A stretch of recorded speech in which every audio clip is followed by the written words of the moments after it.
Hello? Jumbo, everyone. Please let's kindly take our seats as the conference begins shortly. Let's kindly take our seats as the conference starts shortly.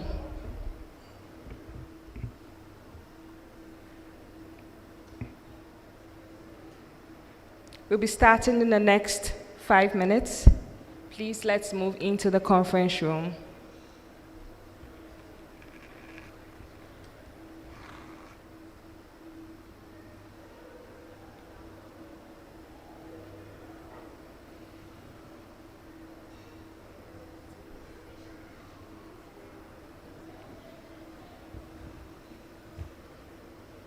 Let's kindly take our seats as the conference begins shortly.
Please let's kindly move into the conference room as we begin the conference.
Let's kindly move in as we begin the conference.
Respectfully, those of us outside, let's kindly move in as we're waiting for you to start the conference.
Good morning, ladies and gentlemen, distinguished guests, our speakers, sponsors, supporters, and our online participants from across the world. On behalf of the Planning Committee of the African Women in Environment, Health and Safety Conference and Awards 2025, organized by the Society of Women in Safety, Health and Environment Africa in partnership with the Tanzanian Occupational Health and Safety Association, Karibuni Sana to Dar es Salaam, Tanzania for the second edition of this conference. To start off today, please welcome the Safari Band for our opening performance. Please let's appreciate them.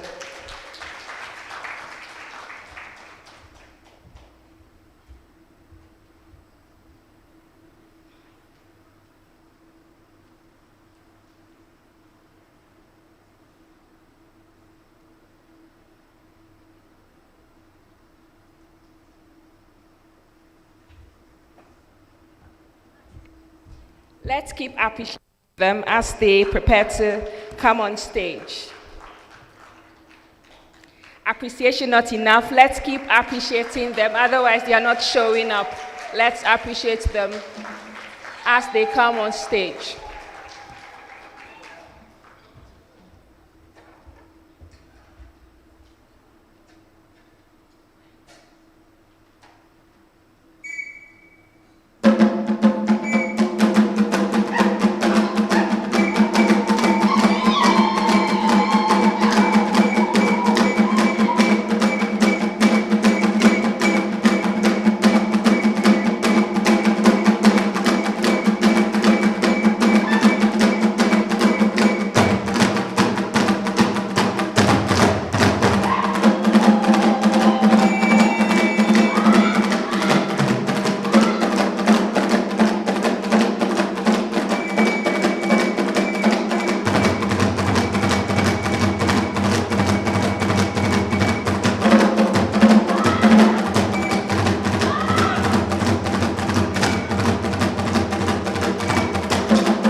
What a beautiful performance that was. Let's appreciate them once again.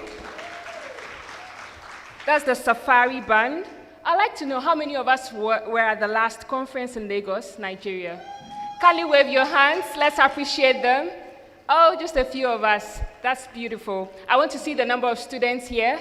Let's wave. That's beautiful. Let's appreciate them for being here. And let's appreciate ourselves for making it here. Please appreciate yourself. This year, our theme is Workplace 5.0, Enhancing Safety, Health, and Sustainability through AI and Digitalization. This theme resonates directly with the world we live in today. Across industries, digital technologies and artificial intelligence are reshaping how we work, manage risk, and protect people. Yet, even with all this innovation, one truth still remains. The future of work must be safe, sustainable, and deeply human. Today, through keynote speeches, technical sessions, and panel discussions, we will explore how we can use AI and digitalization not just for efficiency, but to build workplaces that safeguard health, sustainability, and amplify women leadership in health, safety, and environment. My name is Priscilla Ado, and with me is Amarachi Hiagwam. And it is our honor to be your moderators for this conference. As we begin, we invite you to reflect on this one guiding question. In my role as a student, a professional, a leader, how can I help shape a Workplace 5.0 that truly serves both people and the planet? Think on this. Thank you once again, and welcome to this auspicious event. Like we all know, we're going to be talking about Workplace 5.0. And first of all, we want to acknowledge our guests of honor who are here with us today. We have people from ILO, Zambia Sugar. We have our sponsors represented here. We want to thank Ms. Caroline Mbaza, Ms. Caroline Mgula, thank you for coming. Thank you for being here. We want to thank Mr. Alphonse Stanley. Thank you for being here. We want to also thank our other sponsors and supporters, Workplace Safety Association of Kenya. Can we give them a round of applause as I call their name? Thank you. So I'm going to take it again. Zambia Sugar, our headline sponsor. Thank you. CTS, Combined Training Solutions. Flow Crunch. QHSES Leadership Academy. The Safety Chick. Hybrid Group. Workplace Safety Association of Kenya. Kenya Airways. Onoma Hotels. International Labour Organization. The Institution of Occupational Health and Safety. Please keep clapping. Without them, this event would not be possible today. The National Examination Board in Occupational Safety and Health. The British Safety Council. Events by Avria and Zamaridi Cleaning Services. Thank you so much for making this event possible. And to our partners, the Tanzanian Occupational Health and Safety Association, we say thank you so much. Without them, this conference would not be possible. So just a quick housekeeping for all of us, since we are gathered in this event. I would want to tell you where the washrooms are. Straight down to your right, you access the male and female bathrooms. And if you go further right, you access one emergency exit that leads to the staircases. Straight down in this hall, on your left, there's a second door that also leads to another emergency exit. We don't expect any emergency, but in case of any, you know where to go. You either go straight down and left or straight down and right after the washrooms. Thank you so much. Also, we want to ask that you keep your personal belongings with you while the conference is ongoing.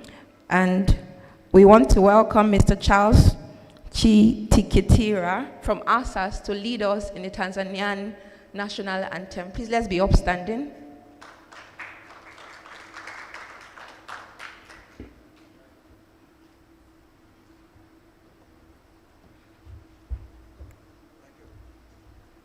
Habari ya asubuhi.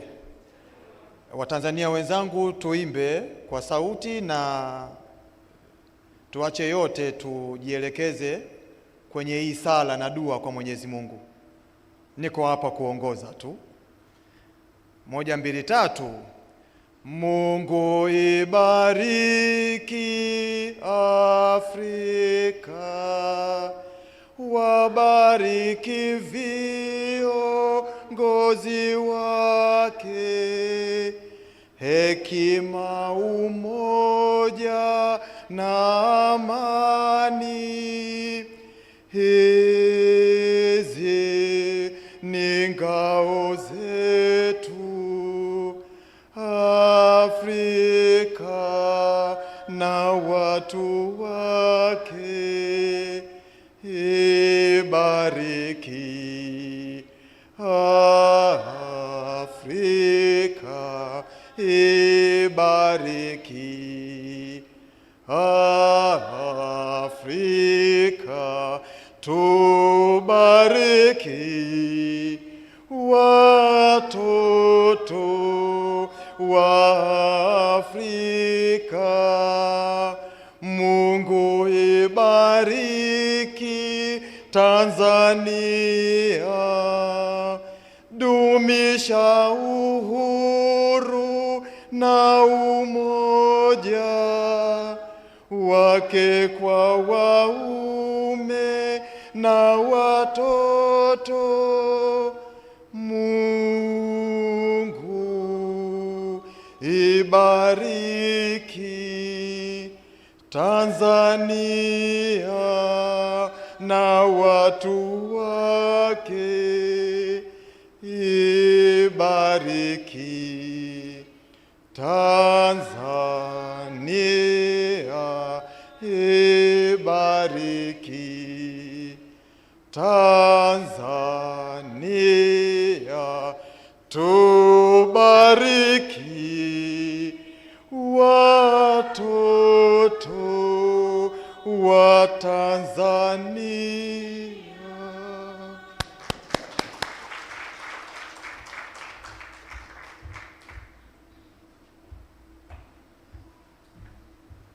Let's kindly take our seats. Thank you very much, Mr. Chitikitira, for this wonderful song, National Anthem, leading us. All right, so ladies and gentlemen, to officially set the tone for our conference, it is only fitting that we begin with the voice whose vision birthed this platform. Behind every great movement is a leader who dares to dream. And the African Women in Environment, Health and Safety Conference and Awards is the product of such a dream that women in safety, health, and environment across Africa would no longer be overlooked, but would have a stage to be seen, to be heard, and to lead. That dream belongs to a woman whose passion and commitment have been unwavering. Ladies and gentlemen, please join me in welcoming Mrs. Funmi Adebola, founder and president of SOWSHE-A, to join me on stage as she gives the welcome address.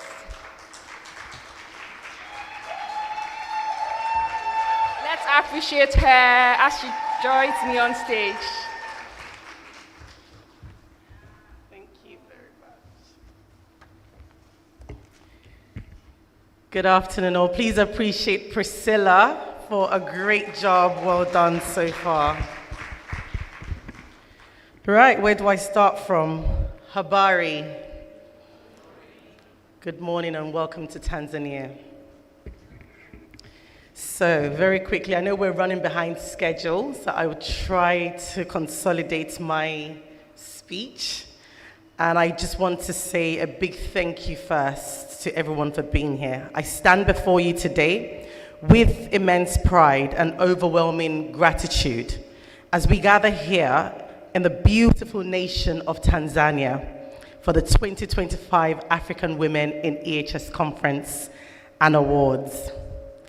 As founder and current president of the society, I'm deeply honored to address this remarkable assembly of trailblazers, innovators, change makers, sponsors, who continue to reshape the landscape of workplace safety across our beloved continent. As we embark on this year's transformative journey, let us take a moment to reflect on the extraordinary success of 2024 Conference Awards, which was our inaugural conference, by the way. We witnessed in Nigeria unprecedented participation with over 200 delegates from different parts of Africa. And also we were able to celebrate 15 outstanding women who received recognition through our awards program, each representing the epitome of excellence in EHS leadership across each sector.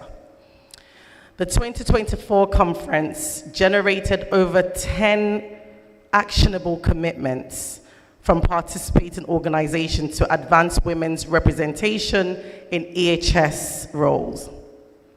We saw the establishment of mentorship networks that now spans 12 countries, connecting seasoned professionals with emerging talents. These achievements not only represented lives that were transformed, careers that were elevated, and a continent moving steadily towards a safer and more inclusive future. The ripple effects of our 2024 Conference and Awards continue to be felt in boardrooms today, construction sites, laboratories, manufacturing facilities across Africa, where women are now occupying leadership positions that were once thought unattainable. Today we stand at the threshold of a new era. That's the Workplace 5.0. The theme, of course, as we've already mentioned, enhancing safety and health and sustainability through AI and digitalization. This is not merely a technological discussion. It represents the future of how we, as Africans, especially women in EHS, will lead the change in creating safer, smarter, and more sustainable work environment. Workplace 5.0 represents the convergence of human intelligence with artificial intelligence, where technology serves not to replace human judgment rather, but to amplify our capacity to prevent incidents, predict hazards, and protect lives. It is a paradigm where data-driven insights merge with our inherent understanding of human behavior and cultural contexts that are uniquely African. For too long, Africa has been positioned as a consumer of technological solutions developed elsewhere, but today, we declare our intention to be architects of our own digital safety revolution. We are not just adapting to Workplace 5.0, we are defining what it means for Africa by African, with African women leading the charge. Africa's industrial landscape is rapidly evolving, from the oil fields of Nigeria and Angola to mining operations in South Africa and the Democratic Republic of Congo, from the manufacturing hubs in Morocco and Egypt to emerging tech centers in Kenya and Ghana. Our continent is experiencing unprecedented industrial growth. This growth brings opportunities and challenges. We face unique circumstances, diverse linguistics, landscapes, varying regulatory framework, different levels of technological infrastructure, and complex social economic realities. Yet, these very challenges position us uniquely to develop innovative, culturally sensitive, and contextual appropriate safety solutions. African women in EHS bring a distinctive perspective to Workplace 5.0. We understand the importance of community-centered approaches to safety. we recognize that technology must be accessible, culturally relevant, and sustainable within our economic realities. We know that the most sophisticated AI is only as effective as the human wisdom that guides its implementation. Research consistently demonstrates that diverse teams produce more innovative solutions, and women bring critical perspectives to technology development and implementation. In the realm of safety technology, women's attention to detail, collaborative leadership styles, and holistic thinking patterns contribute significantly to creating comprehensive safety systems. Therefore, as African women in EHS, we are not just users of AI and digital technologies, we are becoming developers, strategists, and leaders in their implementation as well. We are designing predictive analytics systems that account for local working conditions. We are developing mobile safety applications that function effectively in areas with limited internet connectivity. We are creating training programs that leverage virtual reality while respecting cultural sensitivities. These statistics are encouraging yet sobering. While women represent only 27% of EHS professionals globally, in Africa, we are seeing increasing representation, particularly in leadership roles. Our member organizations report 34% of EHS leadership positions are now held by women, and 12% increase from just 3 years ago when we were actively moving. This momentum must continue, is my charge today, especially as we enter the digital age of safety management. In 5.0, Workplace 5.0, the wisdom becomes even more critical. We're developing AI systems that optimize energy consumption in industrial operations. We are creating digital platforms that track and reduce carbon footprints across supply chain. We are using technology to minimize waste generation and maximize resource efficiency. It is on that note, I would like to say a special recognition, or give a special recognition rather, to our key stakeholders, as none of what we have achieved and none of what we hope to accomplish would be possible without the unwavering support. To our headline sponsor, Zambia Sugar. Please appreciate them one more time. This is a little segue from my script, but I want to share this because I hope Oswald is watching, and I really want to say thank you, Oswald. It took a phone call in less than 3 days to say we're doing this conference and we need your buy-in, and instantly Oswald said, our head of commercial is going to call you. Don't worry, and that was it. And today we're here. Once again, please appreciate Zambia Sugar. Your investment in this conference demonstrates a commitment that extends beyond financial support. You are investing in the future of workplace safety in Africa, and your belief in the potential of African women in EHS serves as both inspiration and, of course, validation of our mission. To our international supporters and exhibitors from across the globe, your partnership, it bridges continents and creates opportunities for knowledge exchange that enriches all participants. Your willingness to share expertise, your resources, and network has accelerated our progress immeasurably. To our distinguished presenters and panelists, you bring knowledge, experience, and insight that transform lives and careers. Your willingness to share your expertise, challenges, and of course successes creates the foundation upon which future leaders will build their careers. To the entire SOWSHE-A team, no man is an island. I was introduced as the visionary, the founder, but really and truly, without this team, it could never have been possible. And so I want to appreciate everyone, our board members who are here today, country coordinators, volunteers, leaders, and dedicated staff. Your passion, commitment, and tireless efforts make events like this possible. You are the backbone of our organization, and our dedication to excellence reflects in every aspect of this conference. We also extend our heartfelt gratitude to prospective partners who are considering joining our mission. We welcome your collaboration and look forward to building lasting relationships that advance workplace safety across Africa.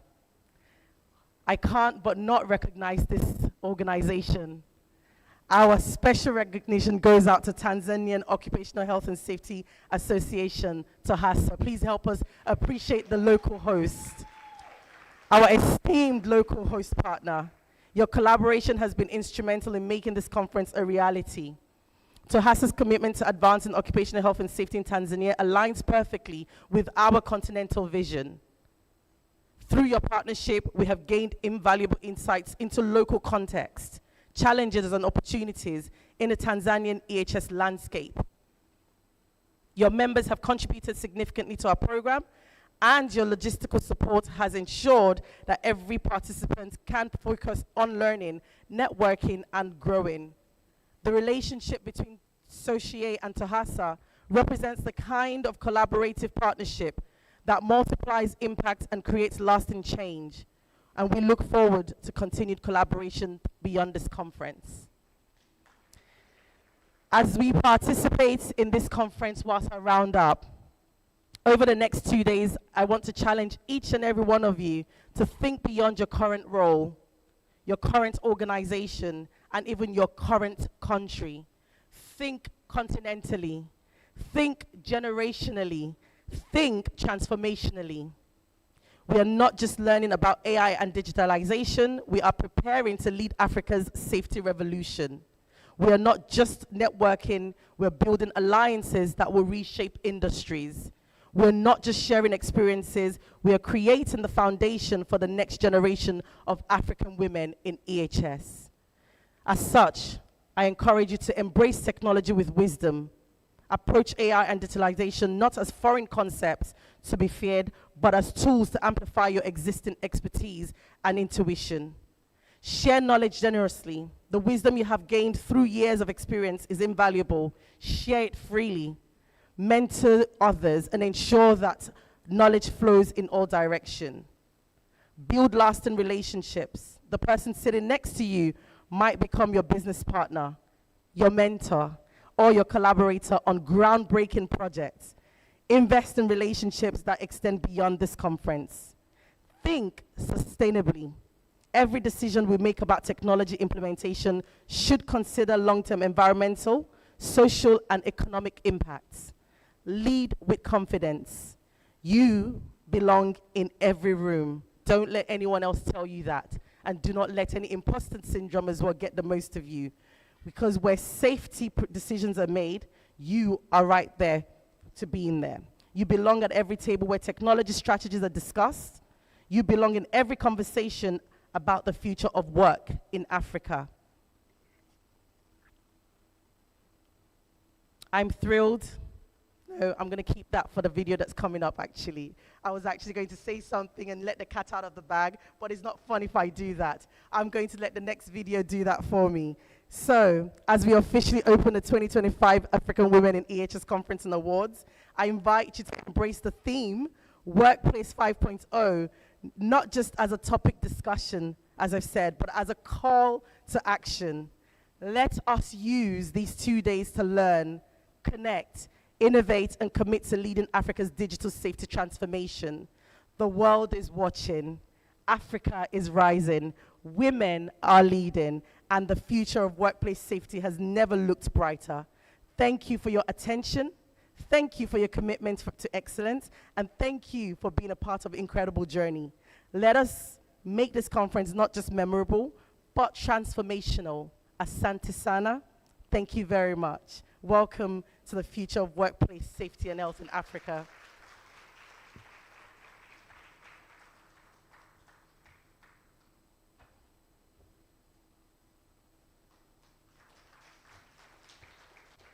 Let's appreciate Mrs. Adebola. Hello. For setting the tone for us for today.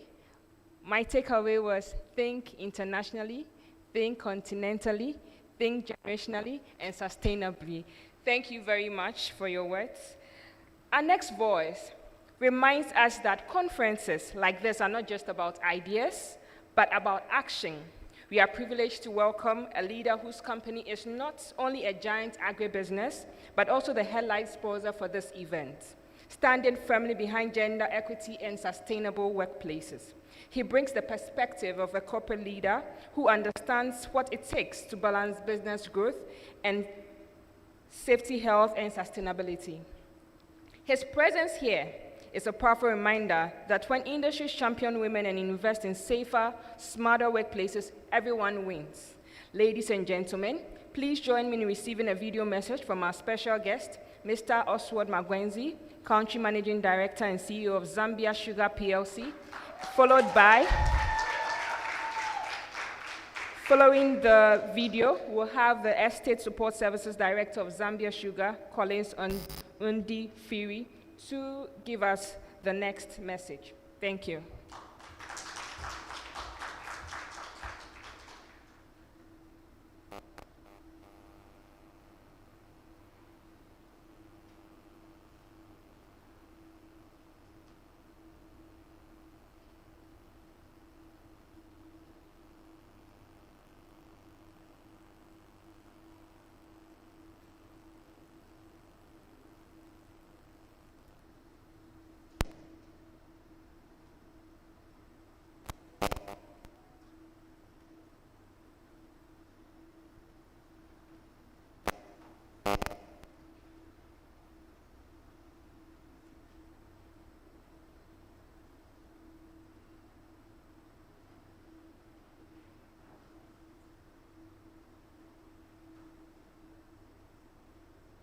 Through this short video, I get to be part of this incredible gathering of.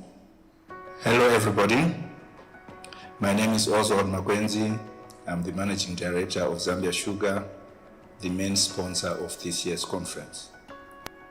I'm delighted that through this short video, I get to be part of this incredible gathering of men and women virtually.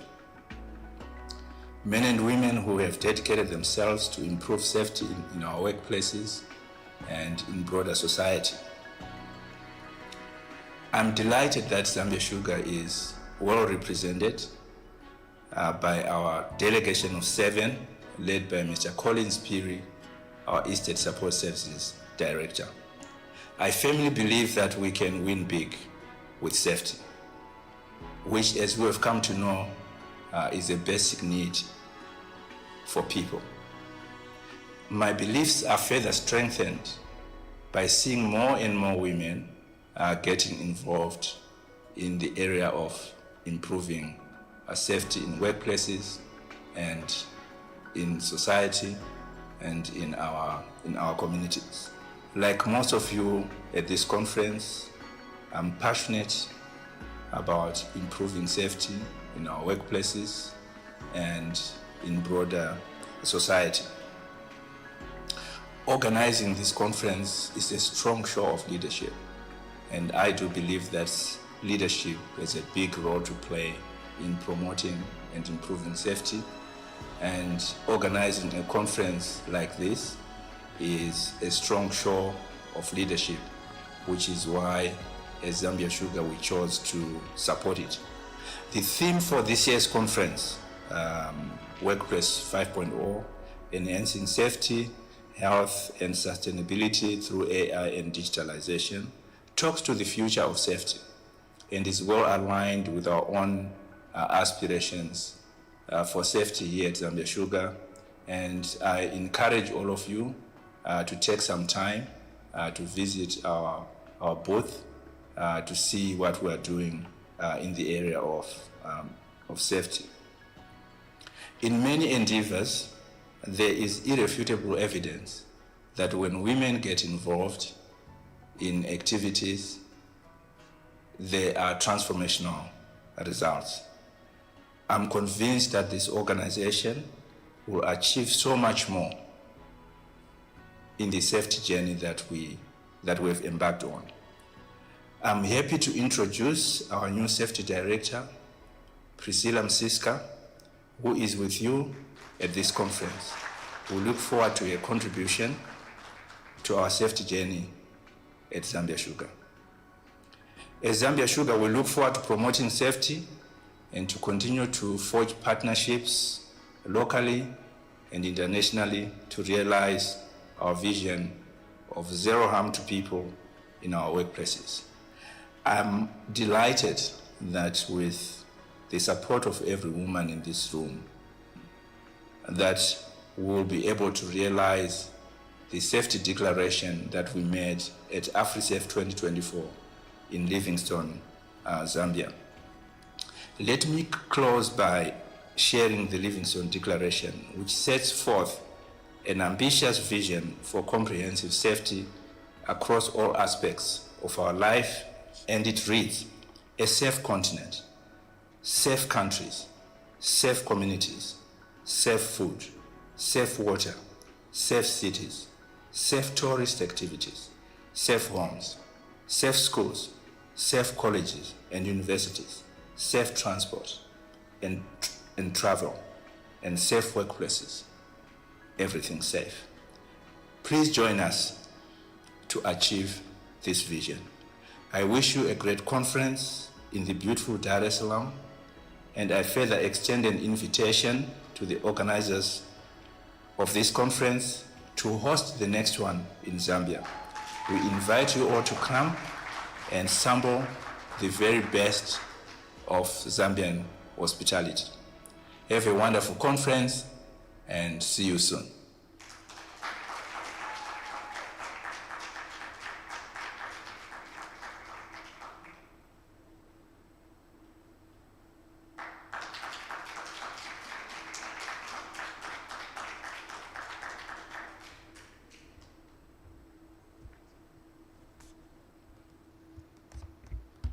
Okay, good afternoon, everyone. I think the time zone thing is actually affecting me. Not sure if that's still afternoon or is it morning. I think on behalf of the Zambia Sugar team, I think you can wave your hands there. We're very happy to be here. And I think most of it's been said by our MD, Mr. Oswald Magwenzi. Supporting such type of events is something that we live for. And if you would come to our site, you'd understand why. I'll just talk briefly about our organization and how this year's theme really speaks to what we're also trying to drive. We are a sugar industry. I think the single most largest sugar producer, raw sugar producer in Africa. And our operations are predominantly labor intensive, so you can imagine we've got about 7,000 employees. So the safety agenda is not something that we take for granted. And it speaks directly to our vision as Zambia Sugar to ensure that there is a safe workplace for everyone and that everyone goes back home better than they did when they came for work. And we use the word better because on our estate, we also have the hospital. So if you're sick, you can be attended to by a doctor and go home better. So the drive for safety starts from the top, and we've seen that from what Mr. Magwenzi just mentioned right now. And I'll just talk about a few things that we're also driving, and you can also see it from our booth when you step outside as Zambia Sugar. But to put it broader into context, Zambia Sugar is a member of Associated British Foods Sugar, which is a subsidiary of Associated British Foods. I think for those that come from the UK, you'd know of Primark. Primark is equally a subsidiary of ABF, and ABF has a sugar division. In Africa, they exist in 6 countries. That's South Africa, Zambia, Malawi, Rwanda, Eswatini. Yeah, I think I've covered, and Tanzania. We also have our sister company here, Kilombero Sugar. So it's quite a big operation. And similar to the operations that you have in Zambia, which are labor intensive, you equally have quite a number of people operating on our estates. A few years ago, I think about 2 years ago, we positioned safety as our #1 priority as an organization, which meant we had to put our money where our mouth is. There is a saying that says that every dollar a company invests in workplace safety, the result amounts to a $4 return on investment, because your biggest resource in almost every organization is your human resource. Human beings can go far and beyond if they feel valued, if they feel safe, and machinery can only go up to its rated capacity. So I think investment in safety is paramount. Getting back to this year's theme, which is Workplace 5.0, we have also, as Zambia Sugar, invested significantly in basically modernizing, digitalizing all of our safe areas, And I'll talk about that in brief. In the year 2024, we spent about £3.2 million just in workplace safety. And some of the things that we actually did, for example, we've got 7,000 employees working across 16,000 hectares, and on a daily basis, these employees will be faced with different hazards. So how do you capture all those hazards and actually take action? So taking this information from the cane cutter, from the harvester, was a significant challenge for us. So we have developed systems integrating on things that we use day to day, such as WhatsApp, but then building upon that APIs that can actually give us real-time dashboards and real-time information for us to actually track those areas where we've got significant hazards, and then have people actually take action, and more importantly, give feedback to the employees that something is actually being done. So imagine doing this for 7,000 employees. This has actually enabled us to improve our near-miss reporting from, I think when we started, we were about 20% of the employees giving near misses to 80% as of last month.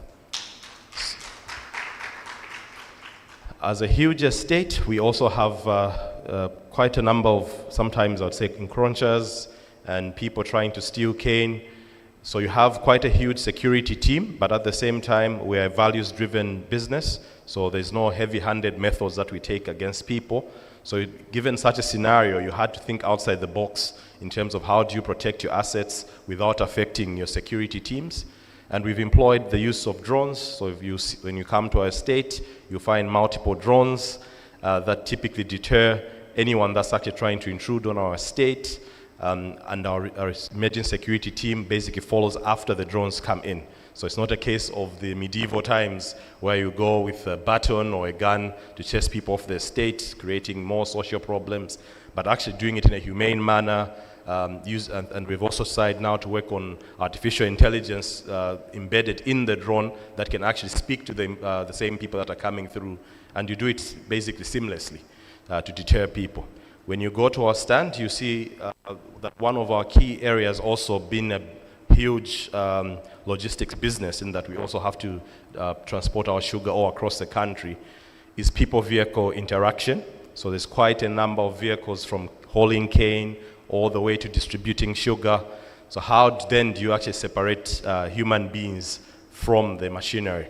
So a lot of gadgets have been added to our equipment, such as proximity switches. Infrared detection is something that we're also pursuing that actually helps you prevent people from being injured. But I think the last thing that I'd like to mention is that basically, because we're an industry, we're a factory, so to speak, what's important is that every time you do any form of enhancement, any form of expansion to your plant, that safety is top of mind. So you realize that almost everything that's actually coming in now, be it running of our boilers all the way to running of our packing station, the ergonomics and the safety that's involved there is embedded in the design itself. That makes it very easy for people to run equipment that is quite dangerous. You can run remotely, so we've got a distributed control system where people can actually run all these activities without interfacing direct with the machinery, because in some cases you're dealing with areas where temperatures can be as high as 800 degrees Celsius. So moving away from what you'd have seen at the beginning of the Industrial Revolution to embracing Workplace 5.0 by actually bringing in industrial safety as you do your enhancements of the factory. So I think on that note, our managing director has actually invited everyone to come to Zambia next year. And I think you will probably be able to marvel at some of the things that we've implemented on site. And we are proud of that. Being an African country, like most of the people that are here, we are usually seen to be behind on technology. But we've taken the next step where whatever is coming our end, we invest in it, and we are bold enough to implement it, and in that manner, make our workplace safer for everyone. Thank you very much.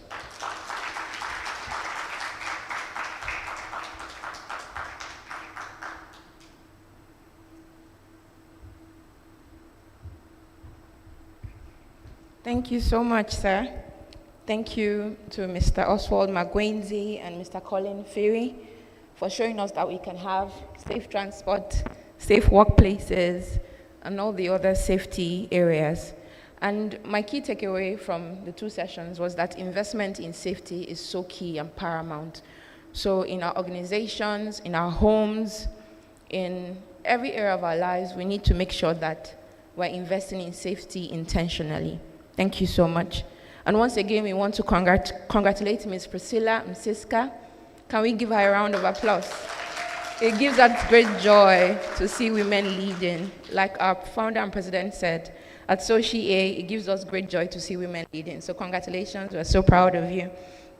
Before we move to the next session, I want to remind us that the hashtag for this event is AWESH 2025. Let me spell that out, AWEHSCA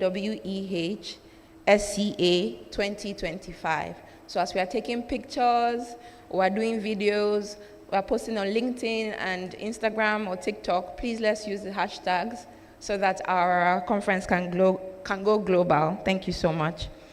Next, ladies and gentlemen, as we host this second edition of the Society of Women in Safety, Health and Environment Conference here in Tanzania, and we've already said the Asanteni and Karibuni, right? We are honored to acknowledge the vital support, like we mentioned earlier, of the Tanzanian Occupational Health and Safety Association, without whom this event would not have been possible. So it's my pleasure to welcome the president of this association, Ms. Caroline Sylvester Baraza, who has over, thank you, keep the applause coming, who has over 11 years of senior experience in occupational health, safety, and environment across industries such as oil and gas, manufacturing, agriculture, and financial services. She has been a driving force in advancing workplace safety in Tanzania. So welcome with me, warmly, join me to welcome Ms. Caroline Baraza to deliver her message to us. You're welcome, ma'am.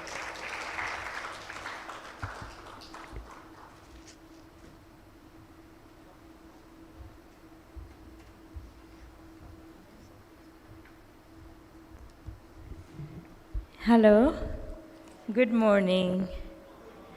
Habari gani? I'm sure all of us now. Okay, I'm sure all of us are able to answer. Especially, can I hear guests answering it? Habari gani?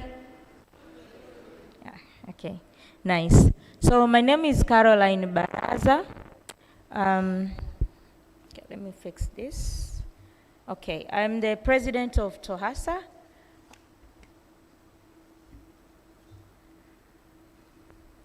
First of all, I want to take this opportunity to thank you all for coming, our guests for making it here, but also our members for coming in. I'm so delighted, I'm so happy to seeing you here again. But before, I think I'll not go through my speech. I'll just start with this, which will help us. Okay. So let me give special executive to us executive members before. Please stand up, executive committee. Thank you so much for coming. Yeah, I think it is giving me stress. Okay, is that okay now? Okay, am I audible? Perfect. Okay, thank you. So after saying that, I want to congratulate Gloria. Please stand up. I want to appreciate you because today with the Women Chapter, I'm also a member because she is the chairperson of our Women Chapter in TOHASA, and you're the boss. Thank you so much for this. But also, I want also to take this opportunity to thank you so much, SOWSHE President and the team and the leadership for making this possible. Because last year, during our event, We wanted this year to have something, a global event for our women in Tanzania. And look at this now. You have made it possible. Thank you so much. To our guests, welcome to Tanzania. And I want to recommend that at least learn something new, just one, which you will take back home. I've seen Zambia Sugar. You came in a big number. I'll take you out maybe after the sessions, you tell me, to eat Tanzanian food. So you can taste our kind of food. Okay? Yeah. So quickly, let me tell you about TOHASA. TOHASA is an association for OHS professionals in Tanzania. We started in 2022. And as of now, we have 200 plus members. And our strategy or target is to have 500 plus members by the end of December. And by saying this, I want to take this opportunity as well to welcome all who are here and not yet members. Please visit our website and you'll see a link which will take you to our system for registrations. But again, as I said, Gloria, we started our women chapter in 2023, where we saw our field were more male-dominated. And before we started this women chapter, if you look at the founders, we were more 3 women, and all the remained were men. And then we decided, you know what, yes, it's male-dominated field, but there are a lot of women whom we can mentor, whom we can take and help them, guide them to become also OHS professionals. That's the main reason why we decided to have women chapter in TOHASA. After saying that, I don't want to take a lot of time. Maybe I just talk a little on the theme.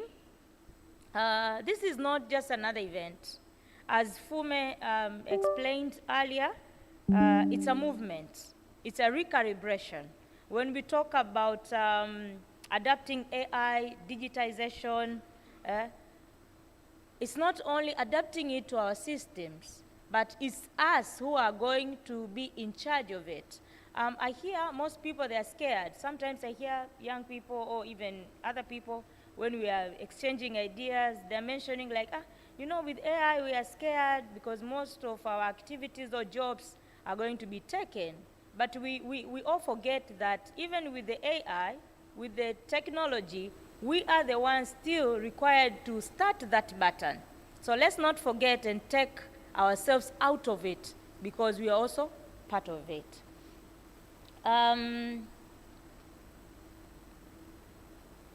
So again, welcome to Tanzania. And as I said, let's use these 2 days to enjoy, to learn. Make sure you know at least 10 people whom you don't know. Because I can still see, if I'm looking, I can see some faces seated together, like Gloria there with, you all guys, you know each other so much. But again, you're seated together. So try to sit with people you don't know to be able to interact more, but also to enlarge your circle. You don't want to live here and still you know only Caroline as the way you came in. So make sure you interact, you enlarge your circle, you take contacts, you contact with the people, you ask questions, meet with the guys here, exchange ideas. At the end of the day, let's enjoy, let's have fun. Welcome to Tanzania, and I'm here in case you have any questions, in case you have any out-of-event questions, like where can I go to have fun, to enjoy, to do this and that, I'm all here. Thank you so much, guys. Let's enjoy Tanzania. Thank you.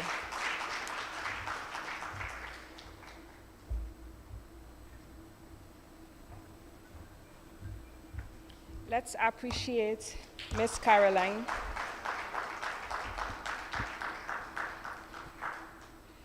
So to introduce our next speaker, his voice from a woman whose life's work has been championing labor rights, women's leadership and policy influence across Africa.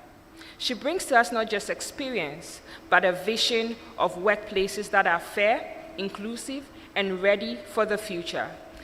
As the International Labour Organization's Country Director for East Africa, she stands at the center of shaping the future of work in our region. Her keynote will help us see what Workplace 5.0 means, not just as theory, but as a lived reality for millions of workers and leaders like us. Ladies and gentlemen, please join me in welcoming our distinguished keynote speaker, Ms. Caroline Kamati Mugala. Please let's appreciate her as she, please be on your feet as she comes on stage.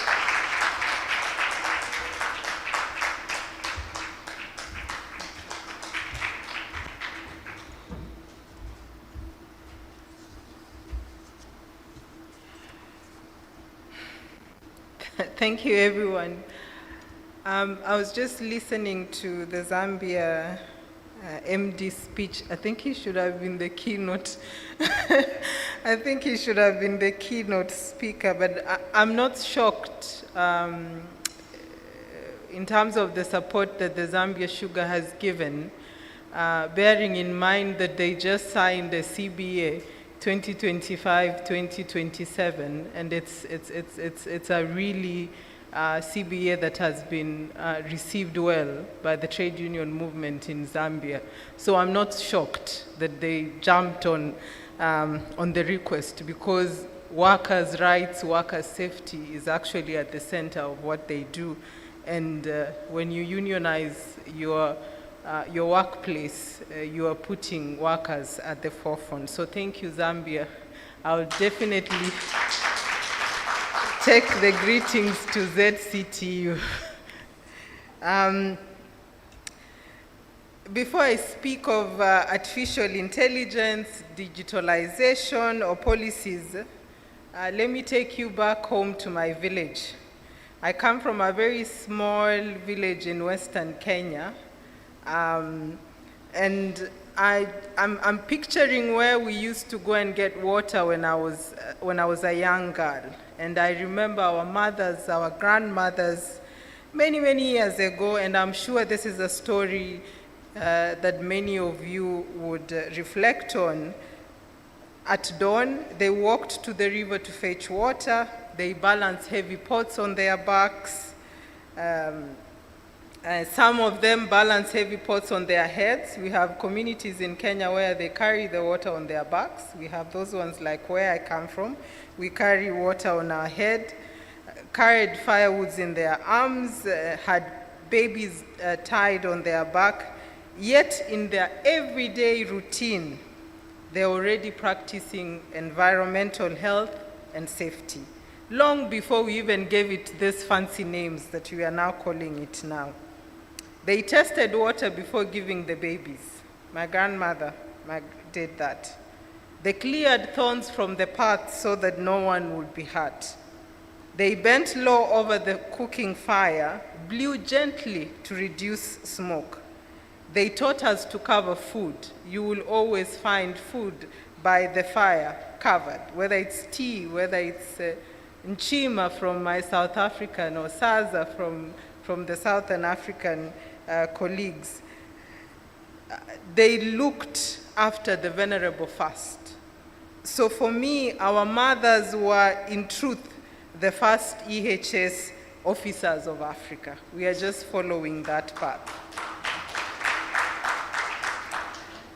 Distinguished delegates, let me ask you, is it not true that African women have always been guardians of safety and health? Just think about your village. They have always been guidance. So today, we are gathered here in Dar es Salaam to continue the legacy with the tools of today: knowledge, leadership, artificial intelligence, and digitalization.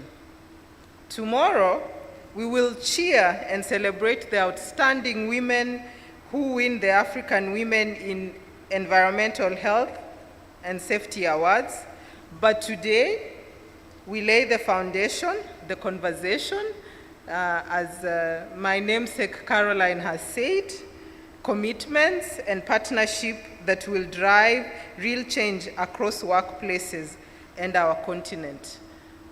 This particular forum is happening at a very crucial time because we have UNGA 80 also happening. And I'm glad the 5th woman has been elected the president of UNGA. This is the 80th UNGA, but throughout its lifespan, we have only had 5 women president, and one of them is from Africa. Which country? Do you know which country it is? You don't know? From Liberia. The 24th UNGA president was a woman from Liberia. And also from the ILO, on the 23rd, ILO launched a flagship report on the state of social justice, and I would welcome you guys to take a look at the report.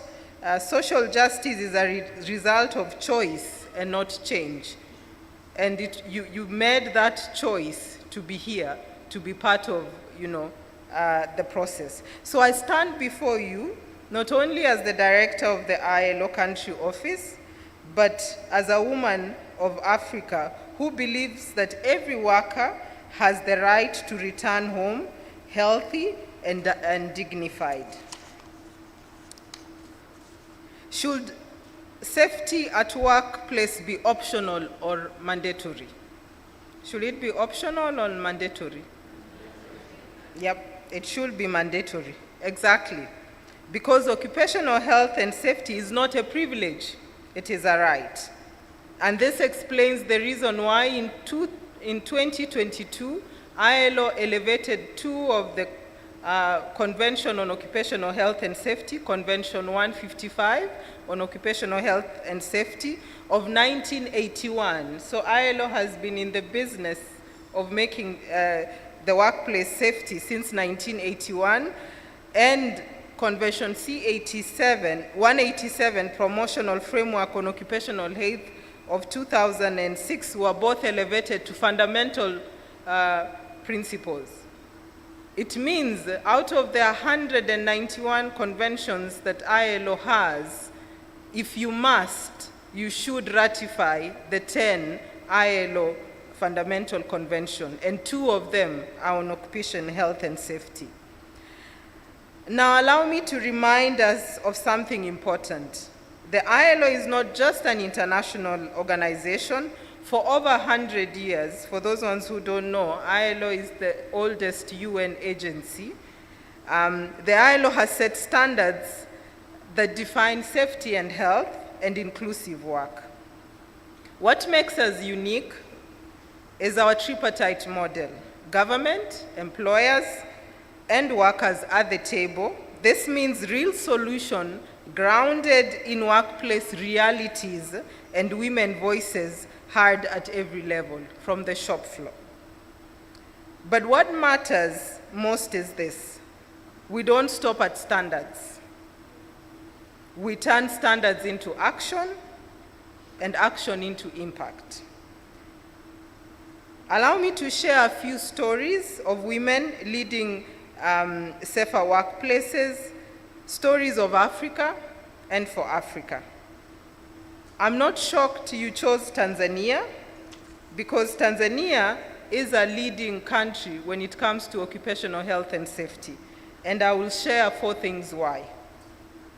They have a comprehensive legal and institutional framework.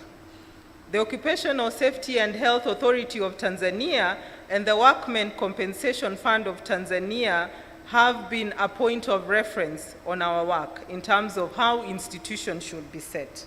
Second, proactive and transparent enforcement mechanism.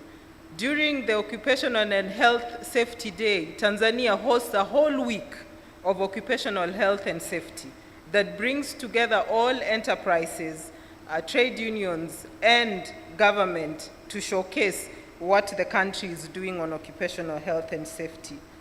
They are also a leadership in training, research, and regional collaboration. They are always happy to help other countries learn from them.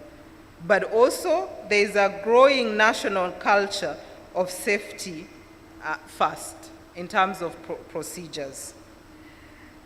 When I go across the continent in Ghana, through the Productive Ecosystem for Decent Work programs, women have transformed the garment sector with ILO support in leadership training, learning manufacturing. Women like Linda Amper, the CEO of KAD Manufacturing, improved productivity while making workplaces safety and more dignified. Today, hundreds of women have skills, opportunities, and safer environment to grow. In Lesotho, we faced a tough reality, gender-based violence. So I know we talk about occupational health and safety. For ILO, gender-based violence in terms of violence and harassment in workplace is also a safety issue. With courage, union, brands, NGOs, and the ILO brokered a binding agreement, independent complaint system, education, accountability. This changed lives. Violence reduced, dignity was restored, and this is how Convention 190 comes alive. It is true, when women stand together, mountain moves, though I'm not so sure if you can move Mount Kilimanjaro. Through the Vision Zero Fund, a G7 initiative that is led by the ILO, supply chains where women are the majority, this is in the garment, agriculture, we are ensuring that these places are becoming safe. In Ethiopia and Madagascar and beyond, millions of workers now benefit from better training, gender-sensitive PPPs, and safety working places. But safety is not always physical. The future of work is digital, and my brother from Zambia has alluded to that. That is why the Microsoft and the ILO created Women in Digital Business. Thousands of African women entrepreneurs have gained digital skills, online marketing strategies, and formalized businesses. Many became lead trainers, teaching others in their communities. If you educate a woman, you educate a nation, and this program has proved that. Finally, we must recognize that women face unique risks, whether in PPE design, exposure, or representation. This is why the ILO 10 Keys for Gender-Sensitive Occupational Health and Safety Practice now guide governments and enterprises. From Tanzania to South Africa, gender is being mainstreamed into occupational health and safety laws and policies. From these stories, my sisters, I can see brothers in the room, what should we carry back home when we leave Tanzania? One, safety and health at work is a fundamental right. I think if you have to forget everything about my speech, just remember that one only, that safety and health at workplace is a fundamental right. It is not optional and not negotiable. Women leadership transform workplaces.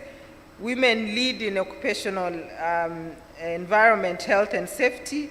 We don't just get safer places, we get places that are more innovative, more resilient, and more inclusive. And for this, I applaud, I don't know how to call it, SOWSHE-A. You saw the she.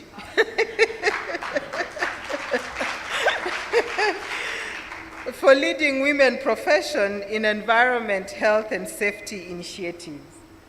Digitalization and artificial intelligence must be inclusive.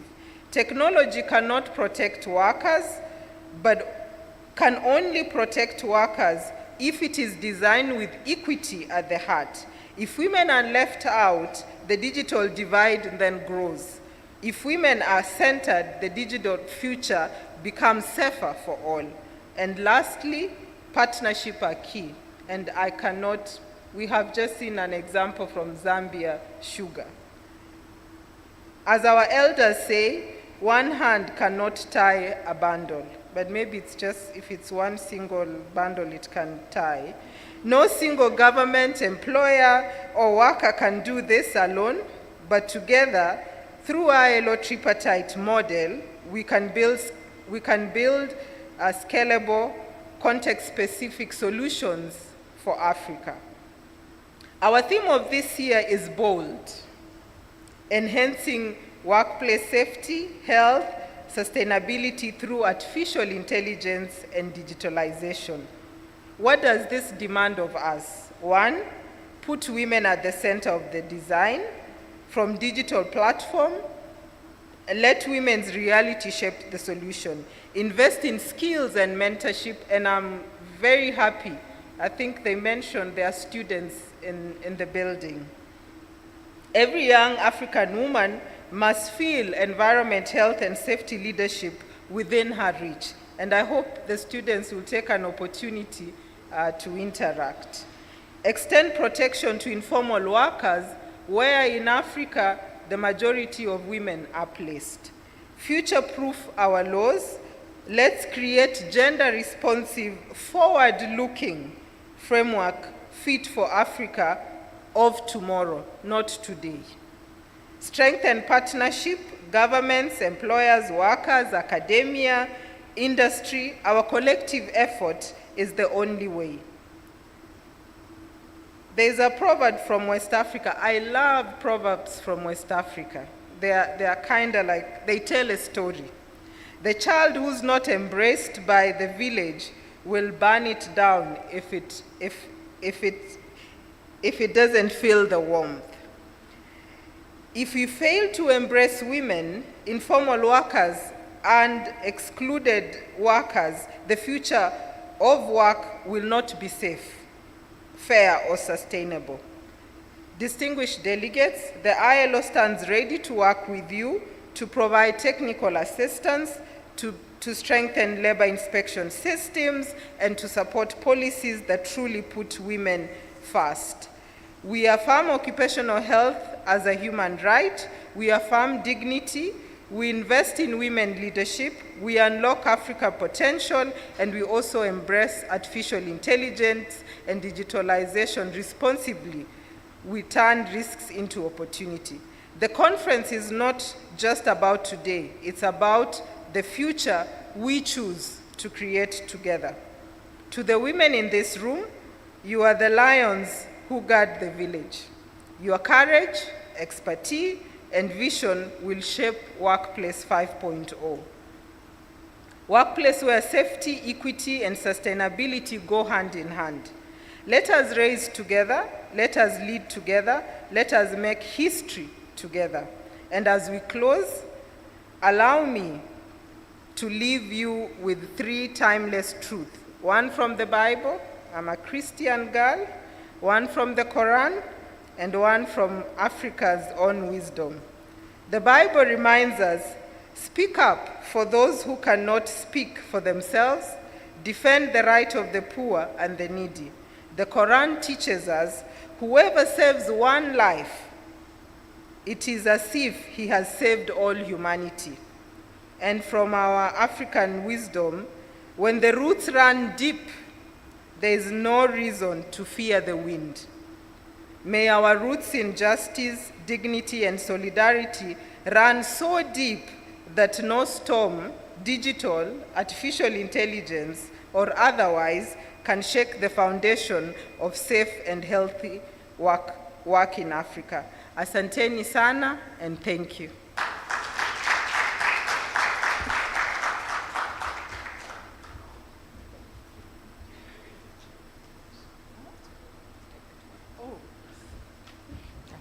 Thank you very much, Madam Caroline.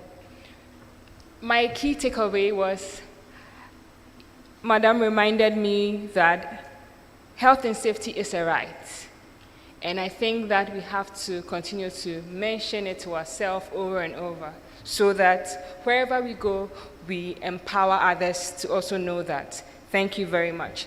So we are going to have a quick photo session with Madam Caroline. So I'll call the first team, my panelists from the sofa. Please join me on stage as we take a picture with Madam Caroline, and then I'll move on to the next team, please. Please join me on stage.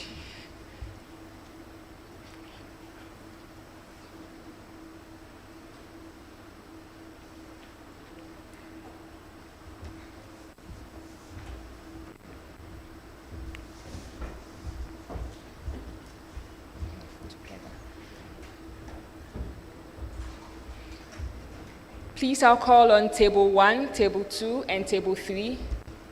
Please join me on stage as well.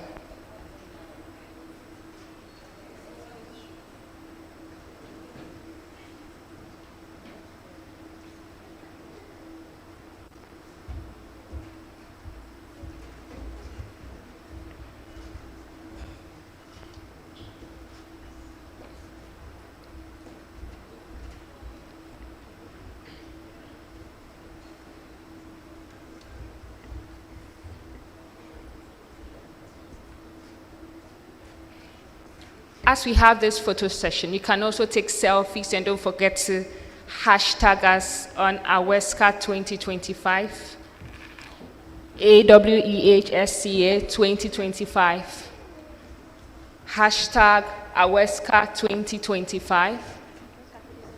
Kindly take a selfie. I want to see you take a selfie. Post on your Instagram, LinkedIn, Facebook, and tag us, so the world can see that there's an international conference going on in Tanzania.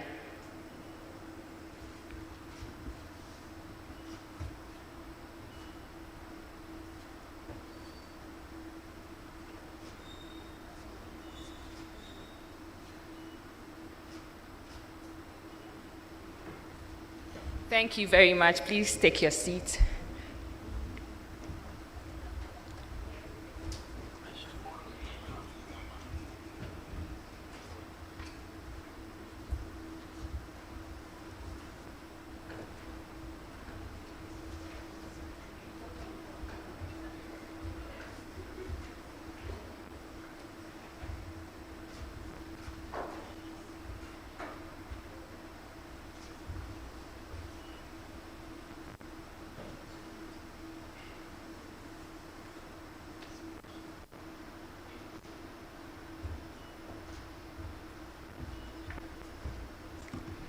Thank you so much, everyone, for obliging us for a photo session.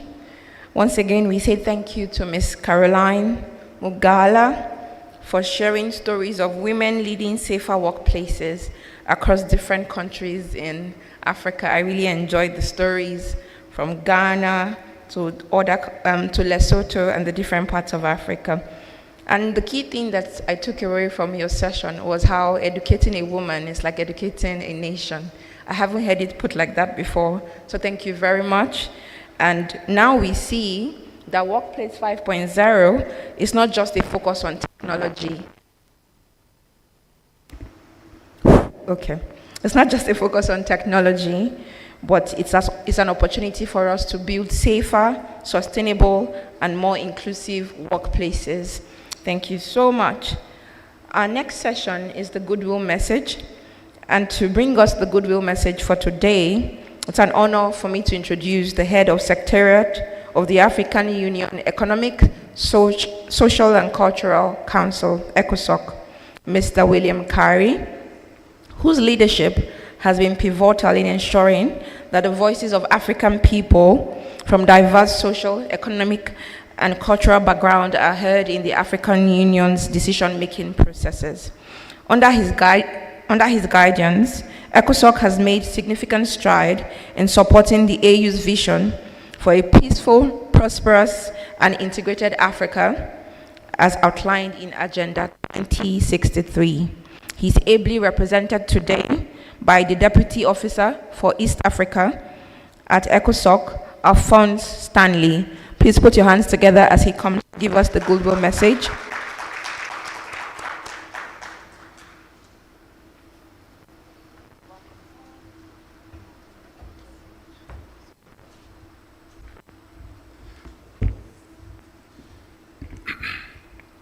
Good morning. Habari ya asubuhi. I wanted to tell you that on the picture it's not me. Yeah. I think people were looking, who is this guy? Okay, it's not me. No, first I should say, my name is Stanley Alphonse. I'm a citizen of this country, Tanzania, and I am the deputy presiding officer of an organ of the AU, of the African Union, called ECOSOC, the Economic, Social, and Cultural Council of the African Union. I don't know how many of you have ever heard about it. But you know about, yeah, thank you so much, Madam Caroline. You know about the African Union, right? Our headquarters is where? Addis Ababa, right? Now, ECOSOC is one of the organs. There's another organ that has the headquarters here in Tanzania. Which one is that? No? Nobody knows? The African Court of Human and People's Rights, right? In Arusha. Yeah? You guys are not Africans or what? Now, the ECOSOC is an organ. I just want to mention, before I start reading the Goodwill message from our head of secretariat, I just want to, when I have an opportunity like this, I need to tell you a little bit about these African organs, because they belong to you. So the ECOSOC is an organ of the AU whose aim is to bridge the gap between the AU and the government and civil society.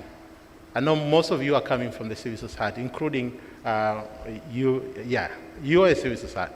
So this is your organ. It is meant to be an advisory organ. So if you have ever dreamt of like, okay, I have an idea, how can I get it to the president? So this is the organ that you go through, okay? It is formed by the African civil society. So our members, the General Assembly of ECOSOC is formed by 2 civil society from each country, yeah, of the 55 now African nations. And of course, we also have some diaspora members. Now, our leadership is led by what we call a presiding officer or a president. And then the president gets to have 4 deputies. So, you know, we have 5 regions of Africa: West Africa, Southern Africa, Eastern Africa.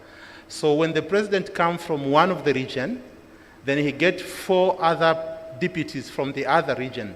So right now, our president comes from the Western African region, from a country of Mali. So he has 4 vice presidents, including myself, who is from the Eastern Africa. I'm from Tanzania, but leading the East African region, which has 13 countries, 13 Eastern African countries. So that is the ECOSOC. Our main mandate, our day-to-day work is advocating for what we call the Agenda 2063. Now, I want to ask you again and test if you guys are Africa enough. Who has ever heard of the Agenda 2063? Yes, I know you have heard. 2, 3, 4 hands. Others? Okay, let me ask you this. Who has ever heard of the Sustainable Development Goals, SDGs? Every one of us. Yeah? So we know about the Sustainable Development Goals, but we don't know of our. Now, the Agenda 2063 is our own version of the Sustainable Development Goals. Yeah? It is what we need to achieve, what we intend to achieve as Africans by 2063. It's an agenda that we formed back in 2013. So it's a 50 years goal. If you have never heard about it, I encourage you to go and read about it. It's very, very exciting. And when I was reflecting to this discussion and this year's theme, I was looking at what we call the aspirations of Agenda 2063, and I'll tell you just 2 about them, about this and how they reflect to this. So for the Agenda 2063, we don't have the goals, we have what we call the aspirations. And inside the aspirations, there are goals inside the aspirations. So we have 7 aspirations. Now, one of them, the first one, is called A Prosperous Africa Based on the Inclusive Growth and Sustainable Development. And when you read about it, there's quite a number of things that covers a lot of the discussion I'm hearing here. So, for example, we intend to have a high standard of living, quality of life, and well-being for all. There's issues of education, educated citizens.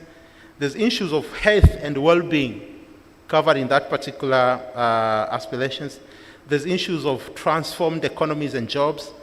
But the other one that really caught my attention when I was reflecting on this is our aspiration number 6, which is an Africa whose development is people-driven, relying on the potential of African people, especially women and youth, and caring for children.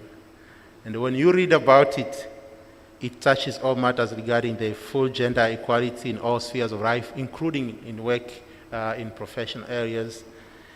But because our theme this year also talks about issues of AI and digitization, there's a particular aspiration for that.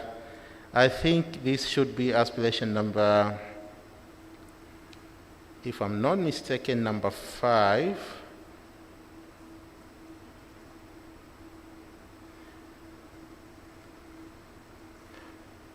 Yeah, I think number 5, that talks about Africa with a strong cultural identity, common heritage, and shared values and ethics. Or even number 7, a strong, united, resilient, and influential global player and partner. No, my point is, we have already set the agenda, our own agenda. And this, the Agenda 2063, is something that we developed ourselves. And we intend to achieve it by 2063. We actually have, which year is this? 2025. That means it's already 12 years since when we created this agenda. In 2023, we did an evaluation of 10 years, to see how are we doing with it. That report is there, and it touches every country. But the beauty of the Agenda 2063, in every goal, every aspiration that we have given ourselves, there are particular target for 10 years. So it's divided in 10 years, So go and read about your country. How have Tanzania achieved in the first 10 years of the Agenda 2063? Are we good? Have we done 60%, 70%? If you are interested, go and read. That report is there. Just Google the Agenda 2063 first 10 years report. So my point was to tell you about it because we are Africans. So in every discussion that we go, I encourage you to talk about the Agenda 2063 because it covers almost everything that we intend to do, including all these issues we are discussing today. And regarding ECOSOC, I also invite you to engage with ECOSOC because ECOSOC is meant to be a people-driven mechanism. Our motto is, we are the voice of African citizenry. We organize a lot of discussions, a lot of conferences. So all of you are invited to engage with ECOSOC. Now, having said that, allow me to read now this message coming from our head of secretariat, Mr. William Keru, who is right now in New York at the ONGAD 80, as Madam Caroline spoke about here. We have been organizing a lot of engagements and side meetings in New York to engage, the African leaders. As I said, we advocate for many things. So a lot of our colleagues are in New York right now. So that's why I had to come and represent him. So I will read this Goodwill message on his behalf. So on behalf of the African Union Economic, Social and Cultural Council, AU ECOSOC, I'm privileged to extend this Goodwill message to the Society of Women in Health, in Safety, Health and Environment, Africa, SOWSHE-A, on the occasion of 2025 African Women in Environment, Occupational Health and Safety Professions Conference, convened in Dar es Salaam under the theme of Workplace 5.0, Enhancing Safety, Health and Sustainability through AI and Digitization. I wish to commend SOWSHE-A under the leadership of Ms. Fumi Agebola for convening this second continental meeting and the commitment of her and her team to build a Pan-African network of women professionals in these critical, yet too often under-recognized fields. SOWSHE-A's persistence and vision are evident in the deliberate expansion of this platform, bringing the second edition in Dar es Salaam, Tanzania, following the inaugural conference in Lagos, Nigeria. The regional rotation underscores the determination to ensure the discourse captures the full spectrum of women realities and innovation across Africa, and allows lessons learned in one corner of the continent to inform practices in the other. It is through such inclusivity and continuity that a continental movement takes root and flourishes. Building on last year's achievements, this year's conference is a singular relevancy. It turns our attention to the profound ways in which digitalization and technological innovation are remarking the modern workspace, introducing tools that monitor hazards, anticipate risks, and promote sustainable practices. These developments hold enormous promise on the global scale and resonate with the African commitment to the Sustainable Development Goals and the Agenda 2063 that I was speaking about. Yet, for Africa, with its burgeoning youth population and vast, often unappreciated reservoir of the women talent, the central question is how this development might be harnessed to benefit the continent's broader interests. Equally pressing is the challenge of ensuring that the needs, aspirations, and expertise of women in environmental, occupational health, and safety are communicated to the relevant policymakers. How much civil society, governments, and institutions collectively forge a concerted effort to secure a safer working environment, uphold labor rights, and advance the professional standing of women across the continent. The solutions to these challenges cannot be met by technological adoption alone. It requires policies that are inclusive in conception and deliberate in execution. In their absence, existing inequalities will remain or intensify. It is in this light that the conference assumes particular importance, offers a forum to exchange knowledge, refine strategies, and deliberate on how African women professionals and the generation that follow can be positioned as the change makers in shaping the future of work on the continent with vision, authority, and impact. At ECOSOC, as an African Union policy organ for civil society, our mandate carries significant weight within the AU ecosystem. We act as connectors, linking civil society actors from varied professionals, experiences, and regions with policymakers at all tiers of governance. We recognize that civil society, through initiatives such as this annual conference held by SOWSHE-A, generates solutions, amplifies community voices, and holds institutions accountable. Their work amplifies how initiatives, when scaled and shared, can become continental exemplars, ensuring that knowledge, expertise, and leadership transverse borders to strengthen African as a whole. The empowerment of women in EHS is central to African broader development. From mitigating climate change to safeguarding industrial workplaces and public health, women professionals occupy pivotal roles. The leadership speaks directly to the aspiration of Agenda 2063, which envisions an Africa that is prosperous, inclusive, and resilient. This conference provides an opportunity to celebrate the achievements and innovations of African women in EHS, whose contribution advance not only safety and sustainability, but also the broader social and economic development of the continent. At the same time, forums such as these underscore the obligations borne by the national governments to establish enabling environment.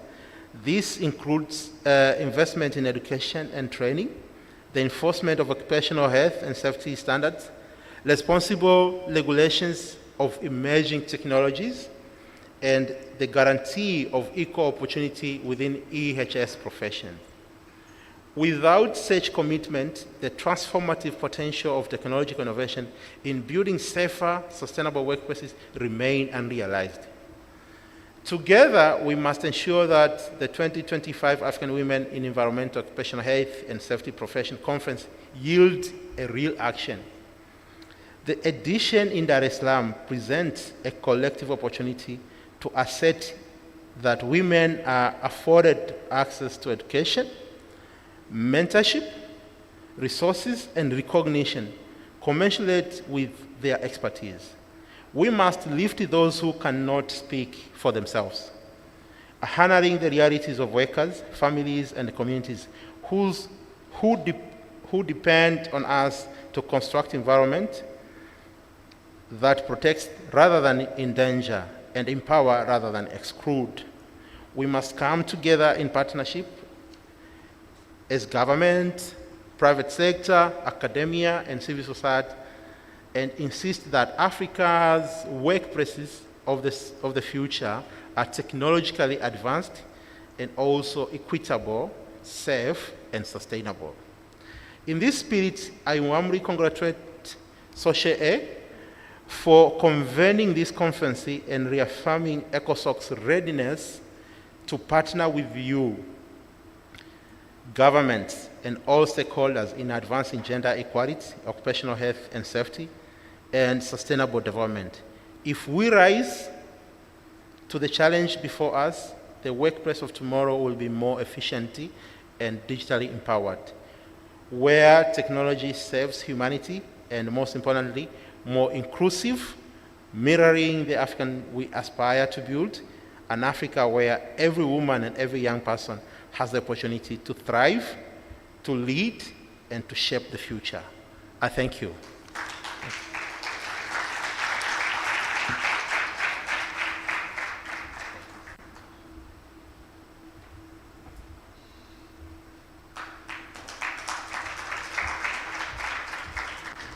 Please let's appreciate Mr. Alphonse for the Goodwill message.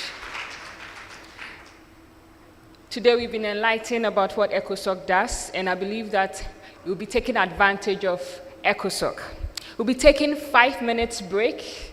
Some experts have asserted that sitting for long is the new smoking. So please, let's stand up, stretch. If you want to use the washroom, kindly go, and we'll be back in 5 minutes so we continue the session. Please, as you're taking this break, kindly take your selfies. Let's announce to the world that we are having this conference. Everybody must hear that something is going on in Tanzania. Let's make noise on social media. Thank you.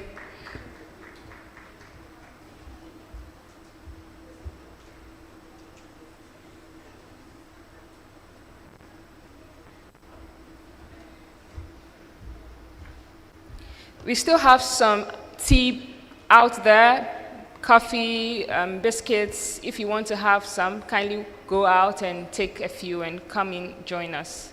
Thank you.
Hello. Ladies and gentlemen, please let's kindly come inside. Let's return to our seats as we begin the next session.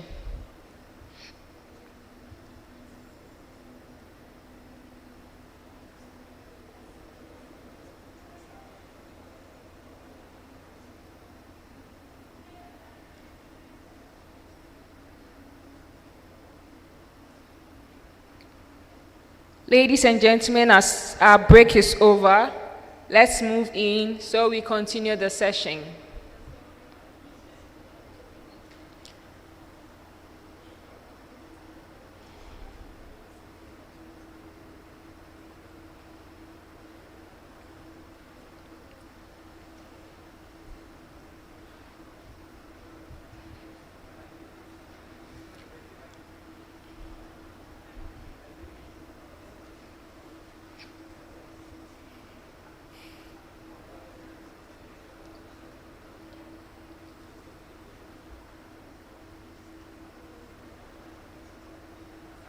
Ladies and gentlemen, please let's move into the conference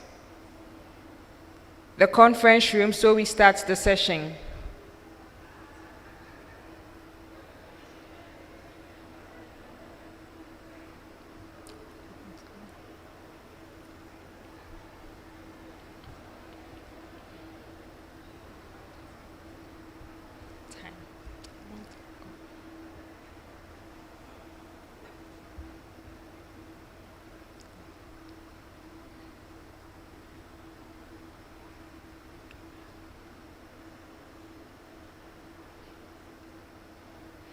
We are about to begin our session. Please let's come in so we can start.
Let's kindly take our seat as we begin the next session.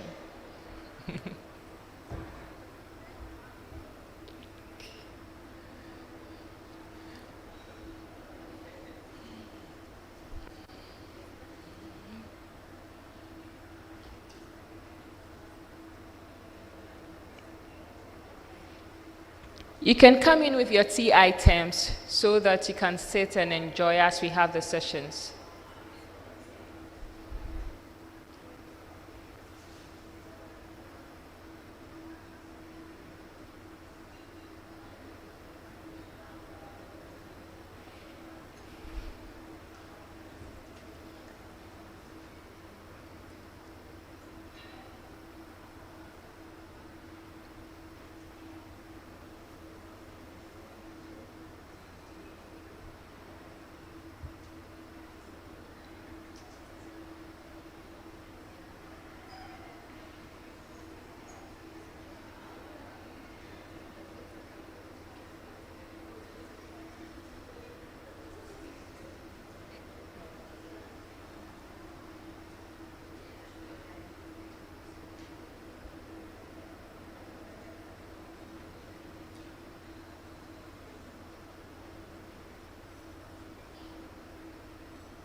Welcome back, everyone. So, over the next few hours,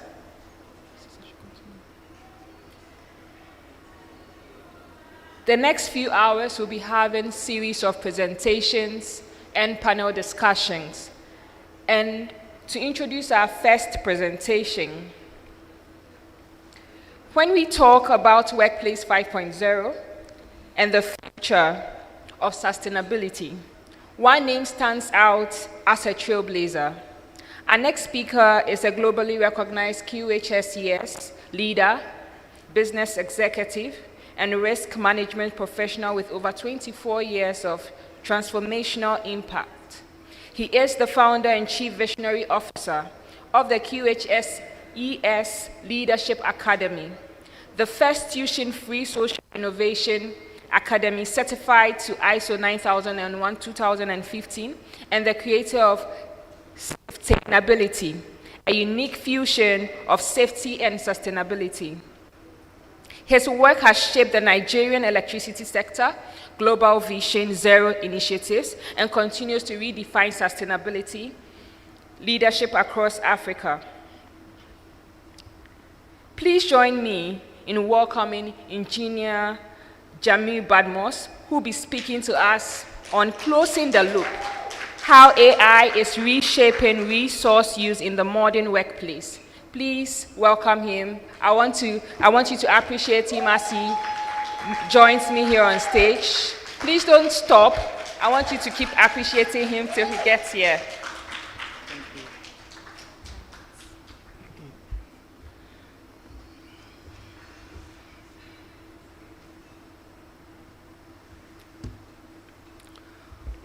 All praises and adorations are due to the Almighty God, the first without a beginning and the last without an end.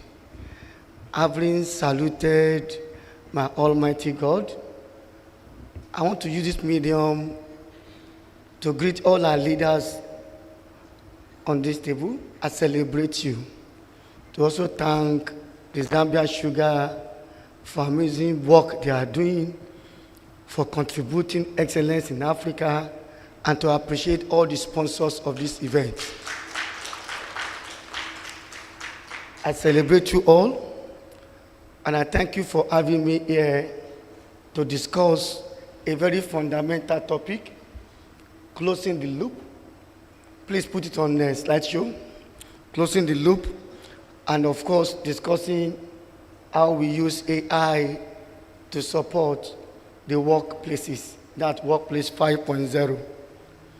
Having said this, I want to first and foremost tell us that artificial intelligence, as important as it is, me and you have a role to play to make it work.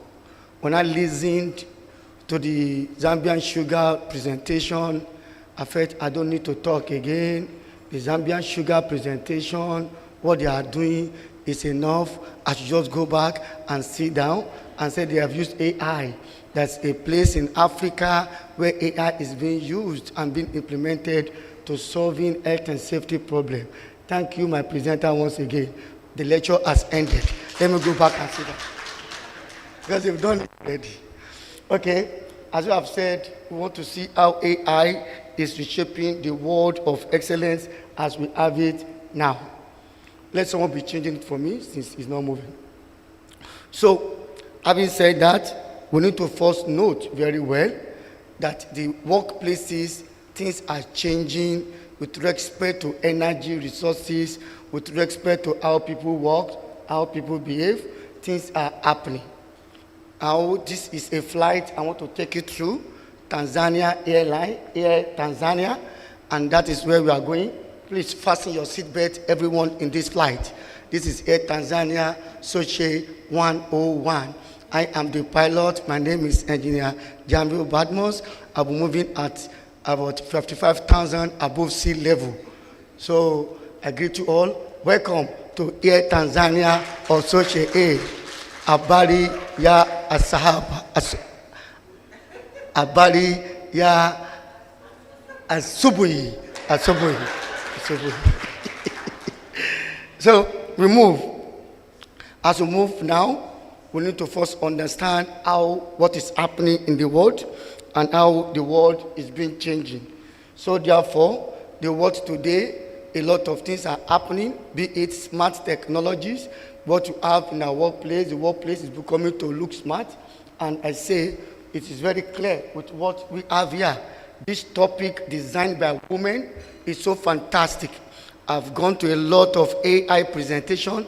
I've done several ones, but the way we coin our topic, we women, they are always different and very, very fantastic and good to be done. So with this one, I thank you. It's a forward-looking presentation that not only forward alone, it talks more about sustainability. So I salute you all. So having said that, we now move to the presentation proper. First and foremost, as we have here, I want to say to Nanzia Wapi, and I know most of you don't know the meaning, but those from Tanzania, they understand the meaning.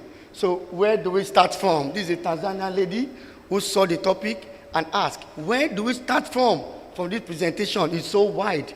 Am I to start from sustainability as a whole? Am I to enter ESG as what we want to talk about? Just follow my hand and move. ESG, or whatever I want to talk about, it is very wide. But let's make it so simple so we can finish within the expected time to deliver.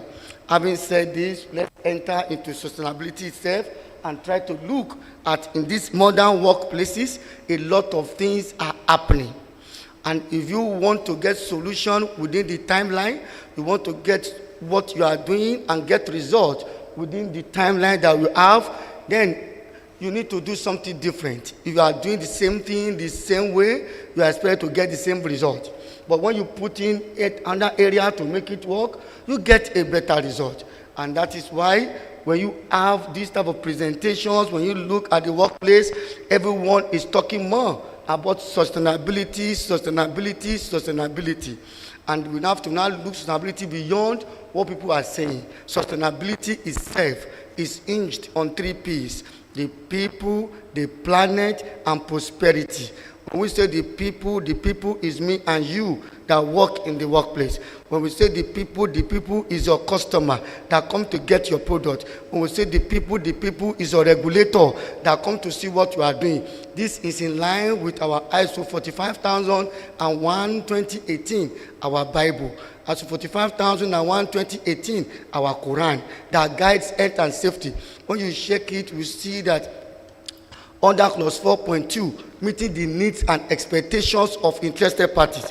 These interested parties are the people, they are you. And that is why in every workplaces, you need to close the loop and understand how sustainable development is being added to your operations. That was why we see that sustainability is one side, safety is one side, and they want to start fighting themselves. And I say, no. You don't need to fight yourself. Sustainability is very important. Safety is very key. Why not marry and become one?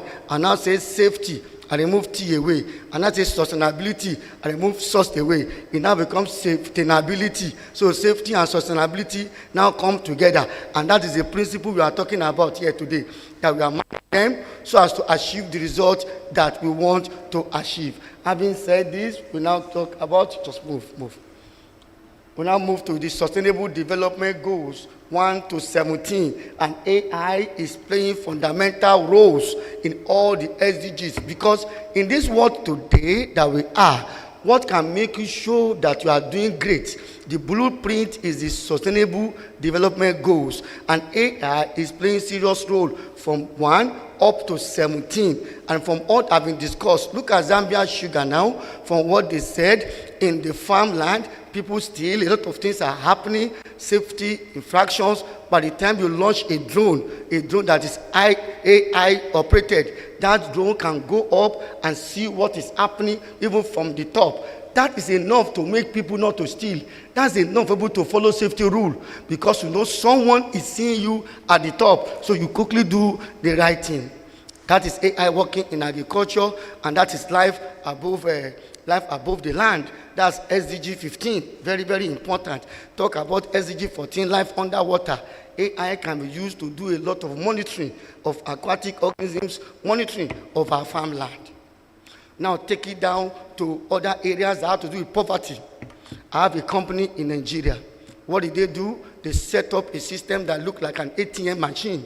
So you bring your bottle. When you put your bottle in it, it gives you a token. That token added together, use it to go and collect money.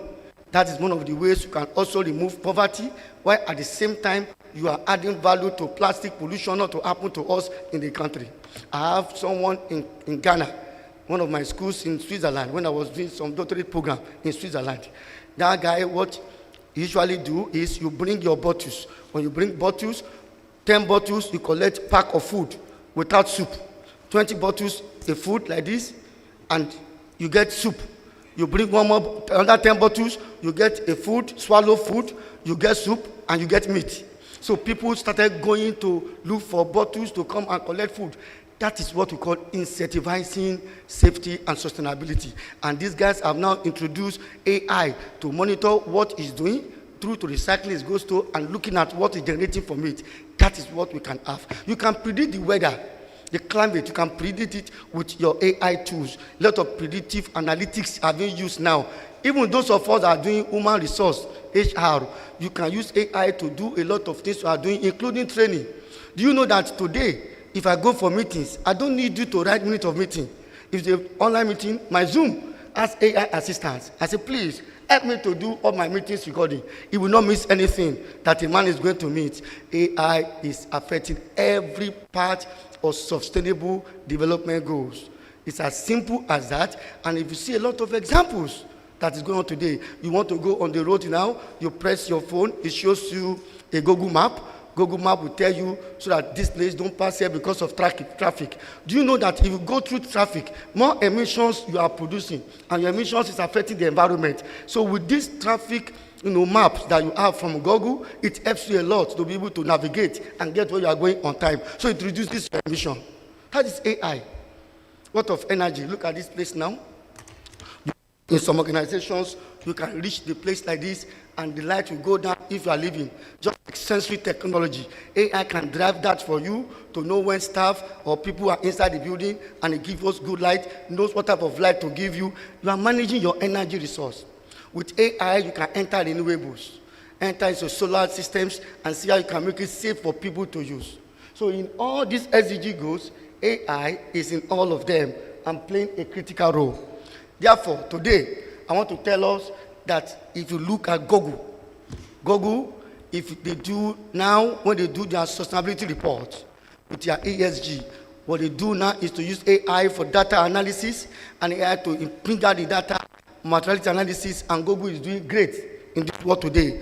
Their report is one of the best. They don't waste time to deliver results because AI will do it within the shortest possible time. What you are going to do to waste more time, some of us that write reports, we see AI now doing it for us very fast. There are some questions they will ask you, you are confused, AI will do it for you very, very fast and give you a good result. So the AI is really moving and changing the landscape of workplace. That's why in SOWSHE-A, what we do now as women, because one of the critical part of SDG 5, is to ensure that the women, you have equality. But me, I always say that I prefer equity to equality. And someone asked me in a conference like this, is there any difference between equality and equity?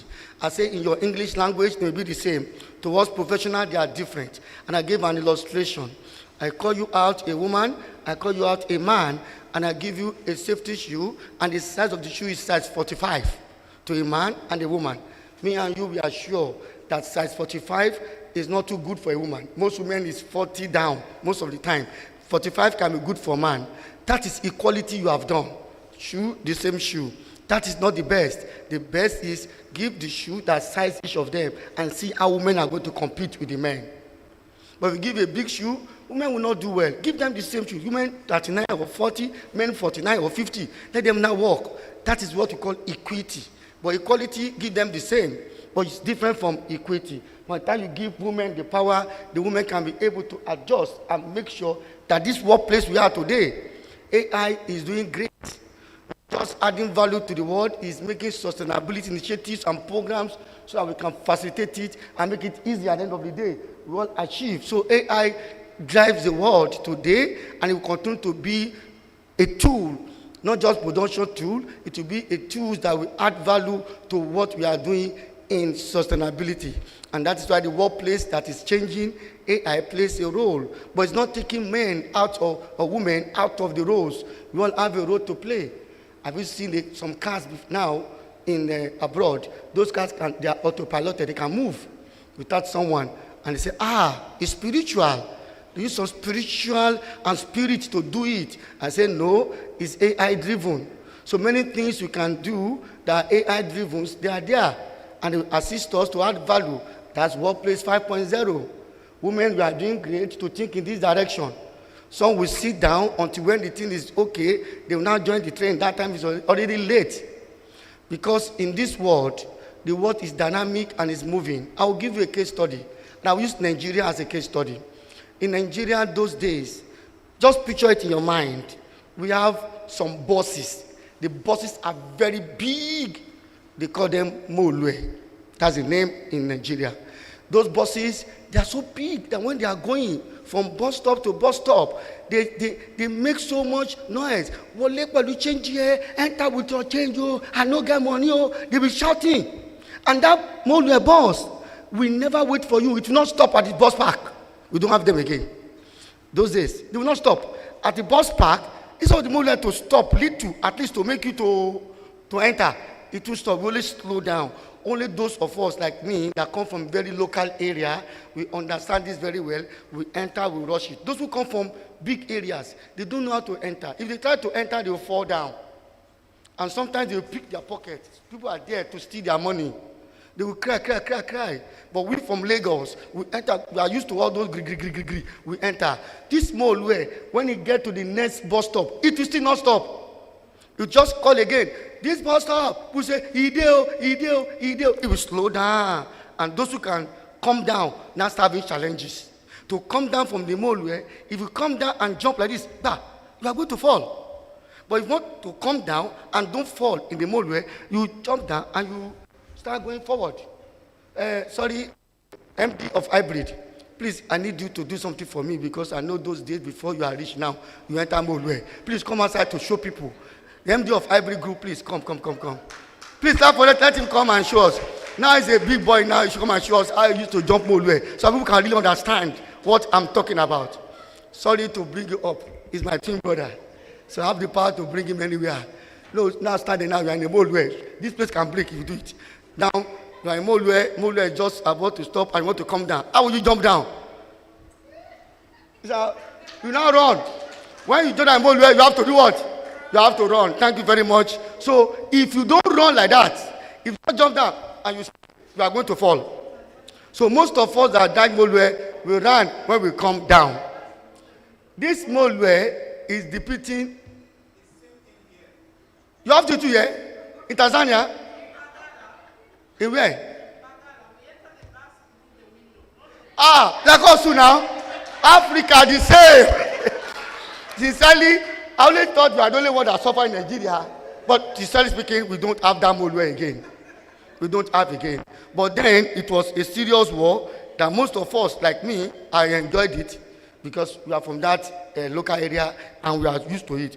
But for those who are not like us, they will fall down when they move across. They will fall down and they will have challenge. So therefore, what is the Molue saying? Molue is depicting the world. Molue is saying that the world is dynamic. As Molue is moving, the world is not static. The world is moving. If you want to enjoy this world, if you want to enter Molue, you struggle hard. That is the enterprise risk. That's the risk management that you need to have to enter the Molue. When the Molue gets to bus stop, Molue will not stop. Slow down. What that means is that the world will not stop for you. AI is there moving. All of us must join this movement. And that's why our leader, Madam President, I celebrate you. Why? Because in the field of women, you came forward and you contested and you won an election as president in Tanzania. We celebrate you. Look, if you are a man in this hall and those who are enemy outside, If you are not ready for women to lead, you are going to have challenges. In the next few years, next 10 years, in all the fields I'm talking about, women will become CEOs, will become everything. So the only thing is just work with them, be their sponsor, be their mentor, and they will achieve. Because just as what my madam said, if you train one woman, you have trained a nation. And they are very, very important. We manage them. So please, as we finish the concluding remarks, it's very important, as my leader has said from OAU, we all need to come together, whether you are a doctor, whether you are researchers, whether you are safety professionals, we are IT experts, directors, all of us must come together. And that is what Dr. Nelson Mandela used in South Africa. It is known as Ubuntu. Ubuntu means I am because you are. Ubuntu means togetherness. Ubuntu means human kindness. Ubuntu means humanity. We can do it together. SOWSHE-A, thank you so much for bringing all of us together across Africa and everywhere in the world to come together to power all these affairs we are doing.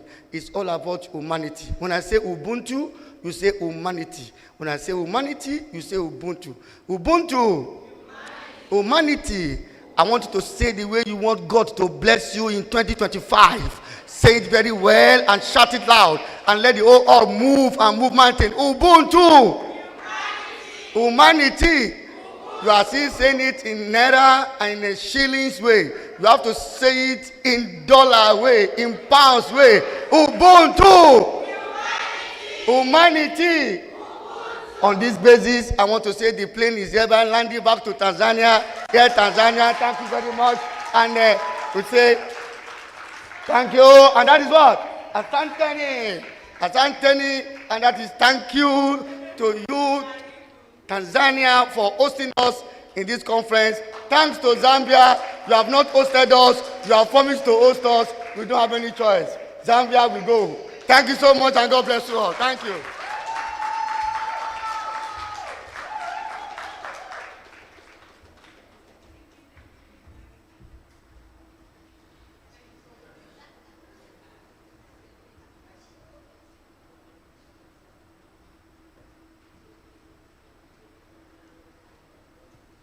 Hello. Thank you very much, Engineer Badmos. So I'd like one person to give me a quick takeaway from what we learned today from Engineer Badmos. Just one. Any hand up? Please. I can choose, right? Okay. The lady in glasses in green. Yes.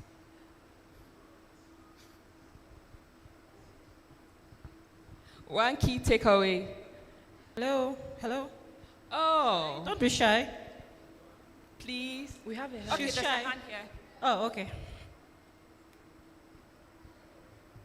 Esther?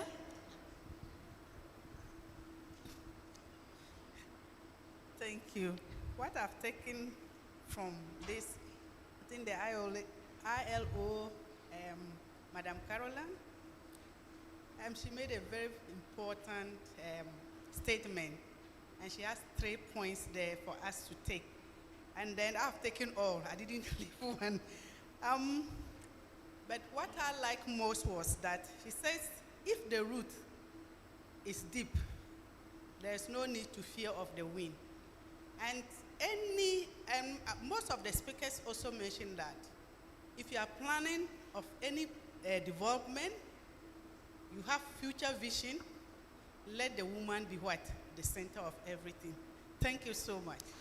Women at the center of everything. Thank you very much, Engineer Badmos. We really appreciate your presentation. And so I move on to Amarachi.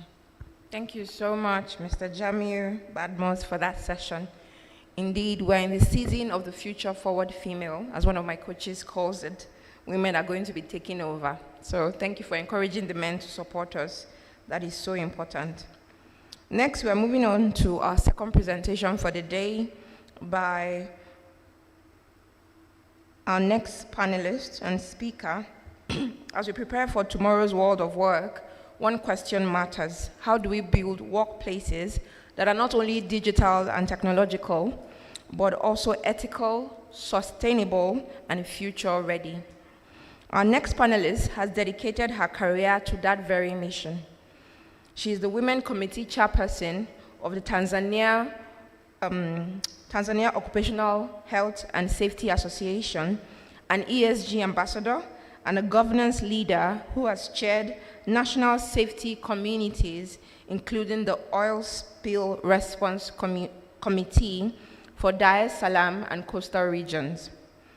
With deep insights into AI, governance, and sustainable practices, she's here to shape our dialogue on ethics and the safe human AI workplace. Please welcome with me Ms. Gloria Ivera, who will be speaking to us on preparing for tomorrow, global AI regulations. Welcome.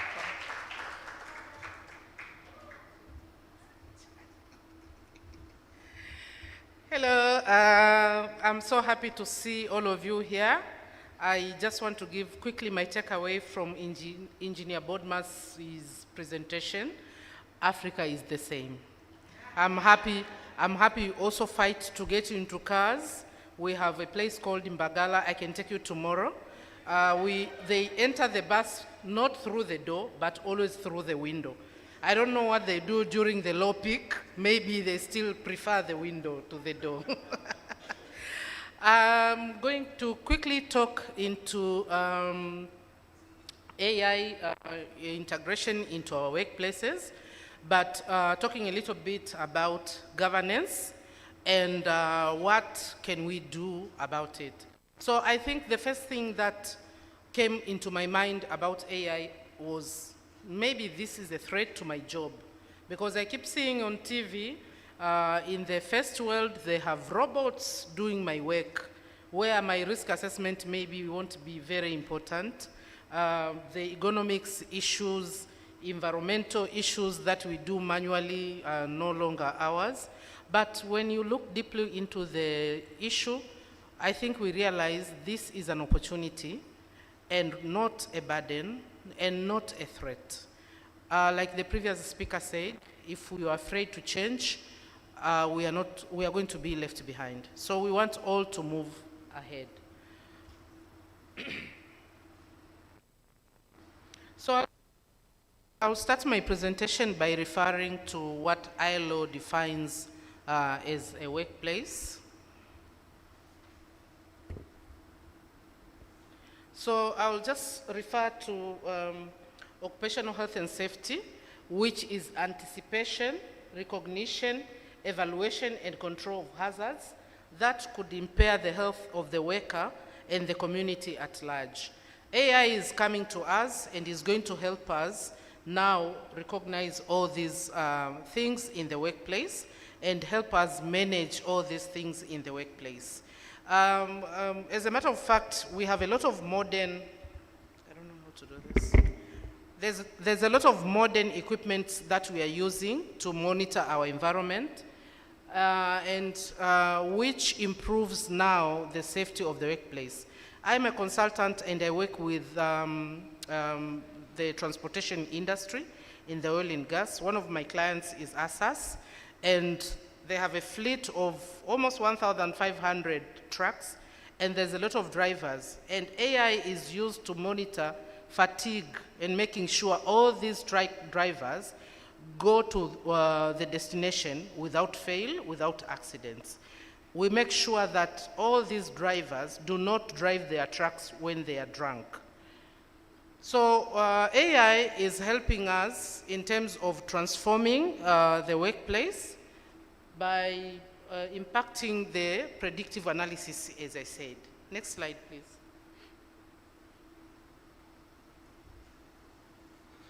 Next slide. Okay. So I just took a little bit of information that is showing us most of the workplaces are not prepared to embrace AI into our work. So the message here is that we just need to make sure we learn about AI, embrace it, and then make sure it is part of transforming our organizations so that we are not left behind. Globally, looking at the legislative framework, globally, the UN Secretary has put in some efforts since 2023 to ensure that they address the AI issues as far as sustainable development goals are concerned. There's a report that has been written. It came from a multidisciplinary network, and these people came up with the following recommendations. So as you can see, there is a number of recommendations that have been done, but while the main message that is coming from all these recommendations is saying that we need to embrace AI, but we need to focus as well on the impact of the risks that are coming with the AI. For example, I'll give you an example. I know about an incident that happened in Japan, I think in 2023, where a robot misread movement of people and a fatality occurred. I think we've seen some places where these technologies have failed, and especially working with robots, I think that is what is scaring me the most, because the robot does what it wants to do. We as humans, it might be your way, but you know this is a human being interfering, and you can stop and give way. When it comes to artificial intelligence, there is no mercy. That is one thing that we need to remember. But all these actions are taken, and there is a lot of efforts that are being done, but a lot of things have been left in the country chapter. As OHS professionals, we need to make sure that we get into the role and make sure that we get involved in AI movements so that we can also air our views and make sure that our field is also captured. We see a lot of AI being done with other people, and AI comes with a lot of challenges. So when these challenges comes into the workplace, remember we manage a lot of private data. We have data like on things like the health of the people. So you can imagine leak out and goes out in the public. You can imagine what could happen. So I wanted to highlight a little bit about the role of AI in the workplace. In terms of incident response, we have very modern equipment. I'll refer again to my client with the transportation and other clients in the mining sector. The incident it can be seen immediately from the tracking system. So incident management becomes very fast. Analyzing data, especially massive data, becomes very easy. We have wearable sensors, so when we are doing research, I know we have WCF here. When we are doing research, when we are doing workplace monitoring, and we can also monitor the environment as well.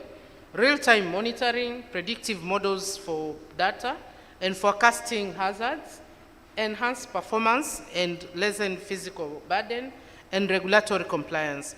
I love the new trucks that we use in transporting fuel.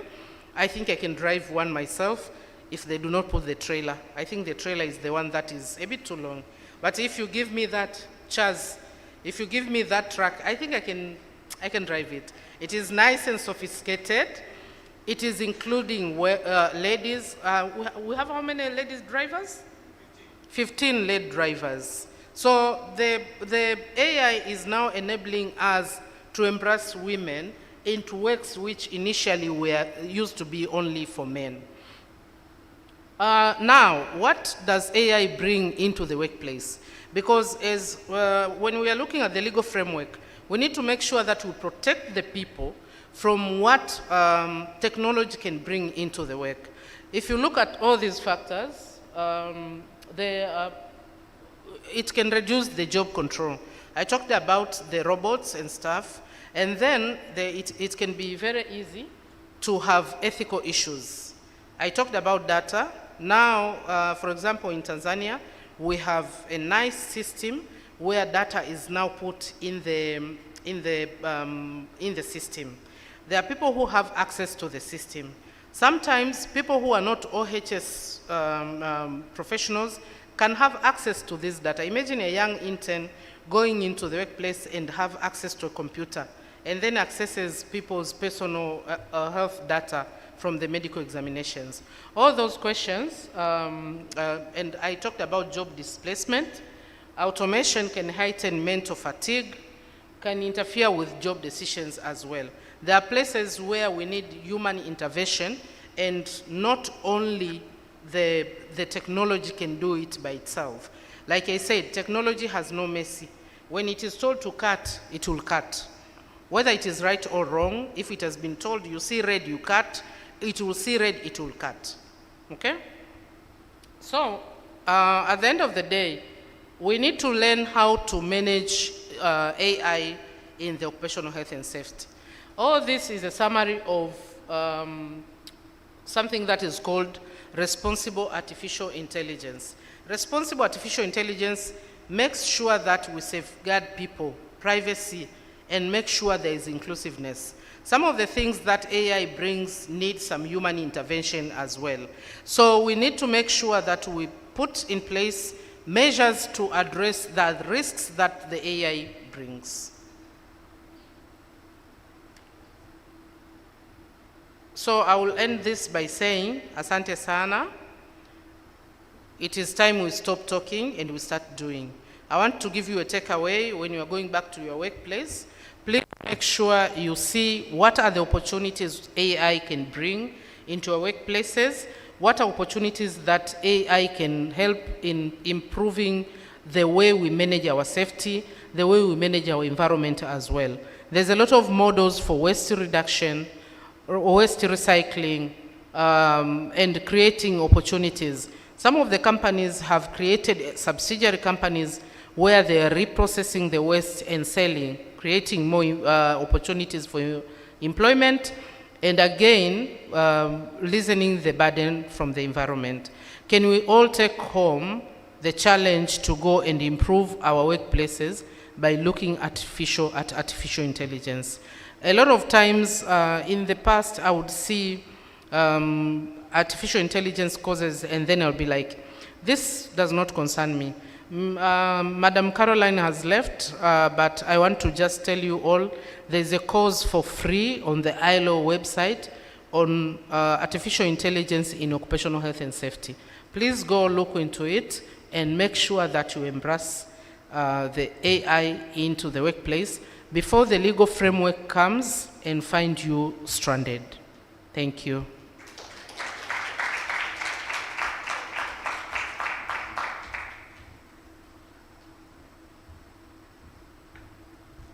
Thank you so much, Ms. Gloria, for that session on preparing for tomorrow, global AI regulations, and talking about ethics. We're so grateful. And then we talk about the takeaways, and we want to thank you for reminding us that the future of work will only thrive when it is built on ethics, strong governance, and correct safeguarding. Thank you so much. And for also sharing that course on ILO. We're going to go and check it out. So we want you to scan the QR code pop up on the screen so we can have a brief question and answer session, and then we go to the next item. So please scan, and if you're too far away to scan, I think there's a link you can also use. Can we try scanning and see? I'm going to stand here so I don't block you guys.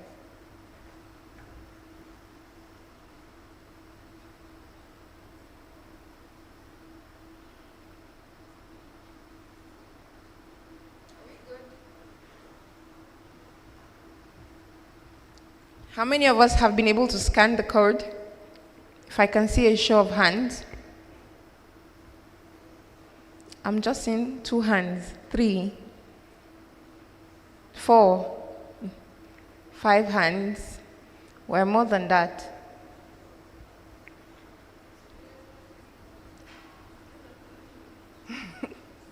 Let me stand here.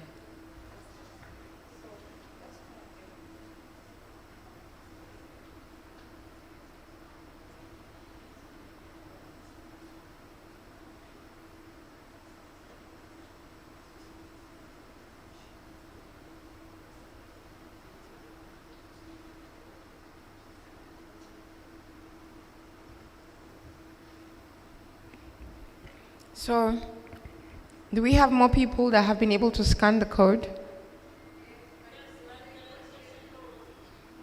The question is?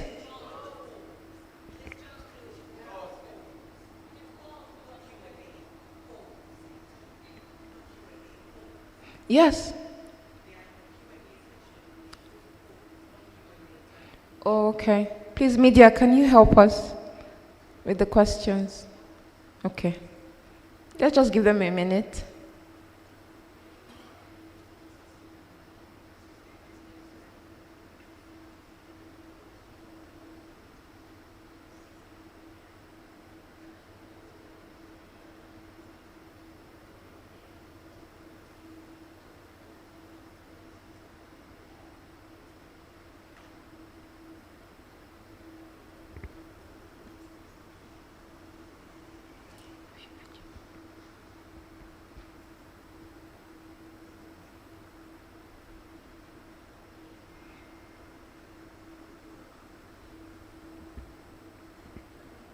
Great.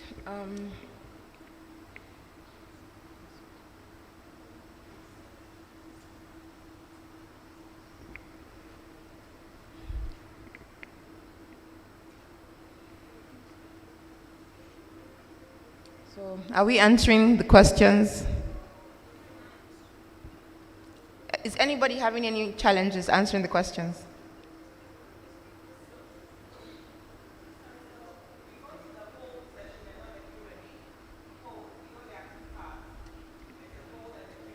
Yes, please go to the poll session, not the Q&A.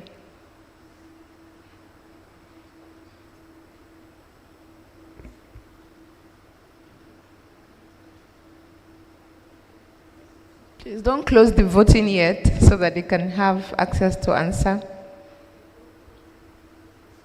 Can I see a show of hands? How many of us have been able to answer the questions? Okay, we have people on that side. And on this side? Okay. Poll closed. So can we see those that had the highest score? Let me just go through the question again, and then you put the answers.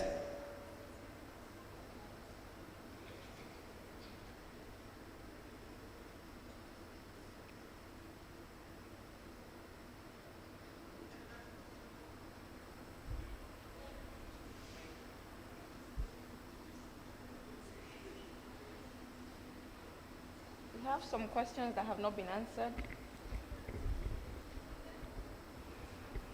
Okay.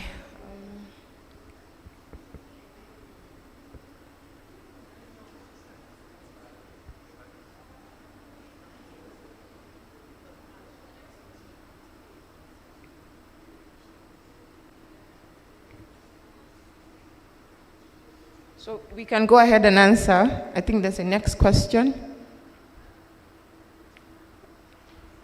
Have we been able to answer? Okay.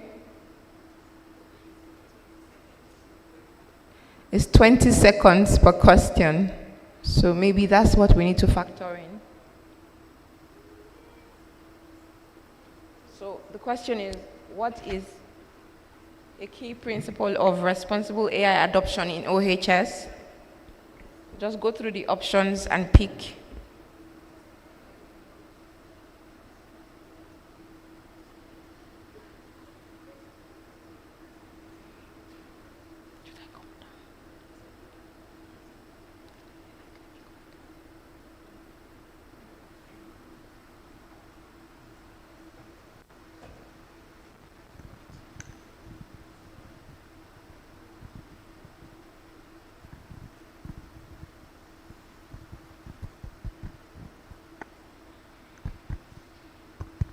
Can you hear me, everyone? I think I should stand here. Okay. So can I see a show of hands for those that have been able to answer the questions? Very few people. Did you have challenges scanning the code? Ah, I see. Okay. For those that have been able to answer, can we finish? Then for the next one, we do a better scanning. Is that okay? All right, then. So we can move to the next question. Which tool is mentioned for monitoring physiological and environmental data in real time? During Gloria's session, she mentioned tools. So first to answer, those that are logged in, please answer. We have 20 seconds, voting closed, okay? We can move to the next question. So please note that every question is timed so that we are fast and then we can pick those that are answering quickly. The next question, please.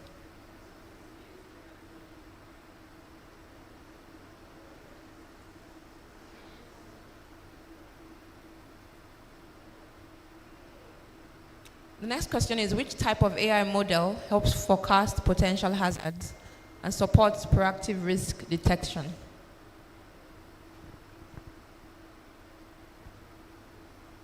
That was mentioned in Gloria's session. Okay, we still have some seconds. Voting closed. Thank you. So let's reveal the answers to our questions.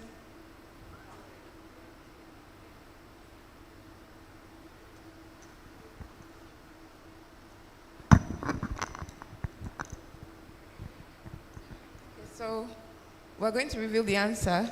How many people think they got it correctly? How many people? Okay, I see some hands. So let's reveal the answer.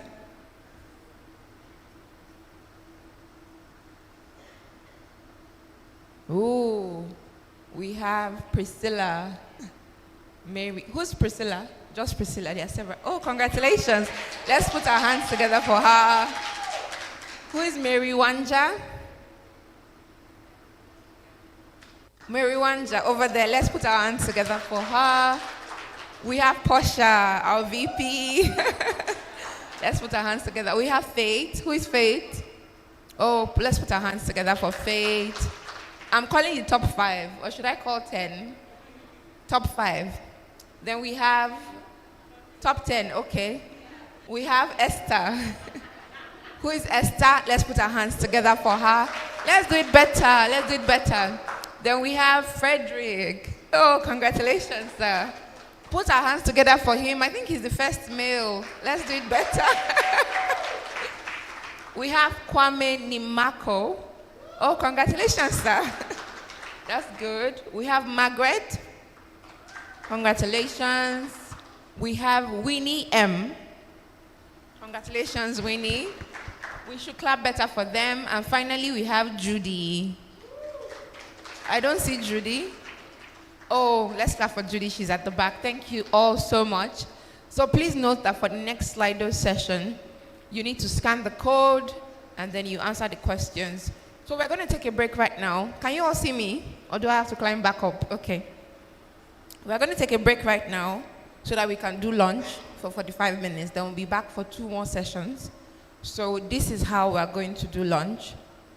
Our guests in front and those at the VIP tables will go for lunch from here, first of all, and then the rest of the hall can go for lunch from the other door. Does that work for all of us? I'm not hearing your response.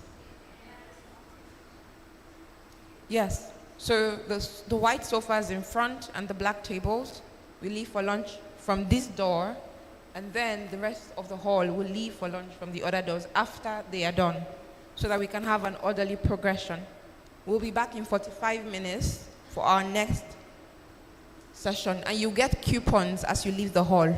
So you need coupons for your lunch. So as you leave the hall, make sure that you pick one before you go for lunch. Thank you so much. We are timing you guys, and we'll be here in 45 minutes. Thank you all, and I hope you have a joyful lunch.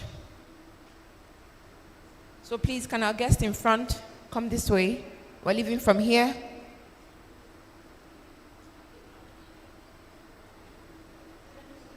Yeah, please rise. We're leaving from here, please. Please rise. Thank you.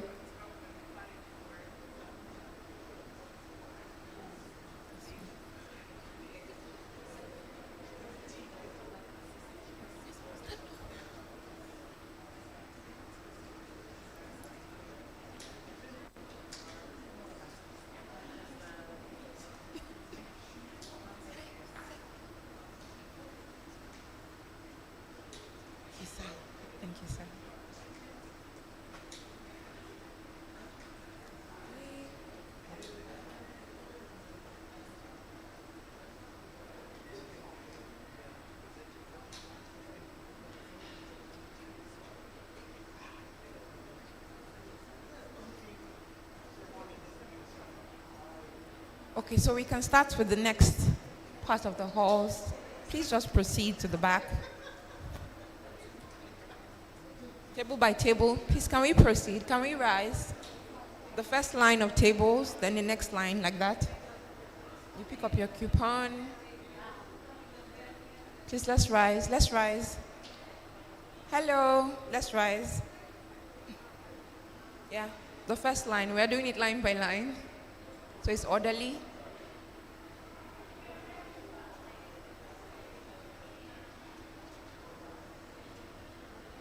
Table 3.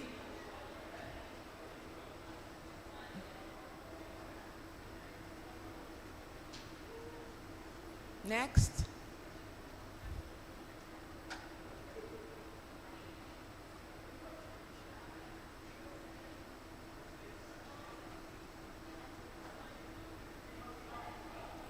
Please, can we rise? Next table.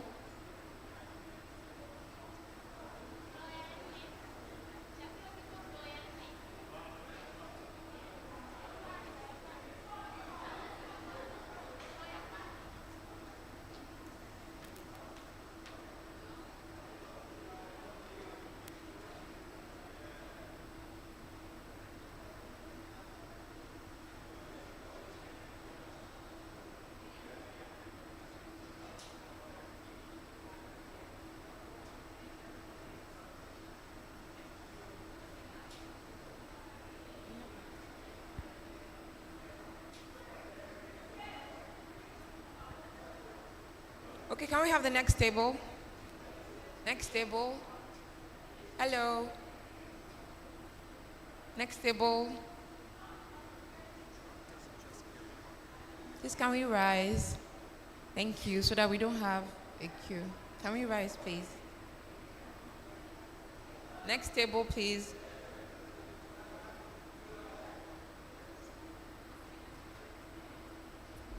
And I probably should have told you I heard this back. I know. And I probably shouldn't want this so bad.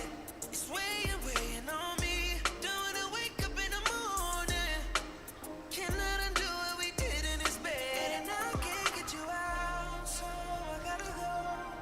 No, I'm not ready for you.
Sakutana mami, sakutana mami, sakutana mami, sakutana mami.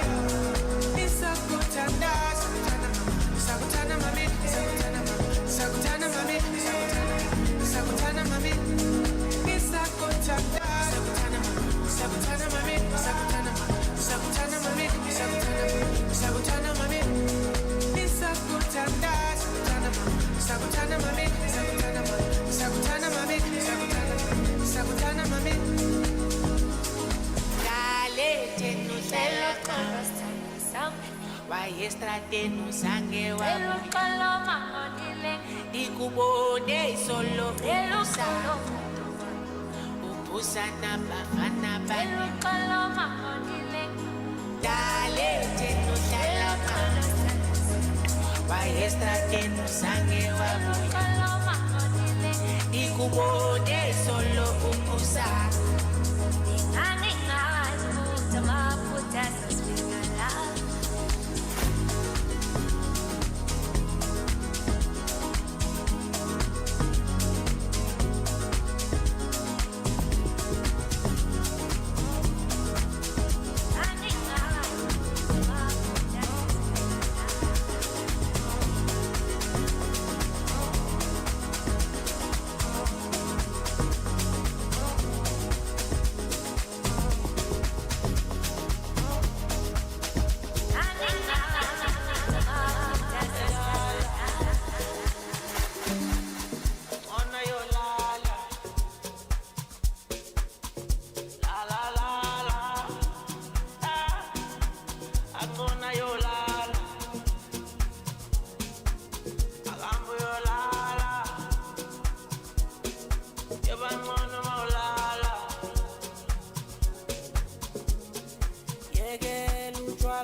Katika kila safari yako ya mafanikio, kila malipo, kila akiba, kila mpango unaoweka, Mix ina huduma mahususi kwa ajili yako. Kila hatua, Mix. Mix ni zaidi ya pesa.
masojwalekile ungatasikhuzanga indlela uyiphatha ngayo usibukisa ngabantu masojwalekile ukuzwa mlibe beke ayakalaleli ono ayolala ukuzwa mlibe beke ayakalaleli ono ayolala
This is DJ Glasgow. Let's go.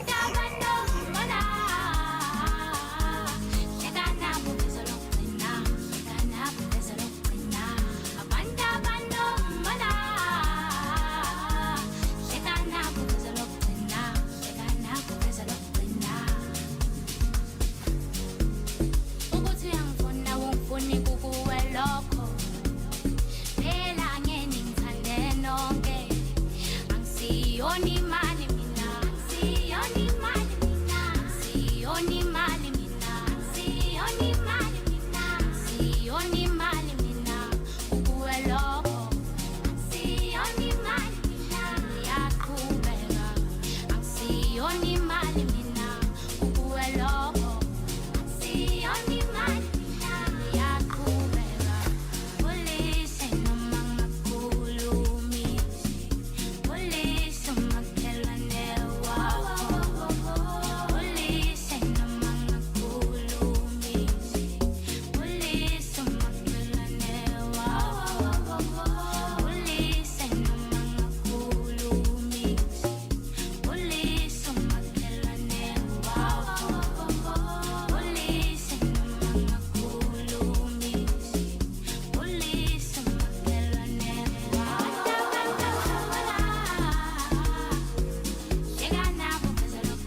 ngani ngithande nonke angisiyoni imali mina angisiyoni imali mina angisiyoni imali mina angisiyoni imali mina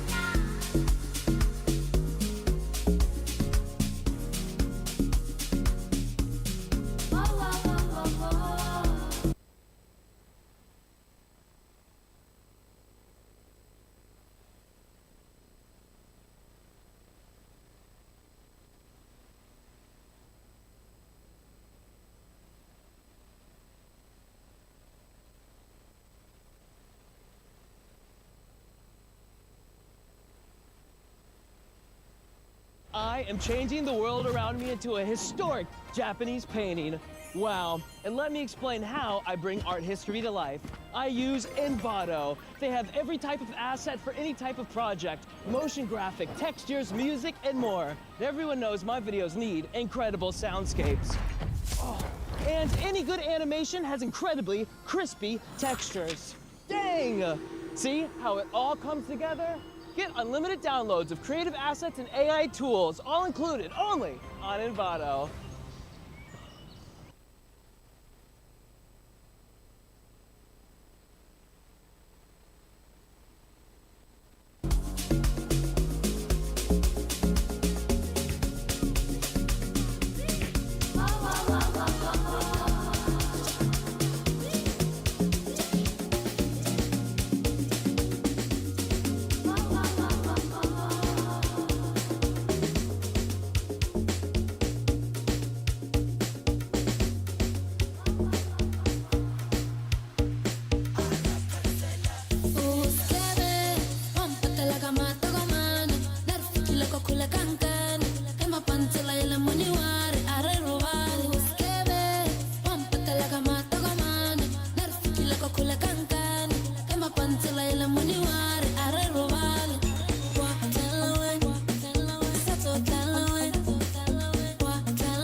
This is DJ Classcom. Let's go.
Where can you experience Dubai's cultural charm?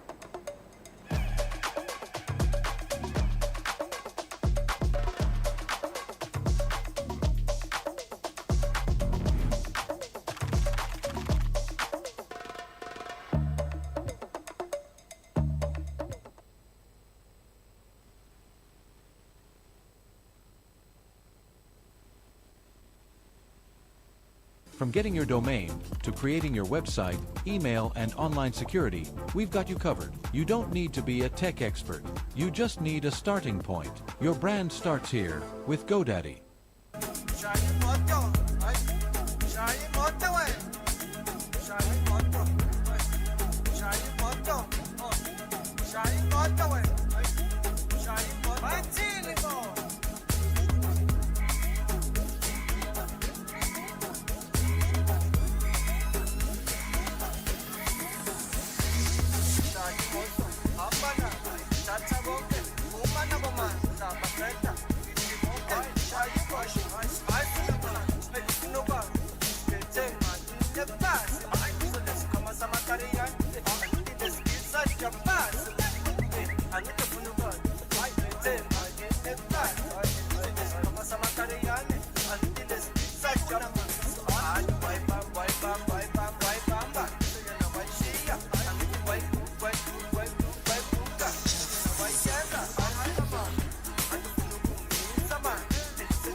This is DJ Glasgow. Let's go. Are you in, man? Are you in, man? Are you in, man? Are you in, man? Am I lighting? Phakathi ephathisini bathi yivali ngithi uthanda imali konje uhamba ngani wena ubuza bani bekumele uyenze iplani lokuthi uphume ngestrati bese uthatha idasti ungabi nendaba noma ungathani bese uphuza amanzi angithi awunamali wesisi nalivati uphuza uhlale phansi thule ngathi uyasi zonke indaba zamalayinani man uyaphapha man uyinkinga man awunamali we uyaskita man usibhekile we uyaphapha man ozalana we ukalana man ayi wena man izalana we man uyaphapha man awunamali man uyaspita man uyakhera wena uyaspeka man wosalana wena suka lana man wosalana wena suka lana man ayi wena man batha mavusa wekho ngegalenga fike patini ungena manje onusale ekhaya abuka utshwala sande pantini njalo umntwana amavusa wekho ngegalenga fike patini ungena manje onusale ekhaya abuka utshwala sande pantini njalo umntwana kweli story uvela bangintoni awusitshele wena ufuna ukhuza abantu ngoba ikamahala sorry lo mntwana ukweli story uvela bangintoni awusitshele ufuna ukhuza abantu ngoba ikamahala sorry.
Hey, are you winning, man? Are you winning, man? Are you winning, man? Are you winning, man? Samba win. Are you winning, man? Are you winning, man? Are you winning, man? Are you winning, man? Samba win. Am I like you? I got a patchy thing. I see you valley. Niti utandi man. Onje uhamba ngani. Wena ubuza bani. Kumele uyenze iplani lokuthi uphume ngestrati bese uthathe idasti ungabi nendaba noma ungathandi bese ukhuza amanzi angithi awunamali wesisi nalivati ukhuza uhlale phansi thule ngathi uyazi zonke indaba zamalayinari man uyaphapha man uyinkinga man awunamali wena uyaspita man usibhekile wena uyaphapha man wosalana wena sukalana man ayi wena man izalana wena uyaphapha man awunamali man uyaspita man uyakhera wena uyaspeka man wosalana wena sukalana man wosalana wena sukalana man ayi wena man batha mavusa wekho ngegalenga fike patini ungena manje onusale ekhaya abuka utshwala sande pantini njalo umntwana amavusa wekho ngegalenga fike patini ungena manje onusale ekhaya abuka utshwala sande pantini njalo umntwana. Let's go.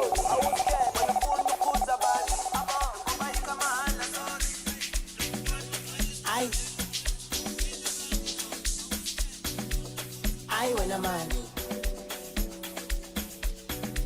Obatini money. Mina ngizokhlaba ngathene boma 10,000 yenkulungwane. Angithi dume ngamone kaslam funa mali iza kwasana. Ngizokhlaba ngathene boma 10,000 yenkulungwane. Angithi dume ngamone kaslam funa mali iza kwasana. We baze wamnandi baze mali mispin. Ufume kaslam lomthi. Funa mali. Baze wamnandi baze mali mispin. Ufume kaslam lomthi. Funa mali. Kaningboleke man. Khona la ngifuna ukuya khona wena man. Hayi man. Upupori. Uyephi yena? Chayi wena man. Angoleke.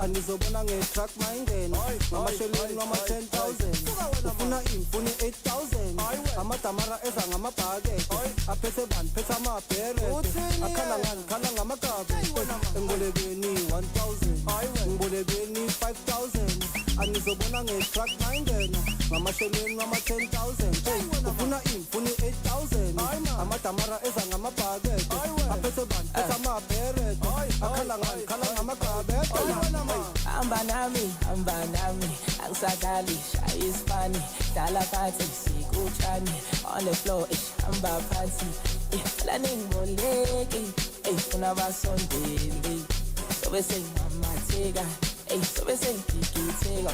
Hamba nami, angisadlali, shaya isipani, dlala phansi, sikutshani, on the floor, hamba phansi, la ningiboleki, funa basondeli. Bese mamatheka yabapolitics angathi parliament fake payment asilekele kombi correct ja internet yabahla isipele semnyama ngenka hayre ujiye kuse shayikanke amesayite ipambikante yabacolonize kuye inle akupoka peso atlela nenka como kwa cricket angithi ngimashonisa Marksman, yaba sokodis, hitman, yaba patadis, markets, yaba kotolis, Iceman. Angithubolekile upatala last week, wena upatalile ngiyakhumbula last week. Imali ikhuphukile last week, angithukelekile seyikhule ngespeed. Angithubolekile upatala last week, wena upatalile ngiyakhumbula last week. Imali ikhuphukile last week, angithukelekile seyikhule ngespeed. Ayisawuthi wena imaphambi, wena imemuva ngoba use-HIV. Bathi uzimali phakathi ekapini, unoxman phakathi edayizi. Bathi awuthi wena imaphambi, wena imemuva ngoba use-HIV. Bathi uzimali phakathi ekapini, unoxman phakathi edayizi. Ayisuka ma. Ngiyabona makwedini maninqande ibhunqenqela abantu fanele ukuthi nikhabile stress funa mali izakasani ay wena ase wamnandi ase mali nispin ay uphume kaslam nomjini ay funa mali ay ase wamnandi ay ase mali nispin ay uphume kaslam nomjini ay funa mali Siyababheka bayangena bayaphuma siyabahleka kikiki zikiki pepepe brekeki bathi bayangena baya Yamatumane sebefuna lesigubu Shipa ngokufuna ngedubu Vele sasika sekukhala ivumvum Sabakhuthuza kuphuma yazuli Ebathi yashisa levuza Bazuza sekukhala isikuza Ebathi yashisa levuza Bazuza sekukhala isikuza Yamatumane sebefuna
day class come. One love.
Asiqala ka-ake manje sihambe kanje.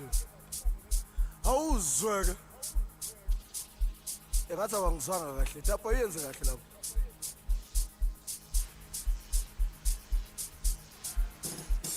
Yazo. Uyazenzela. Elo mntana uyazenzela. Bathi uyazenzela. Bathi yena uyazenzela. Maricho me wantuaramo asimoteng, wantuaramo asimoteng, wantuaramo asimot, wantuaramo kimoteng. Maricho me kimoteng. Asambe, engithi mina wantuaramo asimoteng, wantuaramo asimoteng, wantuaramo asimot, wantuaramo kimoteng. Kimoteng. Kimoteng. Asambe kanjena bathi Keynote, Keynote, Keynote, Keynote, Keynote. Asambe kanjena bathi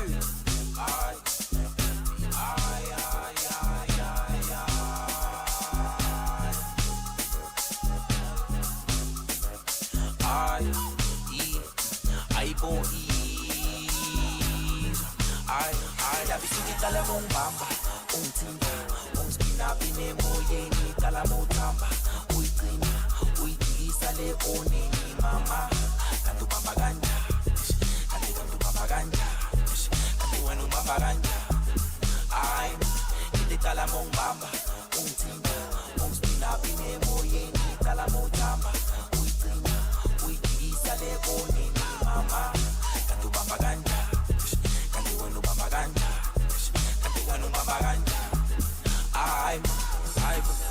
Ntho tseo di etsang ha una tjhelete empa ntho tseo di etsang ke tsa batho ba nang le tjhelete.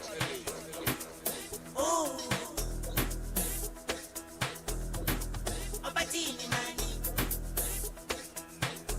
barikilimeke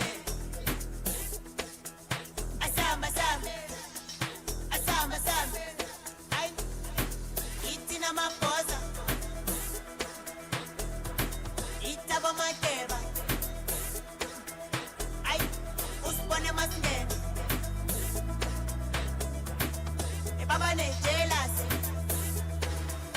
ay itina mapoza itaba makeba usibone masingena ay baba ne jealous itina mapoza itaba makeba usibone masingena ay bona laba baba ne jealous ay laba baba ne jealous baba ne jealous laba baba ne jealous ay baba ne jealous laba baba ne jealous baba ne jealous laba baba ne jealous ay baba ne jealous ay itina mapoza itabo makeba usibone masingena usibone masingena laba baba ne jealous baba ne jealous itina mapoza itabo makeba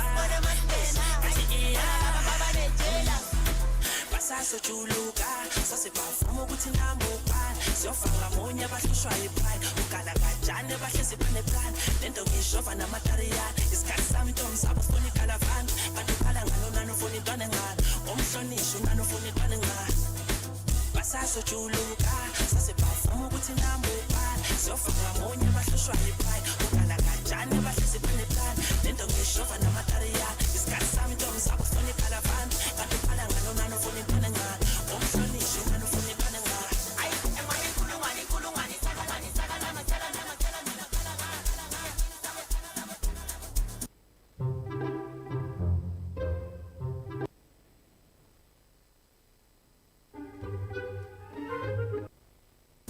It's DJ on the beat.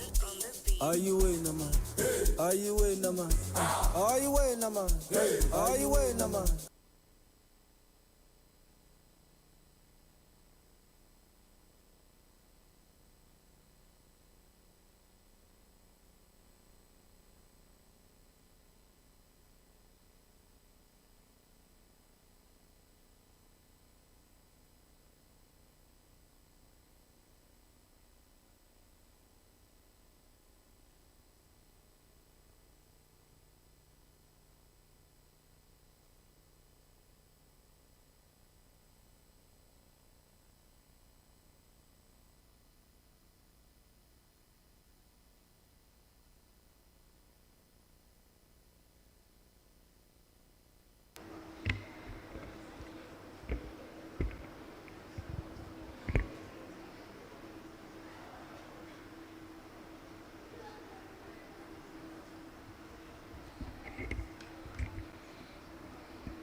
Hello, ladies and gentlemen. Please let's get seated as we begin our next session.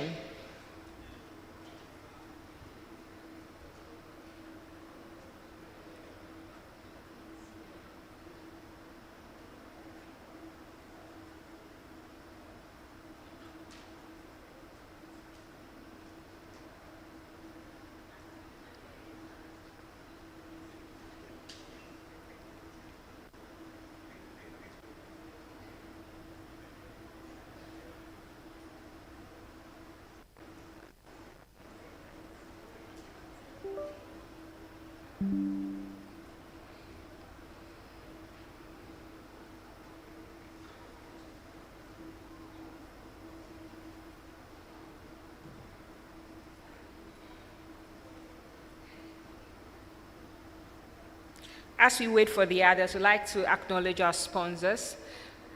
Our headline sponsors, Zambia Sugar, Combined Training Solutions, Flow Crunch, QHSES Leadership Academy, the Safety Check, and the Hybrid Group. And to our supporters, we have Workplace Safety Association of Kenya, the Kenyan Airways, Onomo Hotels, International Labour Organization, Institution of Occupational Health and Safety, IOSH, NEBOSH, National Examination Board in Occupational Safety and Health, British Safety Council, events by Avira, Zumaridi Cleaning Services. And also outside of the conference room, we can see exhibitors there. You have the hybrid group, and I understand that they are having a reduced discount on some of their trainings. So if you need any training services, you can visit their booth so that you can engage them and have access to these discounted trainings. We have Zambia Sugar, and OHASA has also mounted their exhibit stand. And then we have ASAS Group of Companies, CTS, and then Workplace Safety Professionals Association of Kenya. So kindly reach out to them. Kindly reach out to them so that if you need any of their services, you can actually take advantage of. Definitely you're going to get some discounts on their services. Ladies and gentlemen, we would like to start our next session.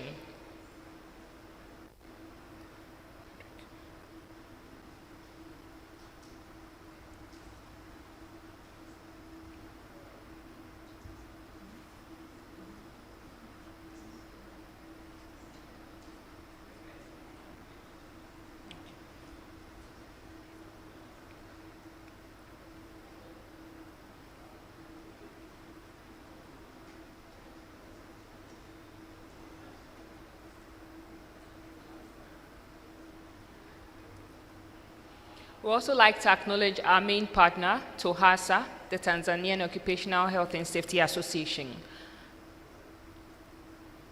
Please let's get seated as we start the next session.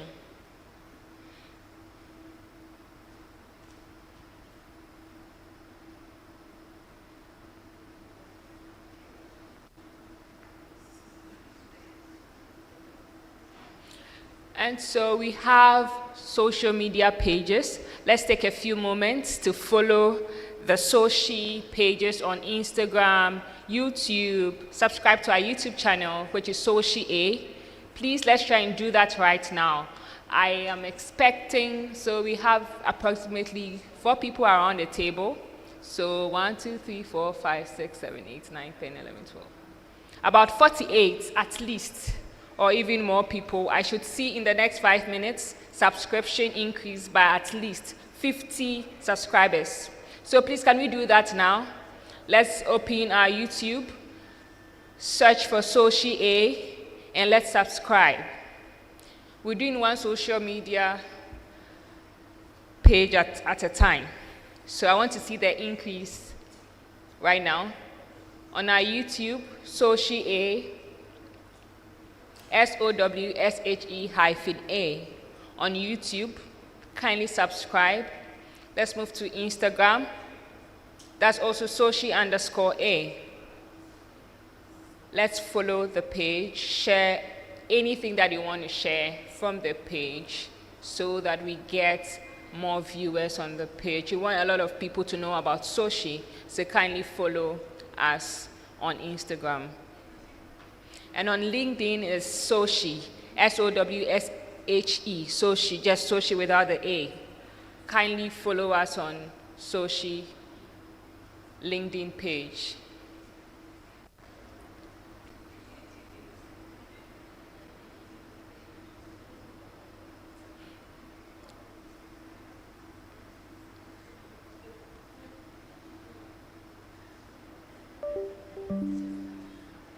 So those of us joining us now, kindly help us by subscribing to our YouTube, Instagram, and LinkedIn channels. For YouTube, our handle is SOWSHE-A, SOWSHE-A, SOWSHE-A for YouTube, and Instagram is SOWSHE_A, SOWSHE_A. And for LinkedIn, we have just SOWSHE. Please search, follow us, subscribe before we start the next session.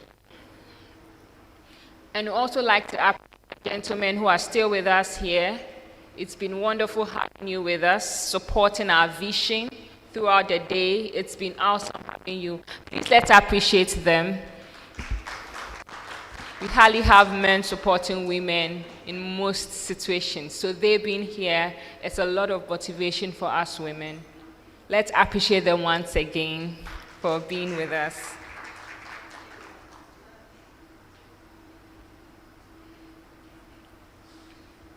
So we're going to continue with our session. We're going to have another panel presentation.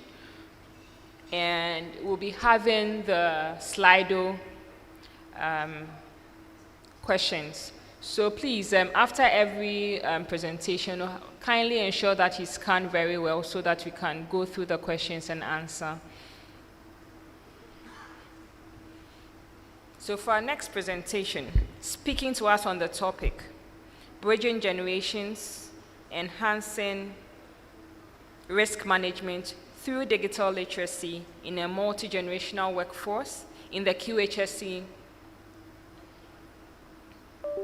is the QHSE manager, Blue Coast Investments Limited, Frederick C.K.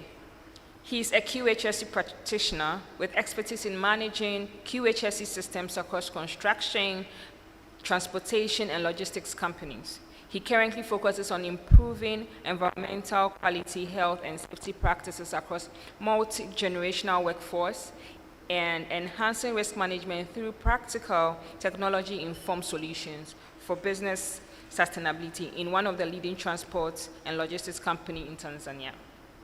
Ladies and gentlemen, help me welcome Mr. Frederick C.K. to take on this session.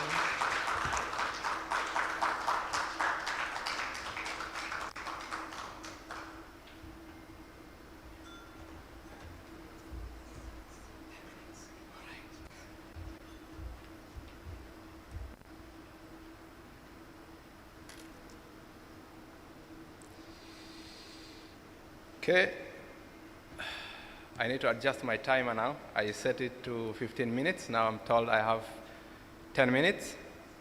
So, yeah, good afternoon, everyone. First of all, habari za mchana. Unfortunately, my colleagues, Engineer Badmos, yes, Engineer Badmos, and his name is Opa, if I'm not mistaken. They were really, really eager to learn Swahili. So I was teaching them what is habari ya asubuhi, and now it's habari ya mchana. Unfortunately, I think they are not yet back, but habari ya mchana. It's a pleasure being here. First of all, I'd like to congratulate the event organizers for this wonderful event that brings health and safety experts across different fields, especially women that have gathered here. So we're here, and just briefly, my name is Frederick C.K., as I was introduced, and I come from a transport and logistics company called the Blue Coast Investment Limited. We deal in transportation. It's a trucking company basically, but we also transport passengers, staff passengers for our customers. One of them is Gator Gold Mining Limited, so we transport their customers to and from work safely, and we also transport petroleum products to different locations within the country, but also across the borders. So as a transport and logistics company, we have some experiences to share with regards to workplace safety, but also safety on the road.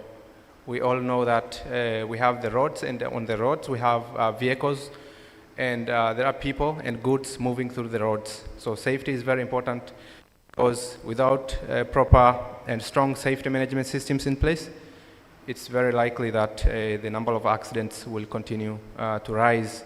So we have the systems in place, and I'm here to share those experiences from our company on what we're doing and how we are bridging the gap between multi-generational workforce. So,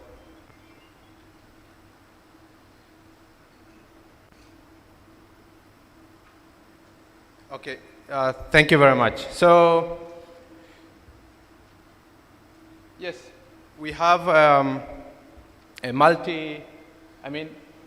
we have a blend of experienced drivers. We have different staff categories. We have drivers, and we have support staff in the offices. And we also have equipment, like especially the trucks that are of different, that have different technologies. For instance, if you can see here, that is a dashboard of an old technology truck. And now down here, we have a dashboard of a new truck with new technologies. So there are drivers who are driving these trucks. Some of them used to drive the old vehicles, and now you are transforming them, you are handling them new equipment that has new technology, which communicates with the driver. If you can see down here, there is a message that is displayed by the truck, like here, this one, and that one. Those are the messages that are displayed by the modern vehicles that we are running in our fleet. So you will see that there could be some issues or gaps if these technologies and the different generations, we have Gen Z, we have drivers that are maybe some are, they call baby boomers, and then there is Gen X and so forth. Okay, thank you very much. Thank you. Okay, now this is better, I think. We have the opportunity, however, to bridge the gap of the digital skills. We have the opportunity to bring the different generations together to enhance the risk management. So if you can play the next slide, please.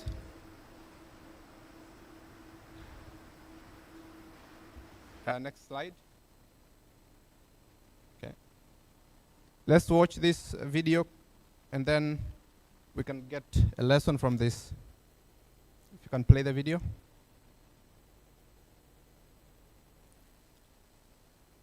Is it a PDF? Is the presentation in PDF? Okay, then I think we'll skip that part. Thank you. But I can describe the video that was to be played here. It is from a dash camera from the truck. The video shows a near-miss incident whereby our truck almost collided with another truck, which was caused by wrong overtaking of other vehicles on the road. So because of the presence of the camera, we were able to capture that event in the camera, and we have been using that as a training material in our drivers' sessions. So we have the trucks that have the technologies, different technologies, artificial intelligence cameras, GPS tracking units, which generate very useful data in terms of enhancing workplace safety, but not only workplace safety, but also safety of the other users on the road. The older generation has deep practical knowledge, often more comfortable with paperwork, more comfortable with paper or manual systems, as I've shown in the previous slide, where we have the old truck with less technology, and then we also have the new trucks with new technology that communicates with the driver, and the system that communicate with themselves and generates dashboards or information that can be very useful in making decisions. So the younger generation, which is more comfortable with technology, like use of smartphones, use of computers, use of social media, and so forth. So these young generation, if you make them work together with the older generation, that means there could be some discrepancies in the understanding, how they learn things, how they communicate, how they interact, how they do things. But if you have a proper system in place to harness the experiences from the older generation or senior drivers, and you combine them with the expertise of the young generation, that means you have a very good chance of improving work safety. For example, in our fleet, we used to have the paper inspection checklists, but now we are having the online inspection checklist, so the drivers use their mobile phones to inspect the vehicles instead of the paper checklists. Before they operate the truck, they have to inspect. So if you can train them, all the drivers, you make them able to use the smartphone. That means, just like we have seen in the previous presentations, we were able to do questions and answer the questions through our smartphones, and in real time we have been able to see the results of the answers that were done by the audience. So similar to the vehicles, we also have the systems that capture the digital data, and then the system analyzes the data, and it gives you an overview of what is happening. If you can go to the next slide. Yes, so in the logistics company, like the previous presenter mentioned, Madam Gloria, she mentioned about the trucking company, how they use the trucks, and I mean in terms of safety. This is an example of the online system that we use for the vehicles inspections. So through the digital systems, now we are able to see whether the truck has been inspected. If a driver operates the truck without inspection, we see in real time, you can see here, it can tell us how many vehicles have been inspected, how many have not been inspected, how many trucks failed the inspections, and we can instantly see what was the issue with the truck. So this is made possible by the modern technology. Now, if you have the drivers who are young, who are more comfortable with the technology, modern technology, and you have the older generation drivers who were familiar with the paper or manual systems, these can be gaps. And then you will not be able to achieve the benefits of this system. So there is a need to make sure that these different generations, you have a system to make sure that they're all comfortable with the digitalization or the digital tools. If you can go to the next slide, please. Thank you. Yes, so risk management with digitalization and digital tools. This is just a quick examples. For instance, in our company, we used to have physical meetings, toolbox meetings with the drivers, with the staff, different staff, mechanics. We do physical meetings to discuss various safety topics. Now, we started to adopt digital platforms like the online calls, the online conferences, online meetings. So since we moved to the online meetings, we have been able to improve the participation of the workers in the OHS matters by 80%, because for the manual meetings, you are not able to meet the drivers who are on the road. So now the company has committed to making sure that every day, Monday to Friday, at 8:30, for 30 minutes, all the company fleet stops and the drivers participate in the safety meeting through their mobile phones. So you can see now we're using the technology, the modern technology, to manage workplace safety. So through the online meetings that are conducted every day, the participation of drivers has been 80% improved in the safety meetings. So you'll see now through that initiative, the drivers, the safety culture is improving every day.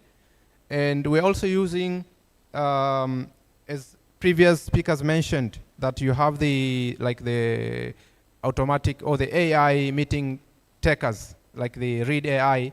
It automatically generates the summary of what was discussed. It consolidates the meeting attendance. It will show you who attended, who did not attend. So you're using that technology, the artificial intelligence in that aspect. But also, we use AIs nowadays to aid in the preparation of the training and communication materials, safety materials. Yes, as Madam Gloria said, it is not a threat.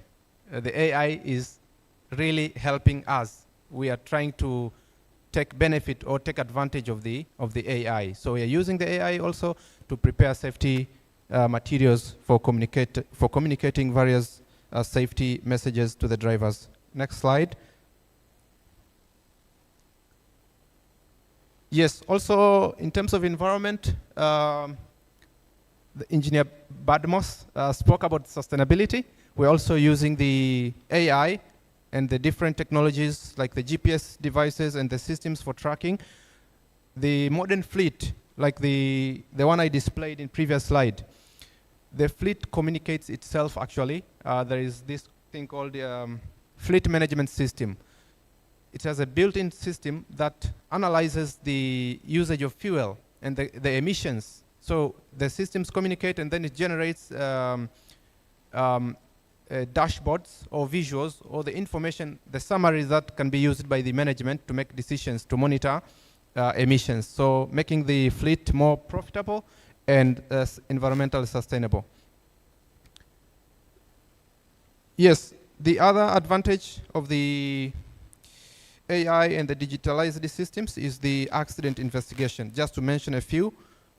If you have, of course, the video is not displayed, but from that video, we could have seen that when the incidents occur, we are really interested to find out the root cause of the incident. So through the digital systems and the modern tools of the digital era, we can be able to identify the root cause with greater degree of certainty. So once we have the root cause, we can develop the proper corrective actions. Next slide. Yes, of course, there are some challenges. One of the challenge, it could be like the older generation. They used to drive manual trucks and everything worked. Now you're telling the driver, before they operate the truck, they have to fill out a checklist. You see how that can create some resistance, because they used to drive the truck and everything worked very well. Now you're introducing some papers and mobile phone inspections, so forth.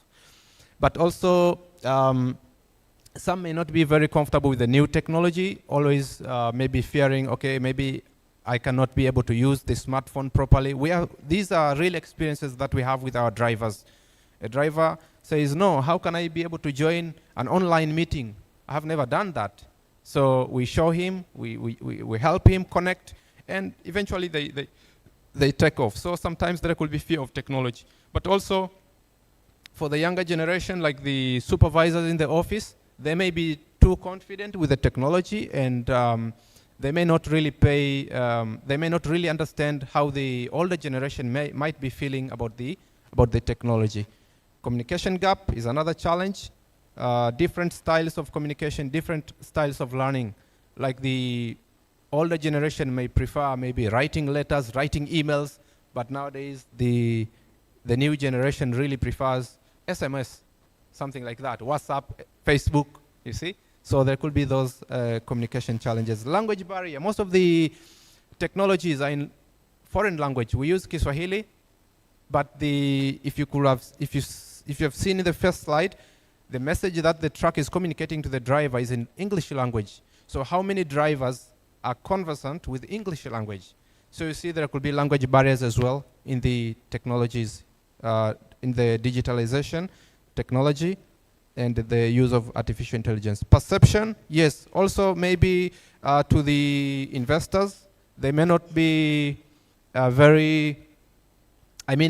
the investors, but yes, the investors might think that these solutions could be too expensive.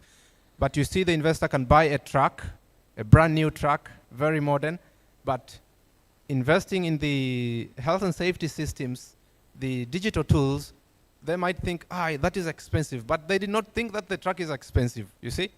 But the AI tools and the modern digitalization technologies, they might perceive, some of them might perceive as an expensive investment. Next slide.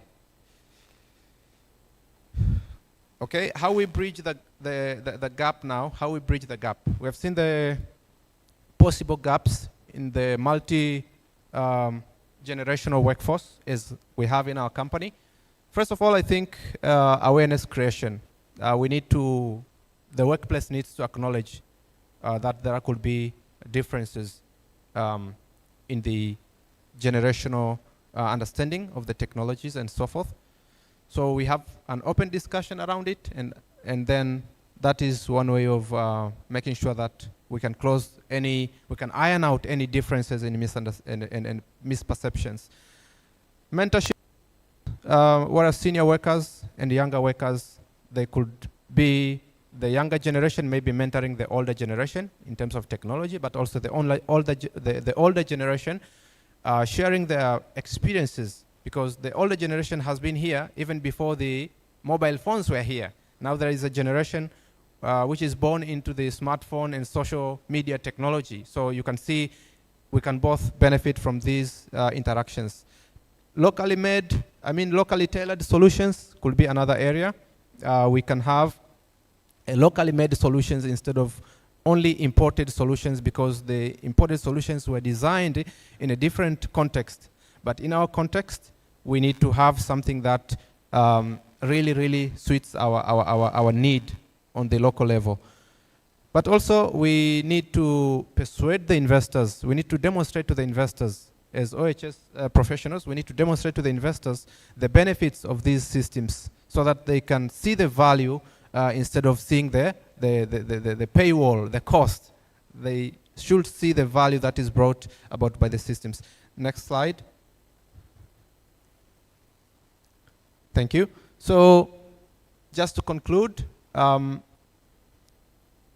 it's just not about technology when we are talking about digitalization, but rather we need to make sure that people adopt it together.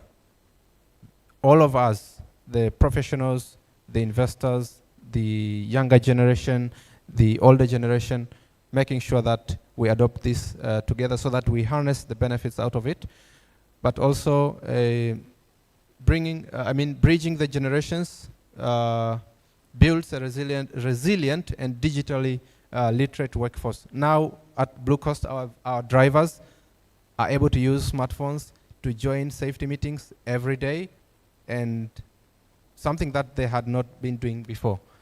Just to close my presentation, is just to emphasize that the use of the digitalization and digital tools and AIs has been very useful in our company, and we are proud to be one of the companies that is innovating every day, seeing how we can benefit from the digital systems to make sure that our fleet is safe and we deliver goods and people safely to their destinations. Thank you very much.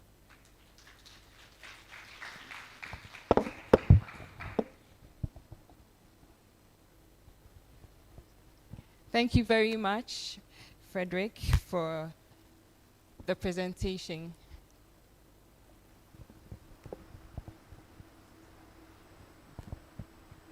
Okay.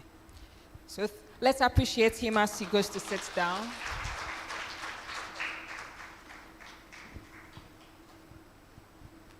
So we'll be scanning for the questions for this session, right? So team, can you project the scan code? If you are not able to scan it, kindly go to www.slido.com. Slido.com. Slido.com. And the code is 286-1262. 286-1262.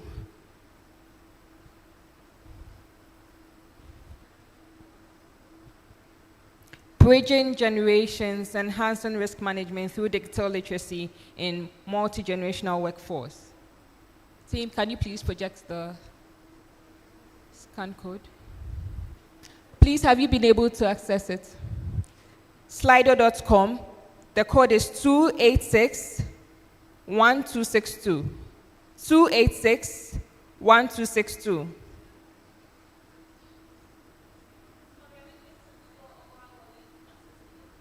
No, they're going to project it. So you go to Google, search for slido.com. Slido.com. Slido.com. And the code again is 286-1262.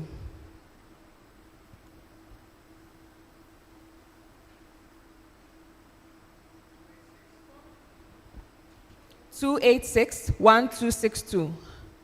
286-1262.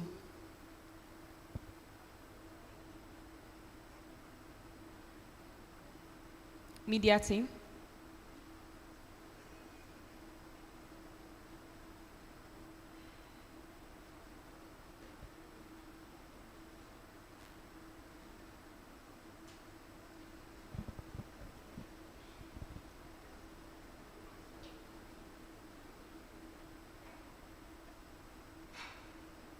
Okay, as we wait for them, I'd like to hear a few takeaways. What was the one thing that you're taking away for this session? This specific one? Anyone? Right.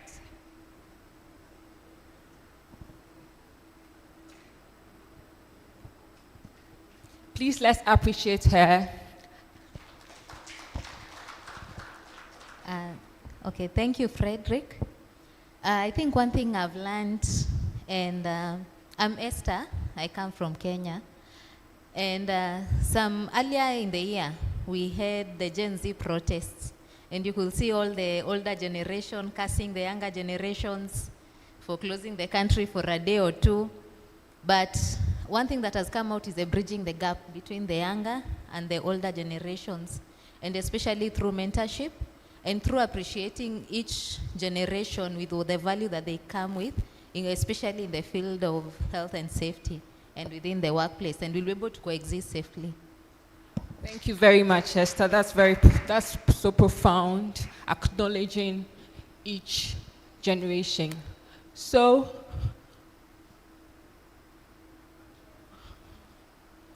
bridging generation, you started, okay. This is the first one. So, bridging generation.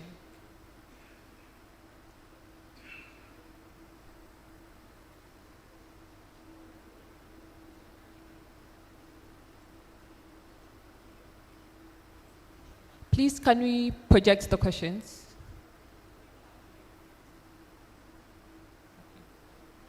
Please, have you all been able to join? Kindly raise your hands if you've been able to join. Only a few of us. Please.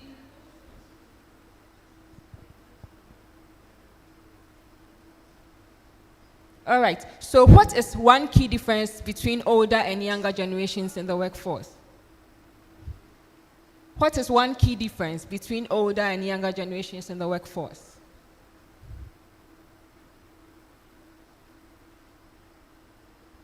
Let's choose our answer.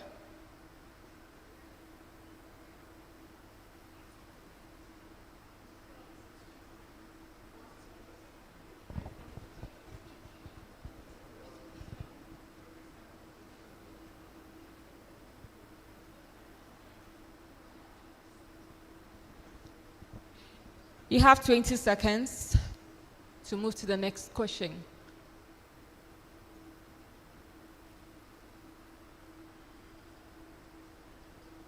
What is one key difference between older and younger generations in the workforce? A, older workers are more comfortable with paper and manual systems, while younger, okay. So next question. What was one benefit mentioned about using AI in safety meetings? What was one benefit mentioned about using AI in safety meetings? A, the first one is AI helps capture meeting attendance and minutes automatically and can create visual illustrations that improve understanding and retention of safety topics. The next one is AI replaces all human decision making in safety meetings. Next, AI reduces meeting time to 0. And the last, AI prevents the need for driver training.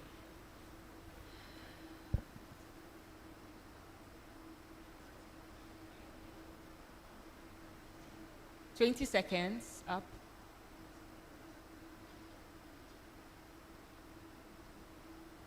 Voting closed. Right, next question.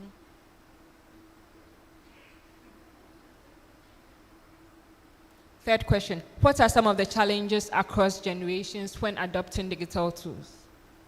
What are some of the challenges across generations when adopting digital tools? Resistance to change, fear of technology, over-reliance on apps, communication gaps, language barriers, and perception that solutions are too expensive. Everyone adopts technology equally. The third, only younger workers face challenges. And the last, older workers always reject any technology. Next.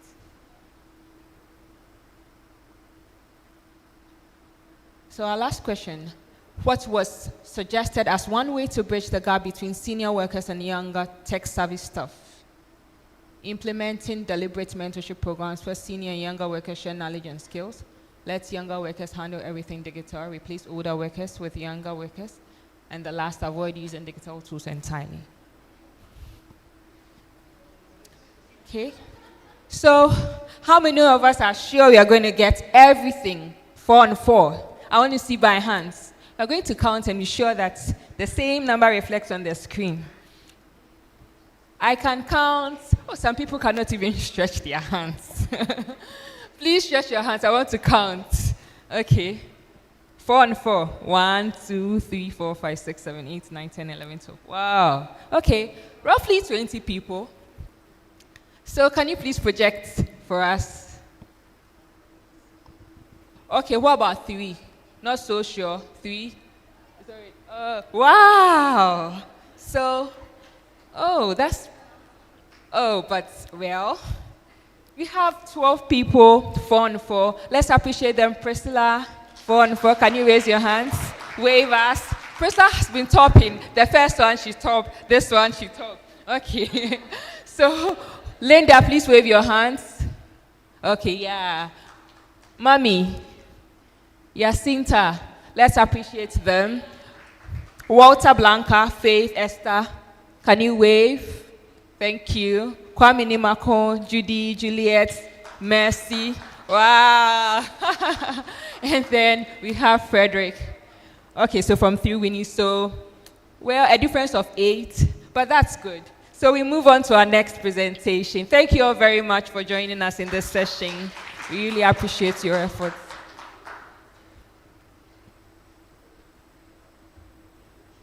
So before our next presentation, one of our exhibitors, Hybrid Group, is running a promo. Please, can you project the scan?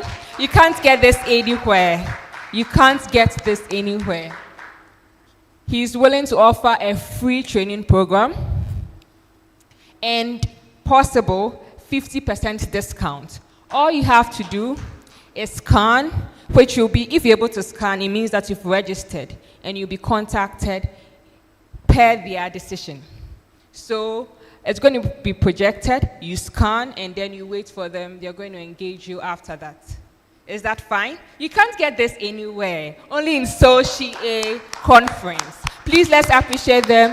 Media team, please can you project the scan code so that they can scan and then take advantage of this promotion.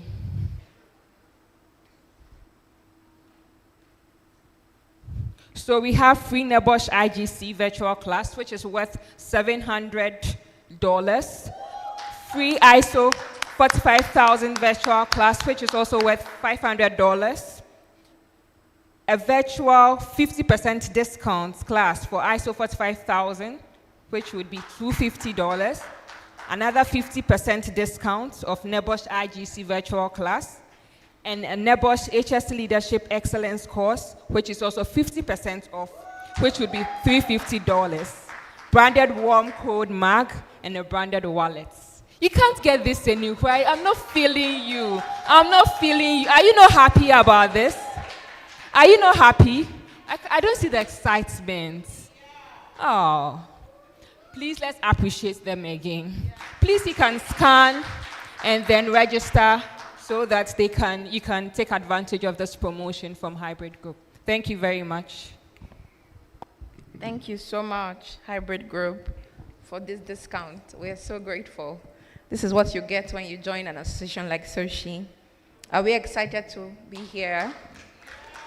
So how many people are going to take advantage of the discount?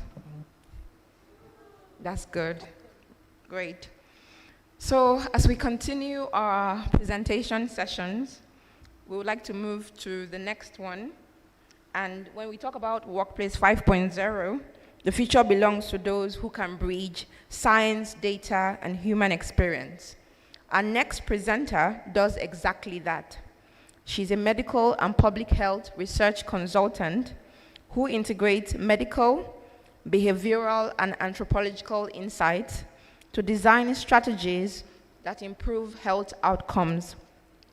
Beyond her consultancy, she champions patient involvement in health, data, and explores how wearable technology can enhance employee well-being with trust and transparency.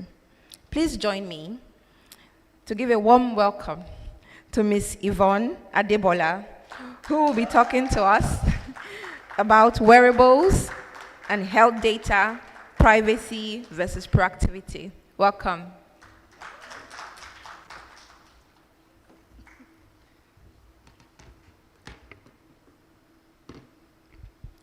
Good afternoon, everyone. We can start the slides. So my presentation today is going to talk about wearables and health data, privacy versus proactivity. Okay. We can move to the next slide. Thank you. So when we're thinking about health, okay. So when we're thinking about health data, first of all, we know that the World Health Organization defines health as a state of complete physical, mental, and social well-being, and not merely the absence of infirmity or disease.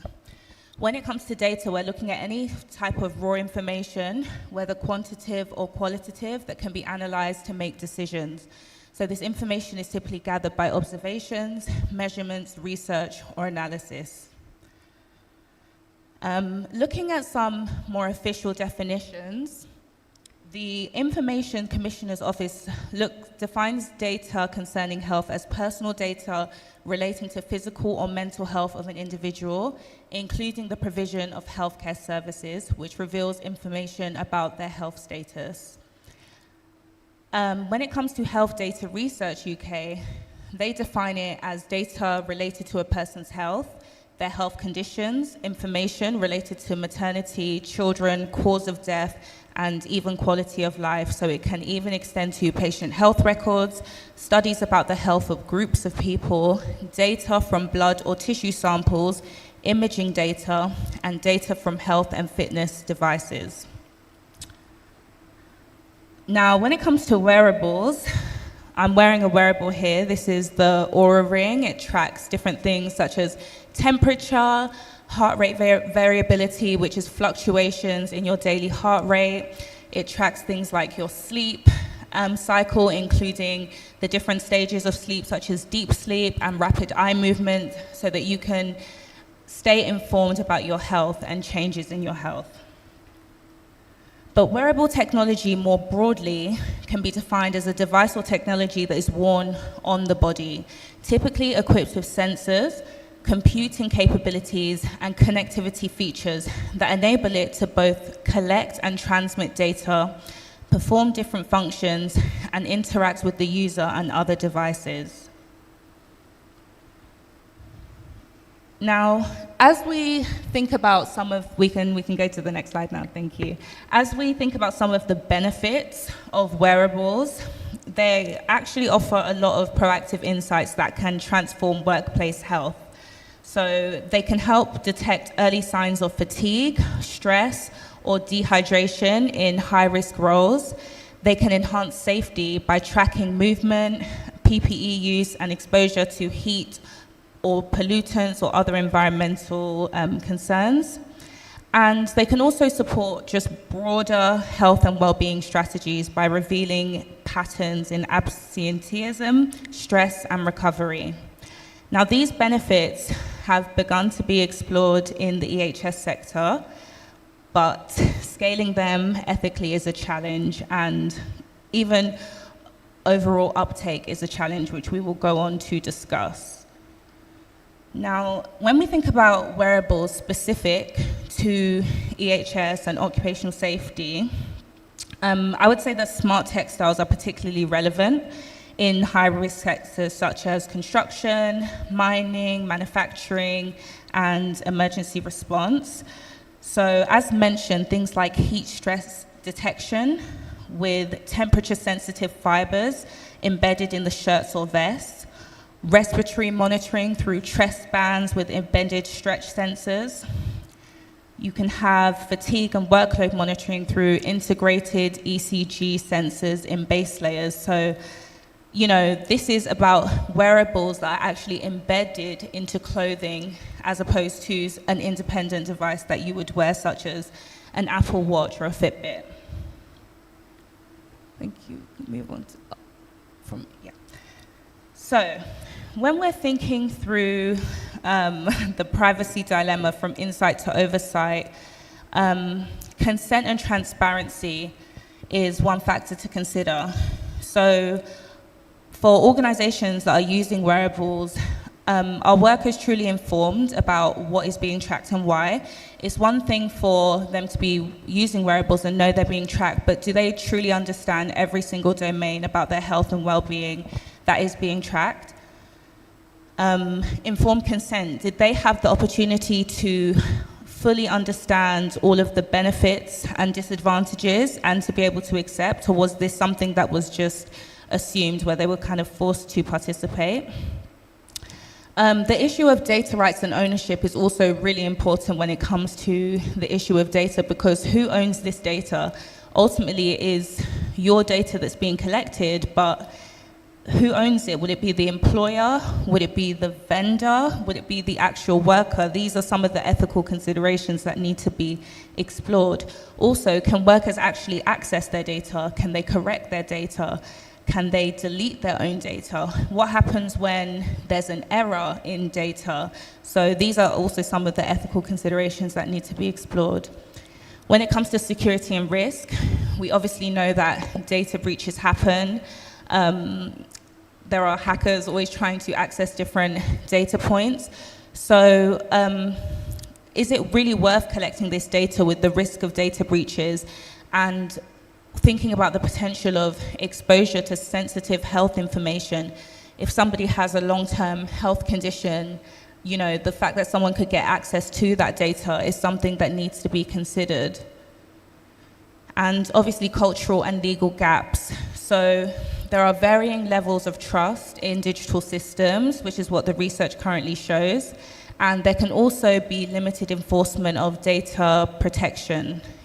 depending on the region that you're operating in. We can go to the next slide. So, in order to balance this risk and reward, we really need to look at things like ethical deployment, policy alignment, inclusive design, and local partnerships. For the sake of time, I'm going to move on to the next slide, where we're going to look at a case study. This was a study that was conducted to look at assessment and adoption of wearable technologies for health and safety management across construction professionals in Nigeria. So the focus was on the construction industry in Lagos State and Abuja, specifically because construction sites are very high-risk environments, and wearable technologies such as smartwatches or sensor-equipped helmets can offer proactive safety benefits. However, uptake is often limited due to cost, infrastructure, cultural resistance, and privacy concerns. So this was a quantitative survey. They asked 108 professionals, which consisted of government agencies, consultancy firms, and grade D contracting firms. It was an electronic questionnaire, and they used statistical analysis to compare the awareness and adoption across the different employer types. So what was found was that there was actually high awareness of different wearables, including things like smartwatches and wearable cameras. But when it came to things like fitness trackers, smart eyewear, or sensor-equipped vests and helmets, there was a slightly less awareness. And then when it came to dust sensors, rain sensors, and sensor-equipped footwear, there was even lower awareness, with overall government agencies showed the highest level of awareness, followed by consultants, then contractors. But there was no device type that had strong awareness across all groups. So overall adoption, when it comes to organizations that were actually using these technologies, it was very low across all wearable types, which were 11 different types. Most used were smartwatches and fitness trackers, although it was extremely rare. And the least used were things that are more particular to EHS, such as dust sensors, rain sensors, and footwear sensors. And out of all the groups of professionals, it was contractors that were most lagging in adoption. So they were kind of using these things the least. And no device was actually rated as used often or always. So some things to take from this is, while the study is quantitative, it references barriers from related literature to uptake, which includes cost constraints, especially for smaller organizations, privacy concerns, which we discussed earlier. So wearables, while they are supposed to be used for workplace safety and well-being, may capture data that is deemed to be confidential and personal, leading to reluctance of employees to engage. There are also some infrastructural and policy gaps, so limited regulatory support and unclear data governance, which may also erode employee trust. And then lastly, just cultural resistance. So workers may perceive them as sort of surveillance devices. Some of the limitations of the study include it was obviously in Nigeria, so it may not reflect national trends or trends across the entire continent. And it was professionals only. It wasn't looking at frontline workers. But what's interesting is that research from more recently in the last 2 years shows similar trends. So people are very much aware of these technologies in EHS, but adoption is low. And now the focus of researchers is to look at behavioral change strategies to try and persuade organizations to uptake these technologies. So what does that mean for us? What does that mean for you? What does it mean for EHS professionals in general? It's all about balancing safety, innovation with ethical data practices. Defining what data is collected, how it's used, and who can access it. Ensuring informed voluntary consent from your workers. Collecting only safety relevant data, not over collecting data. and always anonymizing or aggregating data whenever possible. Clearly defining who owns the data and restrict access to sensitive metrics. Have appropriate security measures in place, such as data encryption, secure transmission and storage, and conduct regular audits of access and sharing practices. Also, transparency and feedback. Give workers access to their own data and share how insights have led to safety improvements. These are the things that can be implemented to help with adoption. There's so much potential for wearables to help enhance workplace safety and well-being. And there are so many innovations, particular to clothing, which is, as mentioned, smart textiles or intelligent textiles. So let's try not to be in the category of professionals who are aware but are not doing anything about it. Let's look at how we can begin to implement these technologies in our workplace where it would make sense with the appropriate data governance. And, you know, if committees need to be formed, these things need to be done, because data governance is a very tricky area. There's a lot of legal considerations. So even in the UK where I'm based, there are ongoing conversations around data governance for health, because obviously health data should be used to improve lives, but it shouldn't harm anyone in the process. So yeah, thank you so much.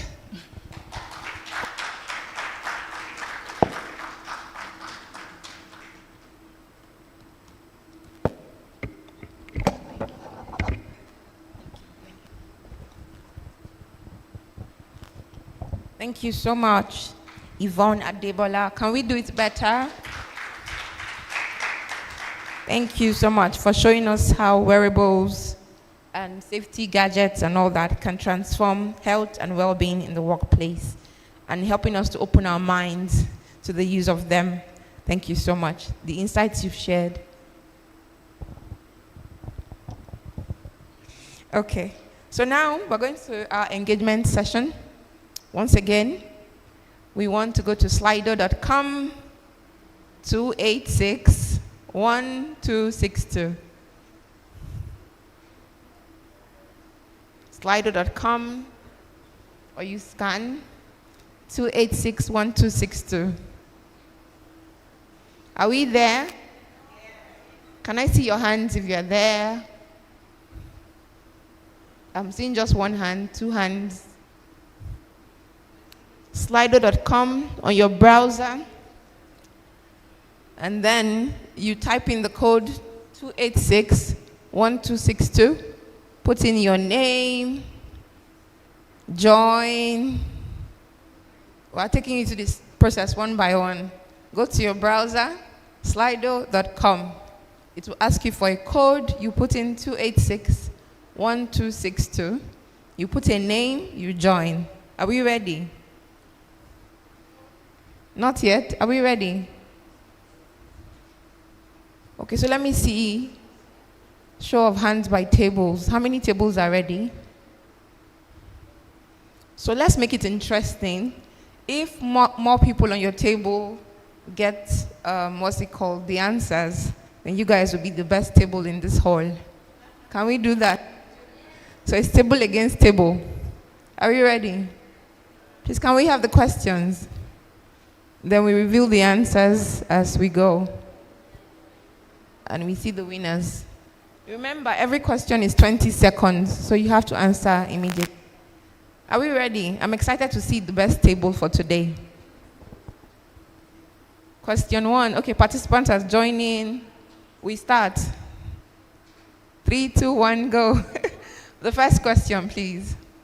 What types of data can wearable devices collect about workers? There are 4 options, pick one. Only 2 votes, 12 votes, okay?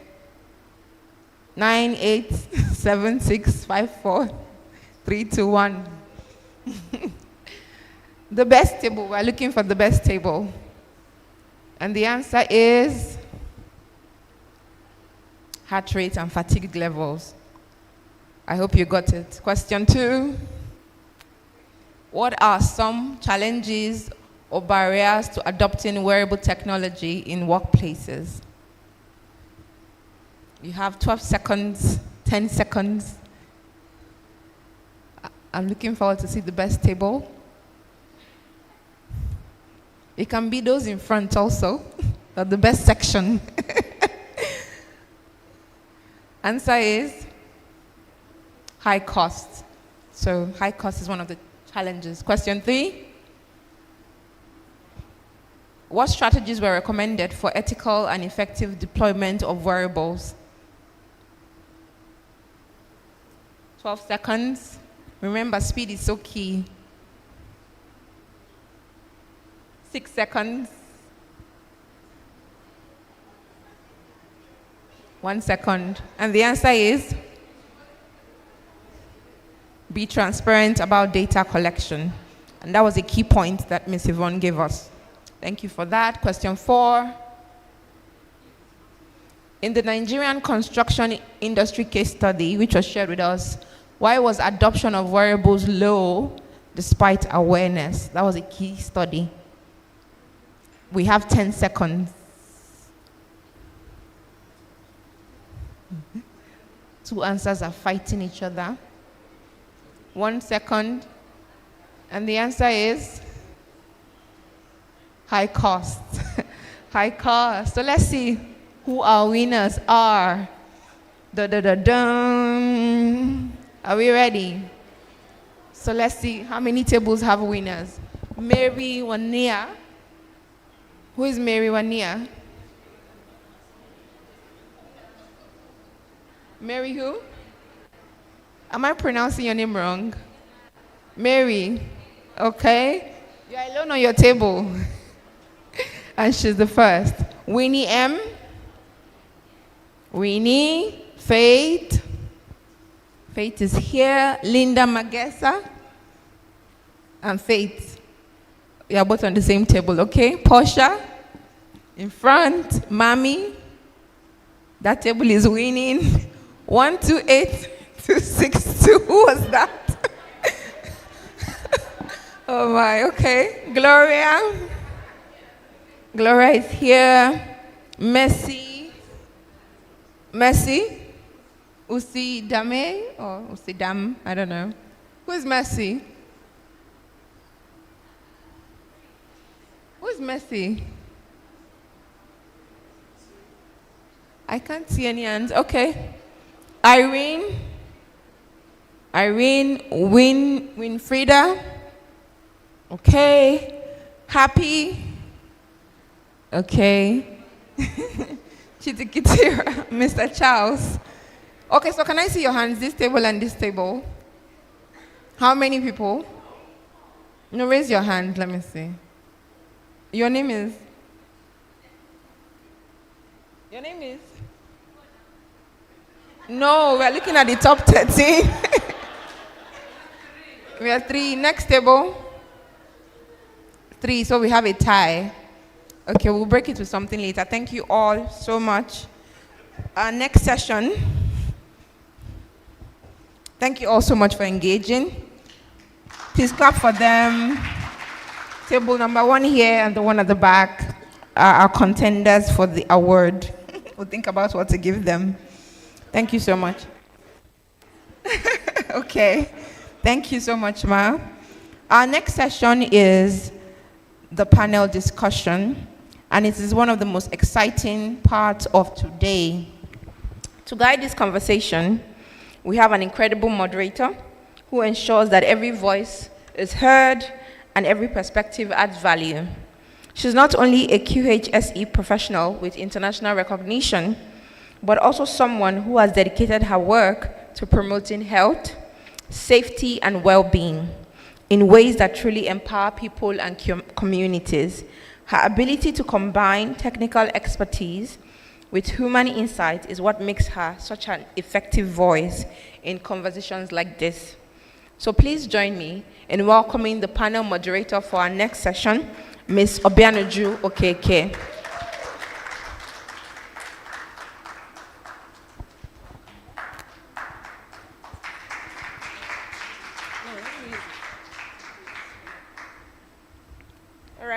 Thank you, Amarachi and Priscilla, for bringing me on board. Thank you so much. We are together. In the next 45 minutes, I'm going to ensure that every other information you need concerning this topic of discussions is being delivered to you. Because the speakers we have here, they are experts, and they've done justice to their topics.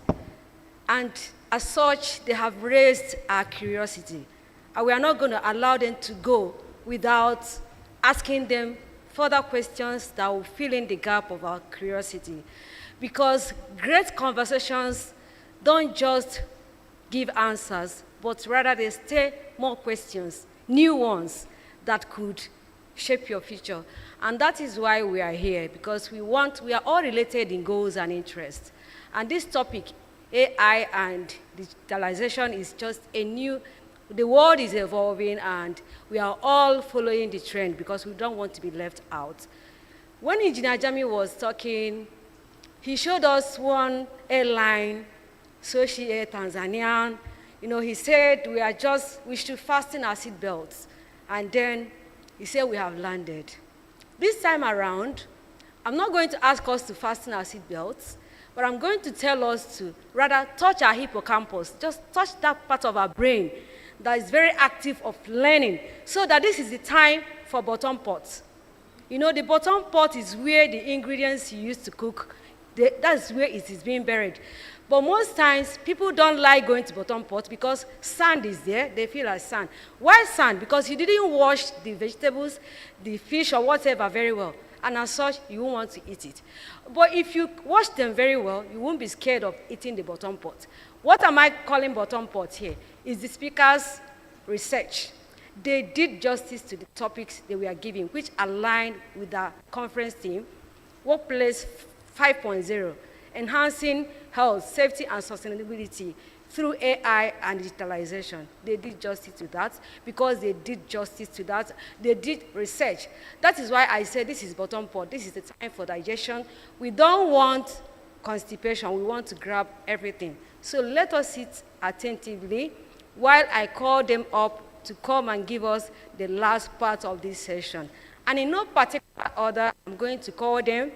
When I call them, please help me to give them the energy, the morale that will help them to give us more, because this is the part of Oliver Twist, because we all want more, which is why we set new questions again for them to get more information. So at this juncture, I'm going to call Gloria Ivera to come and join us at this stage of table discussion.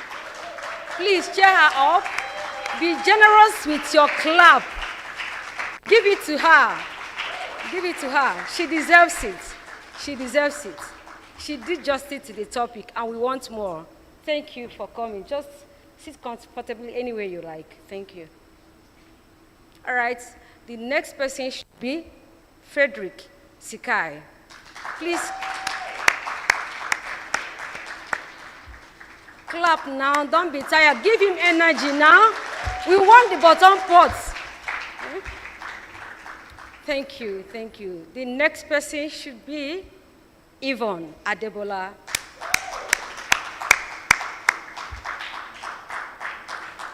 Please cheer her up now. Clap. And the last but not the least, remember I said in no particular order, the Jagaban in Nigeria. Tanzanians, we've not told you that we have Jagaban of safety. And that's the Engineer Jami Badmus. The Jagaban of safety in Nigeria. Welcome, sir. Thank you so very much, sir. So, audience, I urge you to please buzz the internet right now. CSR is now. Give back to the society. Start hashtagging everything. All the salient points, hashtag them and go to all the social media handles and start saying all the salient points you got here now. Use hashtags to all our LinkedIn, Instagram, Twitter, tweet and tweet and tweet until the whole world knows that we are here. Thank you so much.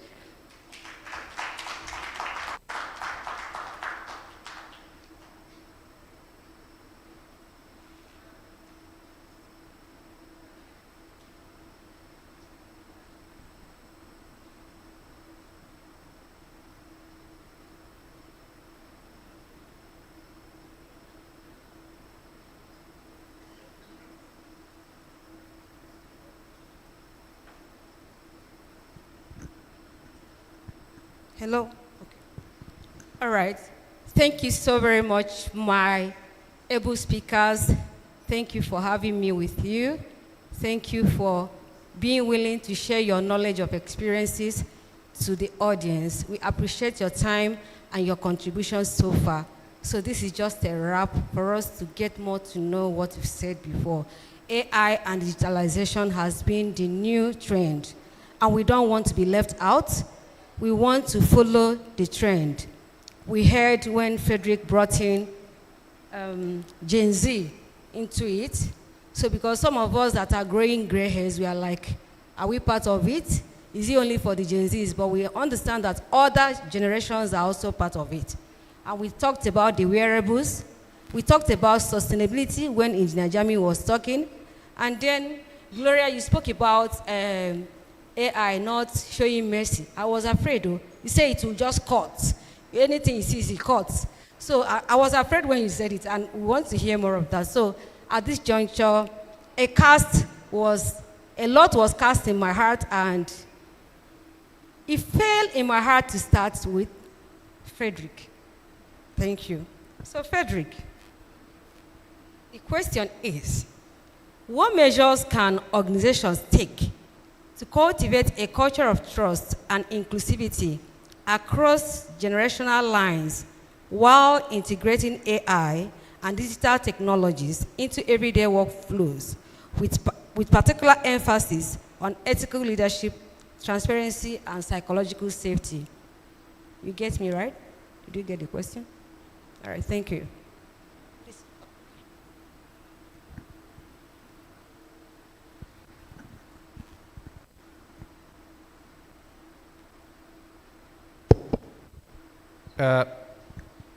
Thank you very much, moderator, for the question. Thank you.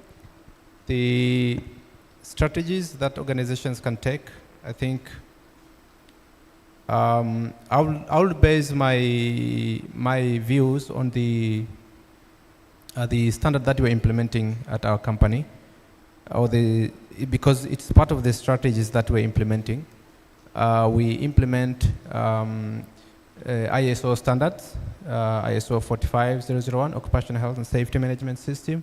We implement 14001, Environmental Management System, but also the Quality Management System, 9001, ISO 9001. So in those standards, one of the requirements is to make sure that you identify the context in which you are operating. You identify the context in which you're operating, but you also need to identify the needs and expectations of the workers and other interested parties, which includes maybe your customers and other stakeholders who are related to your operations. So, workers being one of the number one interested parties in your organization, I think you, as an organization, you need to make sure that you have identified the needs and expectations of every category of the workers that you have in your organization. You need to have a profile of your workforce. So if you know that your workforce maybe is of certain generation, and definitely you will find out that their needs and expectations in a workforce or the workplace OHS management system, their needs and expectations may not be exactly the same. There must be some differences. So first, you identify the needs and expectations of each different age group. Then once you have identified the needs and expectations, you need to make sure that you map the literacy levels, digital literacy levels. Some may be very conversant with the digital technologies. Some may not be very conversant. Some may be moderate. So once you have identified or you have assessed, you have established the digital literacy levels, then from there, you will be able to understand what level of digitalization can be adopted for each workforce of a certain generation. You will customize the digital tools according to the literacy level of each workforce or generation or the age of the workforce. Then once you have done that, I think another important strategy is the implementation. You have assessed your workforce, you have identified the needs and expectations, you have identified or established their literacy levels, digital literacy levels. Some may be conversant not only with the smartphones, but also the technologies in the smartphones. Some may only be conversant with the normal mobile phones, which are not smartphones. So you customize the tools according to their needs and expectations. Then you come to the implementation stage. Now, at the implementation stage, I would also recommend that one of the strategies is to adopt the PDCA approach, where you have already planned through these initial stages that I've mentioned. Then you make sure that you implement in stages, and then you reassess, you implement, you reassess, you implement. So eventually you'll find that you are implementing a continual improvement plan in the digital literacy levels for the digitalization and digital systems to improve the workplace safety across multi-generational workforce. So I think those are just a few views from my side on how which strategies can be put in place by organizations to make sure that we accommodate different generations in a workforce to realize the benefits of or the strength of each age group to achieve the intended objectives, which is to make sure that, as previous presenters said, making sure that they even go back home at the end of the work shift better than how they came to work in the morning. Brother from Zambia, Sugar, mentioned that. So I think those are few strategies that can be employed. Thank you. Thank you so very much, Frederick. That was a very perfect insight, considering the workforce, their needs and expectations, their ages and their literacy level in everything we do in our workplaces. Thank you so much. And my next question will go to Gloria Ivera. All right. What approaches can organizations take to responsibly implement AI systems that monitor employee health and behavior while safeguarding data privacy, ensuring informed consent, and maintaining transparency? Thank you. Thank you so much for the question. In the workplace, the best approach would be first that of capacity building. In responsible AI, we are insisting on having transparency and also have integrity with data, but protect privacy as well. So informed consent was spoken about at length. So you also need to build capacity, help people know what they are doing and what they are expected to be doing. Confidentiality is important. Then you need to establish a framework which will also take care of legal requirements. Because in different countries, there's legal requirements around AI issues management. You need to have clear policies which will ensure you have good ethics, you are fair, as well as inclusive. We have various kind of people in the workplace from different backgrounds and cultures. My fellow here spoke about the generation gap. There are some of things that as the exiting generation cannot comprehend, so you need to handle issues like those carefully. The other thing is to ensure you integrate humanity into all the programs where you are trying to implement AI solutions. Lastly, you need to address potential harms. So risk assessment is key for any process. He spoke about ISO. I'm an ISO certified auditor for 14,001, 45,001, and 9,001. And one of the things that are very important is management of change. So before you do any implementation of AI solutions into the workplace, you need to make sure you do proper risk assessment. And the risk assessment should also cover the legal requirement. I will insist on that, so that you do not find yourself in trouble. Thank you. Thank you so very much, Gloria, for that wonderful insight. Risk assessment is key in safety, and you also talked about capacity building. That's talking about training, because there has to be trained. People have to be trained to know how they're going to use the wearables or the gadgets that they're using, and the privacy and the regulatory authority that is involved in that. Thank you so much. I'm going to take this question now to the Jagaban of Safety in Nigeria, Engineer Jeremy Badmus. How can the concept of closing the loop in resource management be applied within modern industries? And in what ways can AI facilitate the adoption of secular and sustainable operation practices? Okay, thank you so much. I explained a little about it during the presentation, that when you talk about waste management, resource management for waste, in the olden days, everything is waste to us. We pour everything out there on the floor, go to landfill for those who have landfill.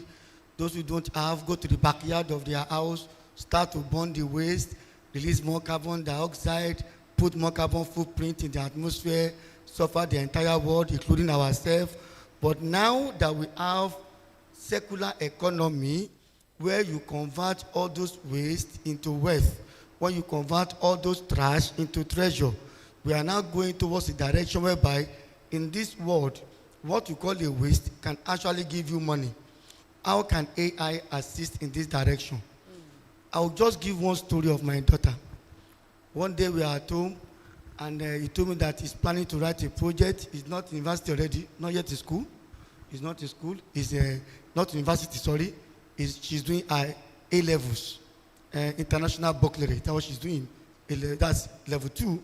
And she came to me and said, I'm writing a project. I study you very well. You keep on talking sustainability everywhere. So me too, I've started thinking the way you are thinking, but I'm thinking better than you. This is a small girl. I say, how? Better than me? He said, yes. And I will tell you today. He said, look outside our waste in the estate. That sometimes the waste will full, and those guys will not come and pick it. That she's writing a model whereby you have AI, when the waste is almost full, through AI algorithm she's going to put in place, that will call the people that are carrying the waste immediately, and they will come to pick the waste before it is full. Okay, I see that's the point. Can you write the algorithm? So they've taught them how to write those things. I can write algorithm. So I say, it's true that you know better than me now. I can write, I can only talk. So you can do, which is a very good thing. Go and design it, I will help you to sell. And I will make the money, because you cannot sell too. They don't know you. It's me they know. Where I'm going is that AI can tell you and monitor your waste and advise you on areas you can turn the waste into. I have some companies in Nigeria now going up that what they do with AI is that waste conversion at the recovery point of waste. They try to add AI to it, so to use the waste for something useful.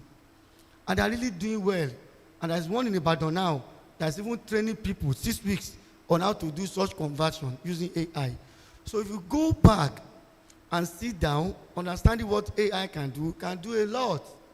It now depends how you want to apply it, because AI can also be applied for negative things. I was in a conference, an international conference in Nigeria on sustainability, to speak about the goods and the evils of AI. And I told them, yeah, it is good, but it comes with its own risk.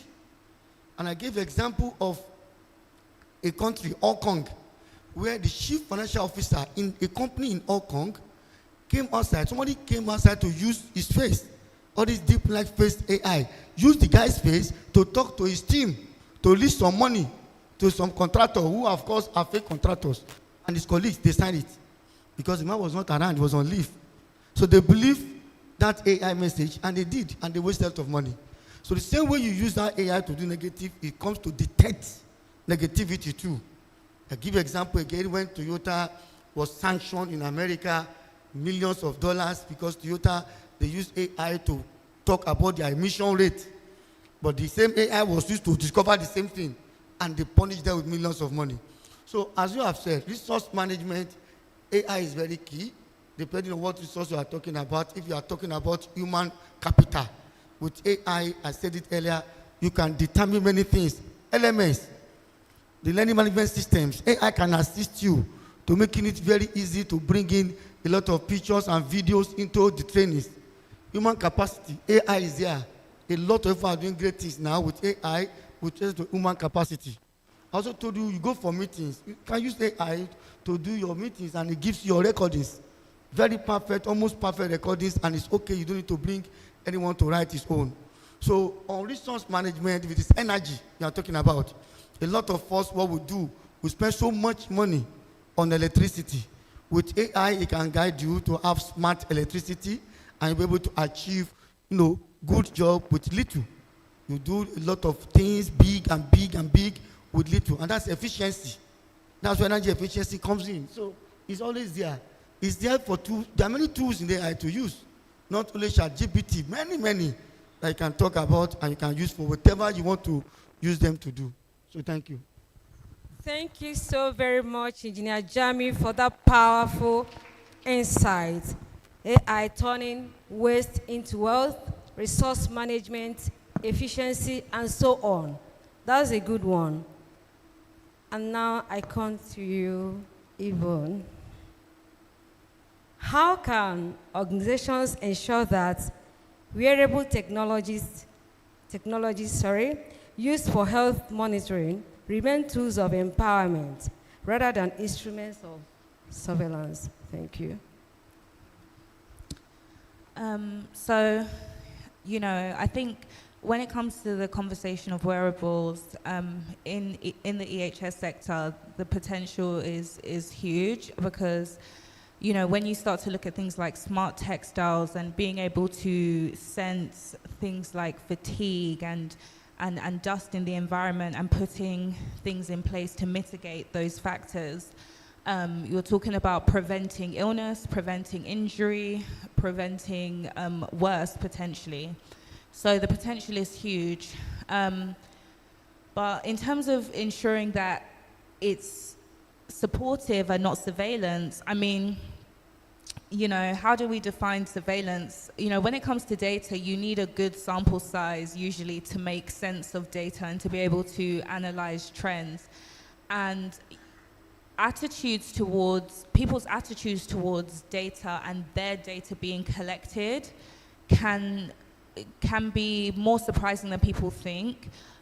People, once they're educated on the benefits of their data being collected, are much more open to their data being used. So I work in an organization in the UK called Use My Data, and we advocate for patient data to be used to improve health outcomes. And there's this idea in some industries like the pharmaceutical industry that patients don't want to give their data, but actually we found that often is not the case. They're very happy for their data to be used to improve lives. So it could be that in the safety sector, there's still not enough information and education about the ways that this data is beneficial for the individual. Nobody likes to be, to be tracked or monitored unnecessarily in the workplace. I have memories from jobs I've done where, you're tracking your hours and even that feels a bit, like you're being monitored and you're having to track things. But the good thing about wearable technologies is that it's very passive. You don't have to input data of any kind. So I think as long as the organization is communicating the why and communicating the benefits and also incentivizing the employees so that they understand that they have access to that data themselves and they're able to make informed choices based on that data, because in this modern world, we're all having to be more proactive about our health because there are so many factors now that are contributing to our health status. You could argue it's more complex than it has been in the past. So incentivizing employees so that they know that this data is accessible to them, is beneficial to them, and also making it clear that they can opt out.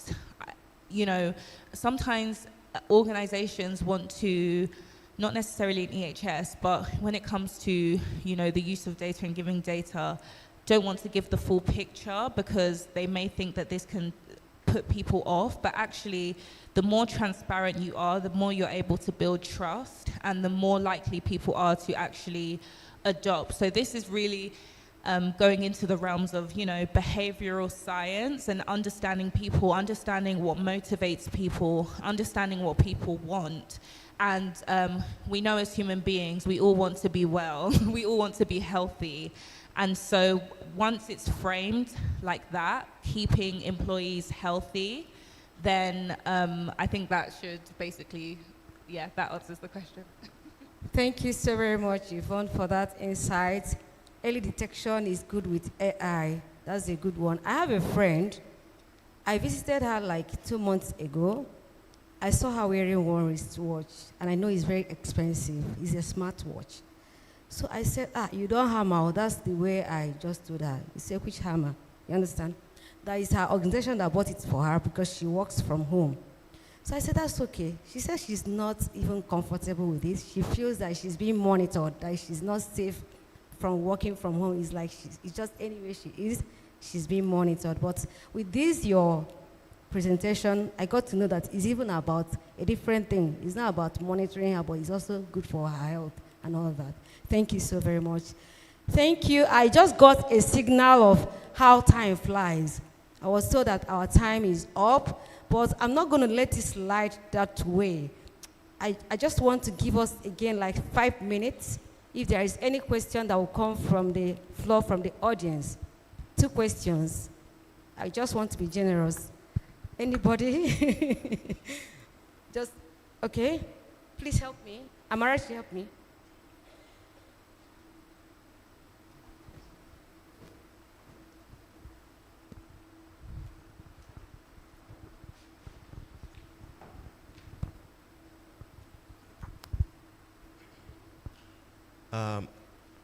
Good afternoon. Yes, my name is Alex. I have a question. So when we talk about AI, we're talking about technology. And in Africa, this is where we mostly substitute facts to myths. Yeah, where we don't believe mainly in facts. Yeah, we believe in myths. So the question, for example, I'll give you an example. For example, they will say, lightning will strike you when you are wearing red clothes. Even in Nigeria, I think, even here, we believe that, people believe that. And now that is technology. So I know we are talking mostly of the Gen Z, young generation. How about people up there? How are we going to convince them of the AI that, let's say maybe a robot can perform the duties they are performing? How are we going to make them believe that what we are talking about is real a fact, so that they believe in technology? Thank you. Thank you so much, sir. I think this question is directed to Frederick. I think, are you going to go for it? Because he's talking about the generational something, and I think you're the one that spoke something around that, or any other person can take. Yeah, Who is going? Yeah. Okay, go ahead, thank you. Okay, thank you, Alex, for your very good question. Of course, I think I'll try from my side to share my experience of what we do at Blue Coast. One of the things that we do, because for instance we have cameras that are installed in the trucks, and the cameras they do several things. One of the things that they do is to this thing called driver state monitoring. So the cameras monitor the face of the driver, so that if the driver maybe is feeling sleepy, the camera will know that the driver is dozing off. So maybe he's fatigued, if he or she is yawning. We also have female drivers, of course, in our fleet, in our workforce. So if he or she is sleeping or maybe distracted using mobile phone, distracted driving, this camera will capture that event and it will send an alert to the people who are in the control room, the monitoring room. And then they will act immediately on that alert, and they investigate, and if they verify it is true, they take appropriate action on it. So that's just one example of the artificial intelligence utilization in our fleet. Of course, I think other companies are also using that technology. So how we do it, we make sure that first of all, we have policies, privacy and data protection policy, and that policy is communicated to relevant workers. And we tell them exactly what the policy requires, how we process that data, how we store it, how we utilize it, and the protection of the confidentiality and so forth. So I think to answer your question about whether it's about the facts or myth, I know for sure, even when I was young, I used to be told that don't wear red clothes when it is rainy because the lightning will strike you. So I believed it. I believed it. So yes, so fact and myth, I think one way is to communicate openly. Communication is key, as other presenters said. You need to, as part of the capacity building, you communicate the facts and what is expected. So I think through communication, open communication, I think that can help to remove the myth. Yeah. Thank you. I just also add to this to say, you know, when engaging with different groups, it's all about understanding that group, their understanding and their motivations. So people might assume, oh, the older generation, they you know, they're just less open because they're just more skeptical. But you actually go and talk to them and you find out, you know, the younger generation is skeptical, but they're just using it more because they feel that the risk. So not going on assumptions and not stereotyping people. I've worked in organizations before, in a technology organization, where we did research on older users, and we were able to put our clients' concerns to rest because the research clearly showed that older users were actually happy and felt that this made their life easier. I think when we're excited about something, or we feel that something is a public health or something is really important for safety, we communicate how excellent it is without painting a full picture. But something that is true doesn't really need to be defended. You don't have to hide the bad parts of it. So, for example, research shows that artificial intelligence makes inequalities worse. So a lot of artificial intelligence is, you know, is very Western dominated, and it actually widens inequalities. But I still use AI, and I'm still not totally against AI. Why? Because even though that's there, it's actually, once you're aware of that, that you can see what needs to be done to mitigate that. And also, even though that may be there, does that mean we're better off without it? You know, many of us took a plane to get here, and you know, we know planes, what can happen with planes, but we know the benefits, and we know that actually overall planes are arguably the safest form of transportation you can take. So don't be afraid to talk about the disadvantages of AI. Do not be afraid to share the full picture, and trust people are intelligent to see the benefits overall. Okay, thank you, Oga Alex. If I may get very well, what you are trying to say is that how do we preach AI to the old people who doesn't believe in what you are saying? It's very simple. It's very simple. Now, Peter Drucker put it in his statement that culture eats strategy for breakfast. I put it more, it will eat strategy for breakfast, for lunch, for dinner. If you don't understand the culture of the people, you cannot bring any AI to them. It will not work. They will resist you. I'm talking about black people. Nigeria, I'm 100% sure that I know all the industry across. They would never allow you to work because they will say you are bringing one Oyinbo mentality into Africa. They will tell you those ones are spirits. We are talking of what is happening now, and you are bringing spirit to direct us. We will never accept. They will put all their strength, all their power to fight you. How do you go about it? What do you do? Now, my brother there said communication. It must be effective. One of the best ways to communicate, to make it effective, is to go down to the level of the person you are talking to.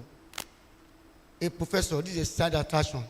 A prof came to the podium like this one time and was delivering lecture. The fundamentalism of the oligarchical, corrosious activities of life. Everything he was saying, nobody get it. Only him know what he's saying. And they are correct. They are correct English. So everybody in the hall, as you are here now, you all left now because you are not getting them. So they left the hall. Only one person remained. The person came from back, came to sit like this, the way Madam President sat down, and did like you exactly. Like this. Let me hear you. Then when the professor finished and looked at the audience, they've all gone. And Prof asked, where are my audience? And he answered, they've all gone. Why did they go? He said, because they cannot understand you. And Prof said, they can't get my English, but you can get me. He said, no, I don't get you. I am your driver. Only waiting for you to finish and I take your bag and we leave. Communication must be effective. Our elderly people, we are not Gen Z. Gen Z, you don't need to tell them about AI. I told my daughter now, they know more than us. But old people, see how they can see the impact, just as she has said. But go to their level. I'll give you a case study. On the safety perspective, you saw someone who is working and is not doing the work very well. When you want to talk to a person and you want to use AI to talk to the person, show a video. Show how it works on the film. When you show video, people understand what you are saying more than just talking to them. Talk and show video to see the advantage of using this against this. I'll give one case study now. In a company in Nigeria that used something like AI to help the people. They used to beat them very well. It's electricity workers. When they go to your place to cut off your light, they will beat them in Nigeria. So what the company did was to introduce a cam camera, but it's AI powered. They can be seeing them at the back end while they are working. If anybody wants to beat them, the guy will press the panic button and the security guys will get there to see the people. They have to show simulation to them. The people they assisted, we don't want anything on our body. They felt that the company is trying to monitor them from collecting money from the people because they used to collect money too on the road. So they felt, they said, look, it's for your own sake. So they did simulation to them, how this could happen, how they press the button, how they will come to save them. Then they have a buy-in. Buy-in into a project is very important. That's why my brother that quoted ISO 5001 is very fantastic. Most people don't know how to implement that standard. They do it on face level. If you go and check clause 5.4 of the standard, it's very clear that consultation and participation. What that implies is you cannot be doing things on your own and say you have leadership commitment 5.1. That 5.4, consult with the worker. Let them see what you are doing. Let them participate in decision making. They will support your AI because you carry them along. Thank you. Wow, I can only say wow. Finally, we caught the bottom parts from this last explanation. It's just like a wrap to the whole question. This is just like everybody now knows what AI is all about. And at this juncture, we bring this session to an end. And you can agree with me that it has been a scintillating moment. The speakers, they are wonderful. They did justice to the topic. And I join us to, we have all learned from what they said. We know that AI and digitalization is a movement. It's not going back. It's going forward. It has not come to destroy us, rather for us to learn how to use them, and we should take it to our workplaces. We should also teach others that do not know, and then encourage them that AI is not something that comes to kill us, but something that comes to help us. Thank you so very much. Thank you, my audience, our online viewers. Thank you for participating, for encouraging us, for all your hashtags. We are seeing them. Thank you so much. God bless us all. Thank you. Please, can we have a shot?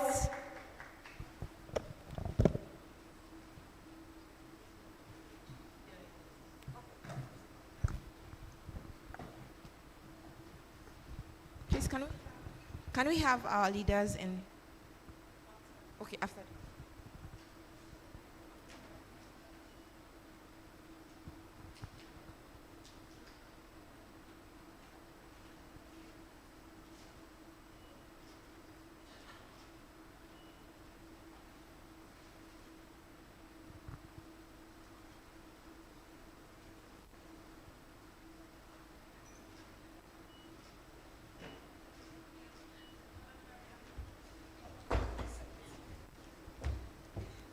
What I was afraid of.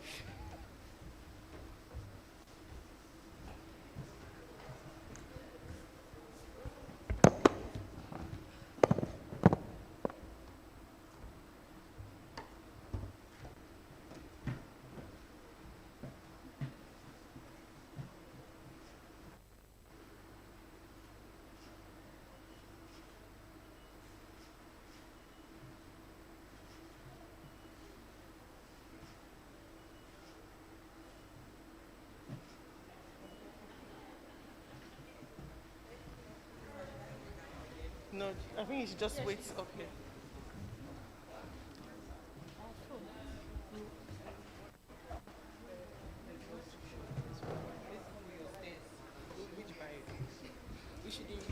Oh, it's fine.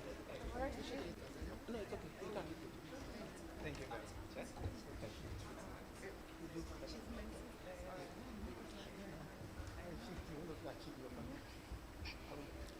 Please let's appreciate our presenters, our panelists, sorry.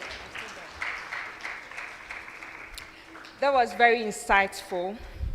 So you remember we had you register with Hybrid. I'd like to invite the CEO to come on stage, Mr. Dapo Omalade. On the award winners, yes. So we're going to do a short ballot. Those who registered, we are going to select, do the draw right now, and then we're going to announce the winners because we know some of you might not be here tomorrow. And the most interesting part is if we mention your name and you're not here, you're disqualified. So if you have a friend that just stepped out, please call the person in.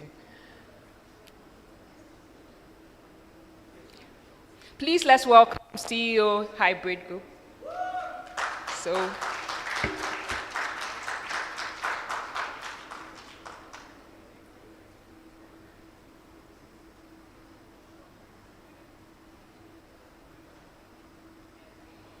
please, we have afternoon coffee, teas, biscuits around so you can walk out and take one. Thank you.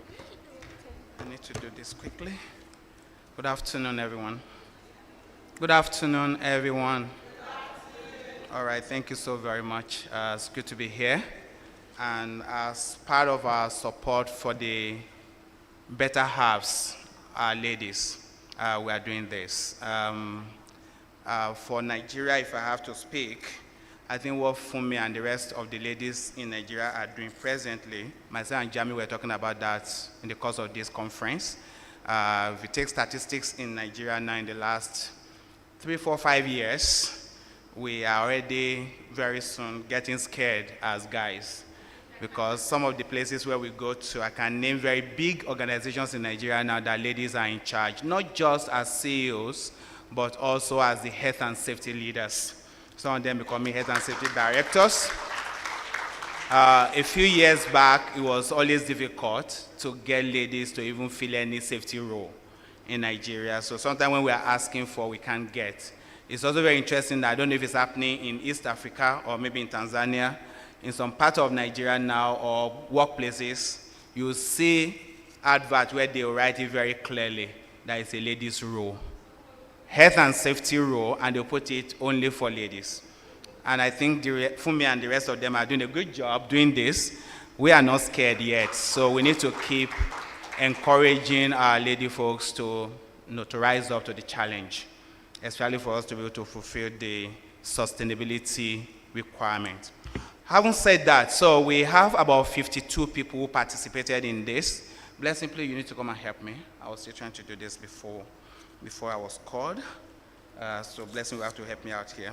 And I'm going to call the people in the front of us here to come and help us speak. I've not ranked this. Yeah, so you need to help me rank this number, 1 to 52. Yeah, and we just put them here. All right, so what we are trying to do in hybrid, as you would have seen, we are a health and safety organization at the forefront of building competence, which is through training and professional qualifications.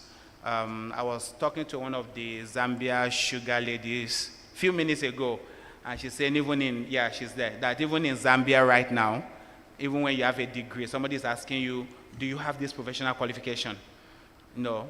Do you have this? While I'm not a very strong advocate of that, for people who know me, I'm a very African person, and I strongly think that in the coming years, we will get to the point where we will also have qualifications that are ours.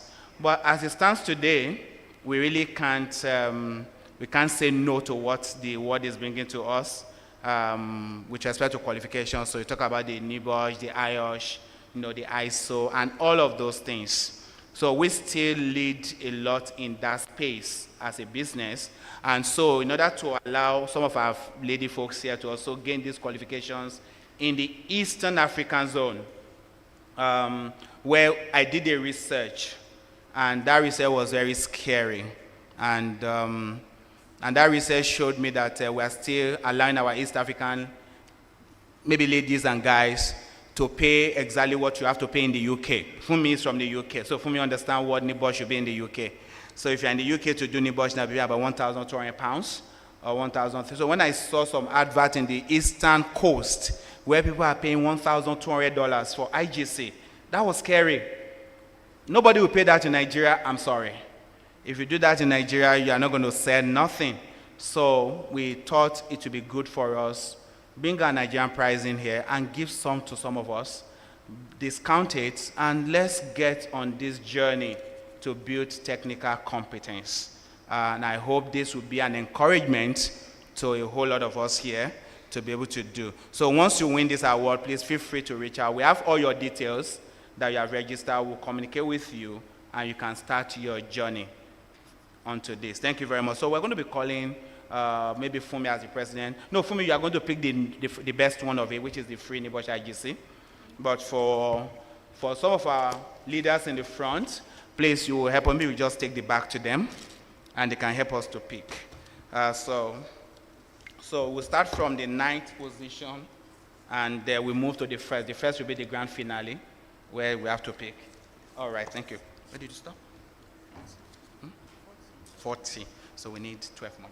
Just a minute. So sorry, we're trying to get it ready before. Please tell whoever. Please, I hope our senior team in the front, you are not part of this. If you are registered, you are disqualified. Vice President, you are disqualified. So you are not going to, I'm going to ask Kwame to pay for you, and his diplomat will pay, not you. So you are not going to be part of it. So it's going to be for some of us who, you are not part of it, I'm sure. The president is not part of it, so I'm not part of it. Jami is not part of it. Jami, make sure if you are registered, you are disqualified. So yeah, I'm trying to see faces that I know. Okay. This guy here, I think I met you in Australia, right? Yeah. Not you. I wanted to disqualify you, that's why I'm asking.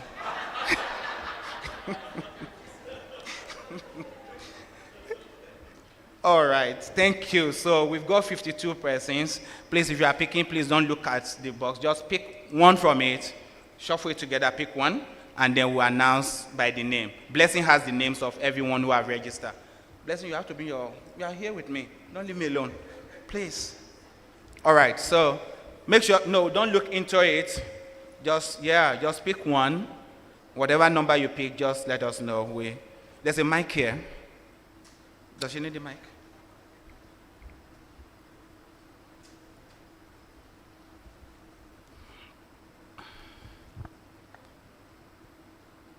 Hello. Yeah. You are disqualified. Okay. Blessing is disqualified. Okay, so I have 6. 6. Who's number 6? So for number 6, we have Christiana Matthias, and your email is tinamatthias@icloud.com. Is she here? She has gone, so let's replace her. Oh, she's here. Please, when you are coming, you should have a means of identification. Is that Christiana? Christiana Matthias. All right. So are you the one? Branded gift, one bag of gifts. So there's a bag of gifts for you outside. You pick the bag of gifts. All right. Yes, can you pick one for us? I'm going to check if it's the actual name. Blessing is asking us, no, Blessing is from the UK, where they have to validate everything. So she's asking for ID cards to know that you are the one. Don't worry. Everybody here is human being. There's no AI person here, so. What number, ma'am? So we have a number 9. Number 9. So number 9, I have Anite Casey, and your email is anitekc20@gmail.com. Where's Anit? Oh, are they online? Oh, maybe they also register online. Anite Casey. Oh, that's difficult now. How are we going to do that? Because they are not, but are we still online now? Also, they can hear us then. University is online. Can they help us monitor? Can you check the YouTube page to see? Anite Casey. Okay, we pause until we get that person. Because if you're online, you should be active. If you're online now, you should be shouting. Okay. 5, 4, 3, Anite Casey. So it's spelled Annette. Annette, sorry. Annette Casey. She's from Tanzania, researcher, occupational health and safety practitioner. So she's already gone? Okay, going, we replace. gone. So let's pick another one. Yeah, once you are not here, you miss it. We are not giving you in absentia. Okay, we have number 14. Number 14. Number 14, we have Amina Komba.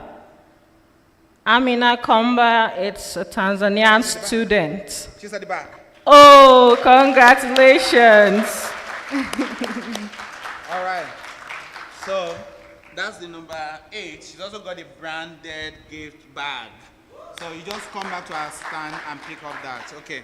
So let's go to the courses right now. Number 7 is a leadership excellence course from NIBOSH. As it stands today, it's one of the highest level of qualification from NIBOSH for leaders. You cannot transfer this to anybody if you win it. You have to do it. Okay. So let's pick.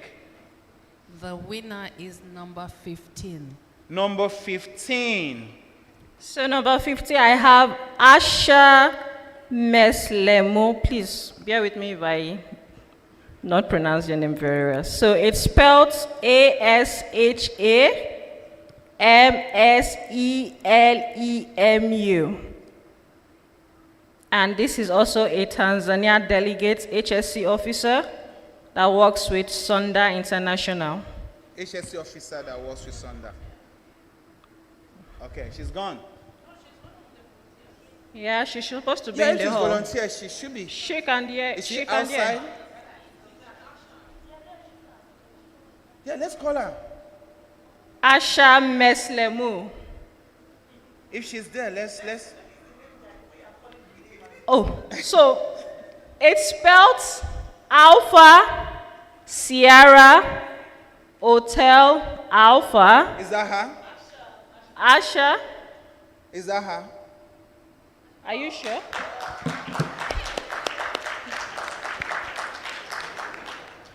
Are you sure she's... What's your name, please? Can you give her a microphone?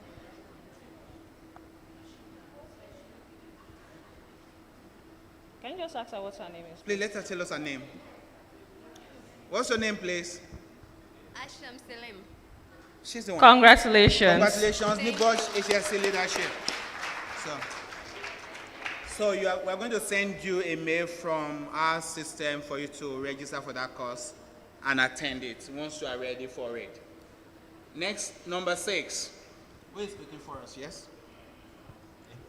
The winner is number 40.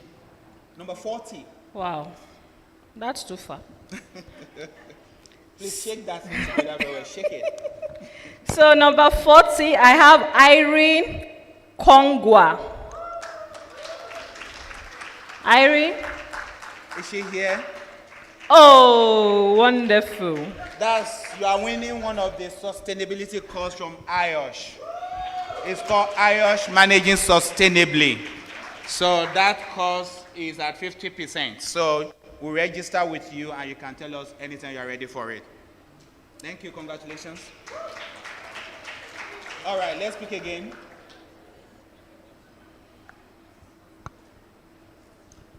What number? 13, 1-3. 1-3.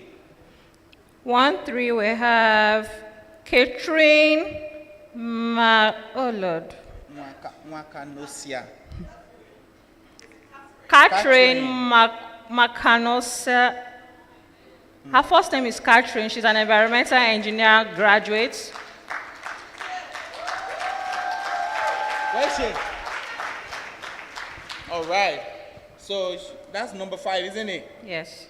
So Nibosh IJC at 50% discount anytime you are ready. So, yeah, next person, please. Number 44. Number 44. Wow. If that is partial zone, she's disqualified. So we have 44, we have Dorika Mususa. So you are winning the ISO 45001. That's Occupational Health and Safety Management System at 50%. Thank you.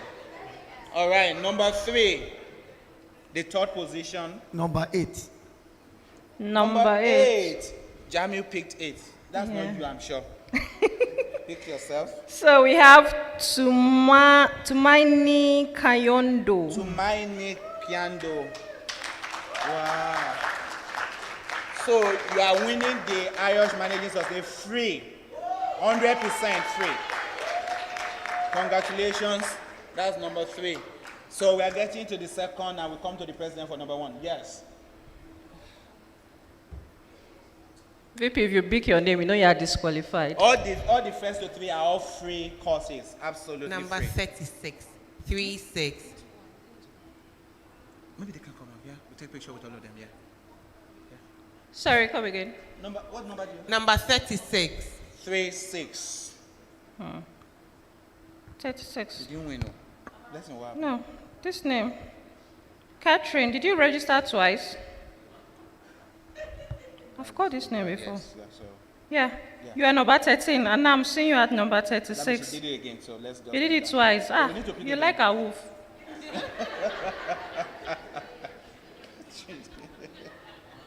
You know what they call a wolf? Blessing is so Nigerian. Do you guys know what they call a wolf in Tanzania? No, this is Nigeria language, don't worry. We also know it in Ghana. Oh, of course. Nigeria and Ghana, there's no difference. So I have number 12 here now. 12. Number 12 is Esther Ayaba. Our Ghanaian sister. You picked your fellow Ghanaian sister. That's cheating. That's free ISO 45001. Wow. Absolutely free. 100%. And the grand finale. Who wins this? That's $700 you are winning. Number 11. Number 11. Don't call the name yet. Number 11. Could it be Bola Kishete by any chance? No, it's Fumi by chance. So let's call the name. Number 11. Dine Ace Alphonse. Dine Ace. Hey, Alphonse. No, his name is Stanley Alphonse. This one is D-A-I-N-A-C. Whoa! That's our one of our students. Come forward. Let's put hands together. That's it. Number 11. Thank you.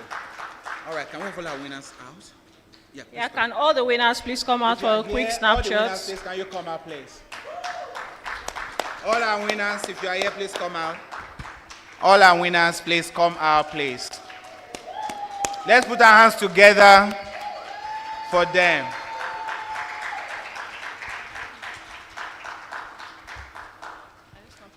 So for us, as I that's about $2,000 worth of gift to develop our ladies. Thank you so very much. For me, please, come and join them. Vice President, and other dignitaries, please come and join them, please. Yeah. Okay, take with us first. Okay. All right, that's fine. Thank you.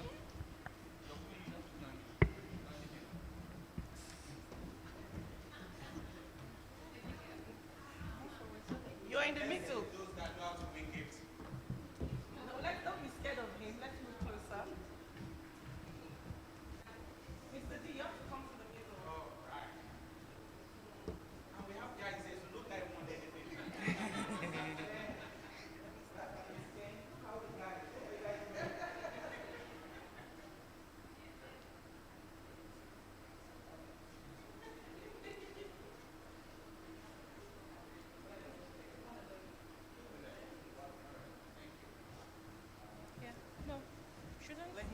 Let him take one alone with them.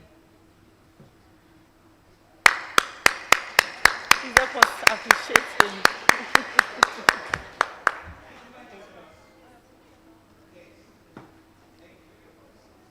Portia.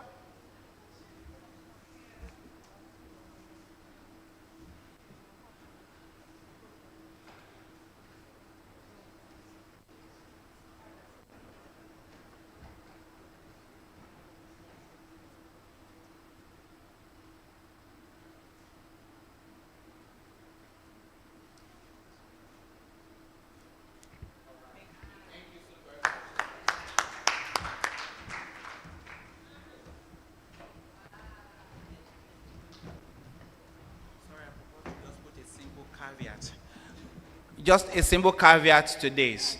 We're going to leave this open for 12 months. So you've got the next 12 months to be able to do this. I want to make sure that at the next social conference, we can confirm those who have done this and who have their certificate to show as evidence. Thank you very much, everyone.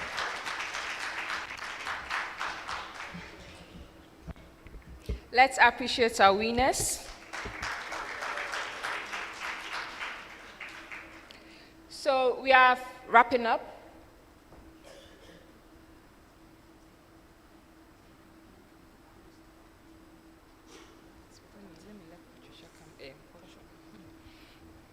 All right. So to give us the plans for SOWSHE and the vote of thanks is the Vice President of SOWSHE-A, who has over 13 years experience as an OSHE professional. She has worked across diverse industries, including food and beverage manufacturing, logistics and transport, telecommunications, and banking industries. Help me welcome Mrs. Portia to give us the vote of thanks and then the future plans for SOWSHE-A. Please let's appreciate her. Let's not stop until she gets here. I'm not hearing you. Please let's give her preciously. Thank you all so much for having us. It's an exciting time for us at SOWSHE-A. Last year, when we decided that we were going to have a conference, we were all running around, and at the end of the day, Fumi and I started screaming to each other, Fumi, we did it. And today, too, with the team, we are saying we did it. First of all, I'd like to thank God, our Creator, for allowing all our dreams to come true, for making sure that our plans have come into reality, because without Him, we wouldn't have been here. When we got in on Tuesday, it was raining heavily, but today we've had clear skies. to ensure that this program has been successful. We also want to thank very much, with a depth of appreciation, our headline sponsors. I don't think we can say thank you enough because of how Fumi mentioned to me that I called, it is done, there are conversations, and it's sealed. The only thing I'm not happy about, I'll not talk about it because we want to go to Zambia. But we are very, very happy. Thank you so much for the support, not only in terms of your financial support, but the fact that you have fully represented with a team. It tells us that you are not only putting your money, but you are putting your actions. So please extend our warmest appreciation to the CEO, and we are even happier to have a woman as a safety director. So it means, and now the Gen Zs, when something is nice, we do this, right? Yeah. So thank you so much to our in-country hosting partner, TOHASA. From the day we handed over the torch to Amanda to bring the news to TOHASA till today, as we've seen it, we've had countless meetings, weekly meetings, emails, etc. And we've seen this come into reality. So thank you very much. Thank you, Caroline. Thank you, Gloria. Thank you, the whole team, Irene, and all those I cannot mention. Just this past few days, I went to the retirement party of a reverend minister and said that he was taught not to mention names when saying thank you, because you might forget somebody, and that somebody will never forgive you till they die. So thank you all for your immense support. To our sponsors and our partners, we have Hybrid DGM, QHSCS Academy, we have CTS Globe, our platinum sponsor, we have Safety Flow Crunch, Safety Chick, we have our partners from Kenya, WASPAC. We are so grateful for your support and your attendance. We have Onomo Hotels, which was our accommodation partners. We have Kenyan Airways that were grateful to give us a discount code for those of us who were traveling, and I'm a beneficiary because I came with KQ and I used the code. So thank you very much, KQ, for that. We have ILO, as we had our keynote speaker here supporting us. IOSH has been a partner. British Safety Council, they have all been partners. The leadership SOWSHE-A team, the countless calls, the screaming, the chasing, the fun, the tears, the anger. Thank you all so much. I think last night, those of us who left here the earliest left around 1 a.m. to make sure that this come to fruition. So thank you all so much. To our volunteers that came from TOHASA, our wonderful ladies. I'm even happy to see that some of them won some of these gifts. Thank you so much for volunteering your time and dedicating to do this. And to you all, if we had planned this and none of you showed up, it wouldn't have been a conference. So to every one of you who is here, from our technical support people, from our vendors, those we had to call to do last minute things for us, we say thank you very much. To the students who are here, I was telling one of my colleagues this morning that when I started safety 15 years ago, I didn't see a lot of women. There was only one woman I saw. But today, when you look around as a student, you see many women who have gone the path that you would want to go on. So thank you for joining us, and use this as an opportunity to establish a network, establish a contact. Had to run, you will walk there with ease. We have made certain mistakes that you don't have to make because we have already made them and learned the lessons. So thank you everyone for coming. Asante sana. Thank you all so much. Now going on to our future plans. Somebody said, I'm excited to go to Zambia. Last year I was in Zambia, I was in Lusaka. I think I went to two other places. Mom, I will remember the name. I went to two other locations in Zambia, and it was a beautiful country, and we are excited to take the African Women Conference to Zambia in 2026. If you are happy, let me hear you make some noise. And the target is to have the largest conference of women in health and safety with a target of over 1,000 delegates. And if you are not there, we will be 999. So I want every one of you to be there to make sure that we are 1,001 in Zambia 2026. We are also, thank you very much, we are also enhancing our digital platform. So we are revamping our website with added on membership benefits. So far you can go there, but now we have a lot more, with a lot more partnerships coming up.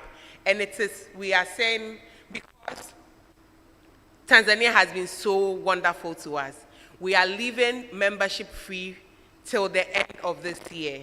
So all the membership benefits, go onto the website and register, and you would have it for free until next year.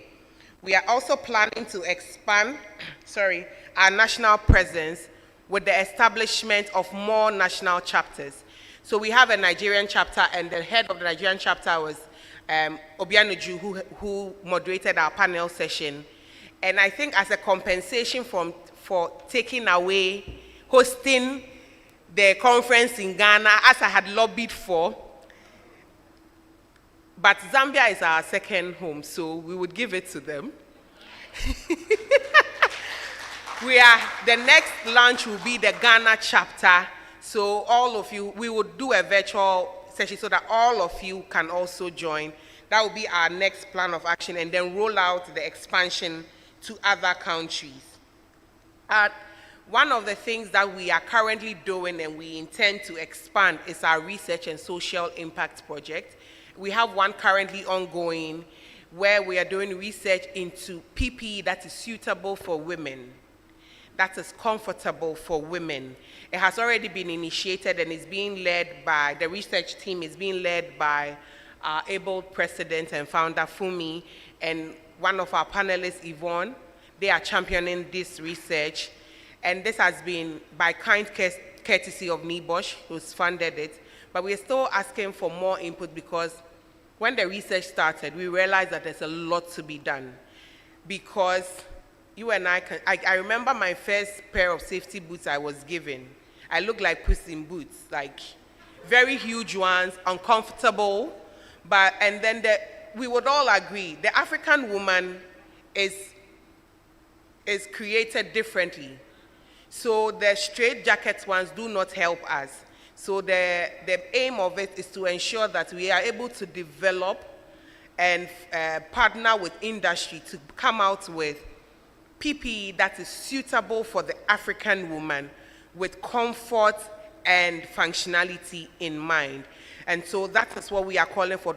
We want more partners, because when we started the research, we realized that what we thought was what it was is way bigger than what is anticipated. So we encourage partnership with corporate organizations, individuals, to support us to bring this to fruition. And also, as Mr. D and Mr. Dapo was talking about, how we have qualifications that are Western, but we need to bring it into our context. Most of the courses and qualification reference international or other national regulations, which might not be necessarily applicable to our local context. And one of the things that SOWSHE-A plans on doing is to develop our own qualification and certification criteria to ensure that whatever it is we are doing is applicable to our local context. And we do have a very big flagship program, that is our mentorship program. We had cohort 1, which was exciting. We had cohort 2, and people are asking for cohort 3. Keep an eye on our website. Cohort 3 is coming, and we usually do that in partnership with British Safety Council, where they give us support, even as a form of incentive. Some of the mentees are awarded courses from the British Safety Council. So that said, please keep an eye on our website. We have a lot of exciting things coming up, and we want to say thank you so much for coming. Enjoy the rest of your evening. And as we said, we still have tea, evening tea out there. So please make sure, don't rush out. Relax, grab a bite, and have a wonderful evening. Tomorrow, we are as we've had a very straight conference tomorrow, I think it's time for us to let our hair down and party. Gloria has already promised to take me out this evening, so we are going to do an official one tomorrow evening. You are invited to our dinner and awards night tomorrow evening at 5 p.m. at this same venue. So please join us. Bring out your dancing shoes. As safety people, no heels allowed, flats, so that we don't have any slips, trips, and falls, so that we can enjoy ourselves. Thank you very much, and we'll have a wonderful evening.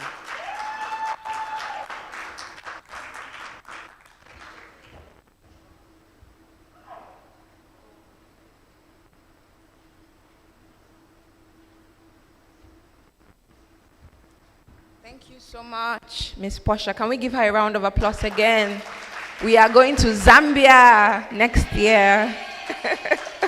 Thank you so much, Zambia Sugar. We're excited. So as we close, before my co-moderator comes to give the closing remarks, and then we take our pictures, we want to give to those that have actively participated in the Slido competition. We have... We're not giving you anything, Miss Portia. I know you came third like 3 times, but we're calling other people in the house. So we have Miss Happy Yanda, who is the Tanzania country manager for BBF Safety Group, who will be presenting. So I'm going to be calling the 4 top people who repeatedly came top 3 in all the Slido questions. We have Mary Wanja.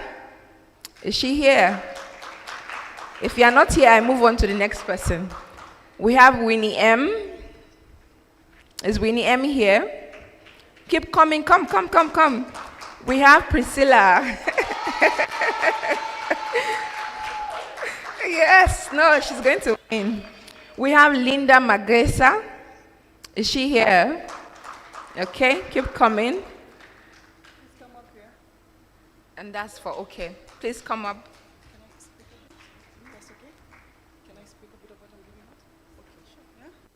Hello, everybody.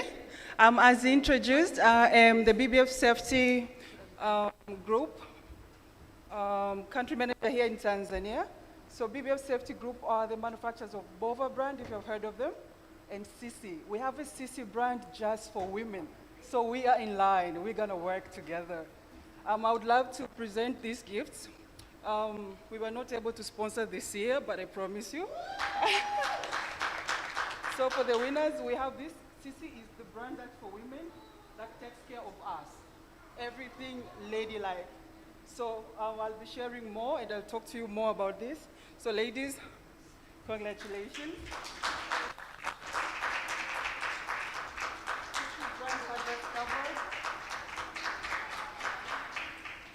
And if I may call upon Ms. Fumni, I would love to give this one to you.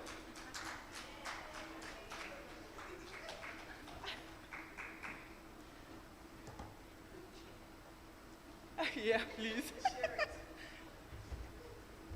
you so much. Oh, we are in line. Definitely going to work together. Thank you so much. Thank you. We can move across and take pictures if that's okay.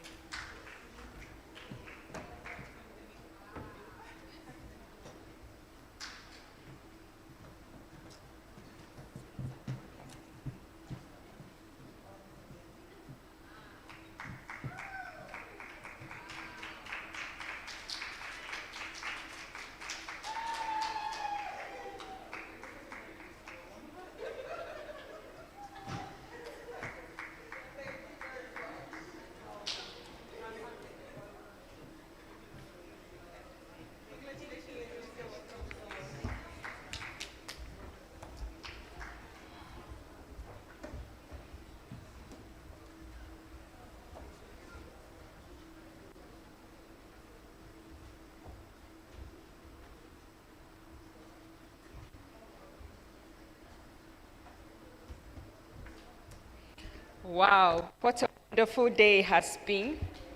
Let's appreciate ourselves for staying through till now. Please, let's appreciate our winners as well. Ladies and gentlemen, as we draw the curtains on the day 1 of the African Women in EHS Conference and Awards 2025, What a journey it has been. From the powerful words of our founder, Mrs. Fumi Adebola, to the corporate perspective shared by Mr. Oswald Magwenzi, the deep policy insight from Ms. Caroline, and the rich contributions from our panelists and presenters. Today has been a masterclass in knowledge, vision, and inspiration. Let's appreciate them, and let's appreciate ourselves. Our conversation has shown us that Workplace 5.0 is more than AI, data, and digital tools. It is about people and progress, ensuring that safety, health, and sustainability work hand in hand with technology. We sincerely thank our speakers, panelists, moderated, and of course our headline sponsor, Zambia Sugar PLC, along with our partners, Tohasa, for standing with us in this mission. And to you, our delegates, we really appreciate you for being with us. Your energy, your engagement for today has been very remarkable. But this is just the beginning. Like Portia said, tomorrow we celebrate with the awards and dinner gala. It will be the night of recognition, elegance, and inspiration as we honor trailblazers shaping the future of EHS across Africa. You don't want to miss this, are you? How many of us are coming tomorrow? You have your, whoa, please, I want to see everybody. I want to see people move their body. It's free, so please come in. It's free for us, so if you think you don't have a ticket, please, it's free. Please ensure that you come with another professional.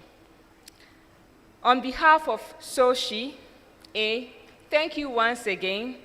Travel safe, reflect on today's insight, and come back tomorrow ready to celebrate excellence. Thank you all very much for today's session. Good evening. Please would like to take photos, so I'll call on the social leadership first to come upstage, then we'll follow with the next arrangements.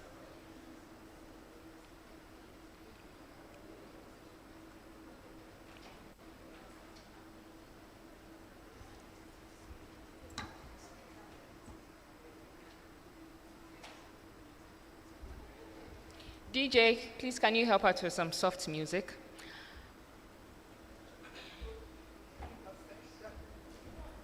Be climbing.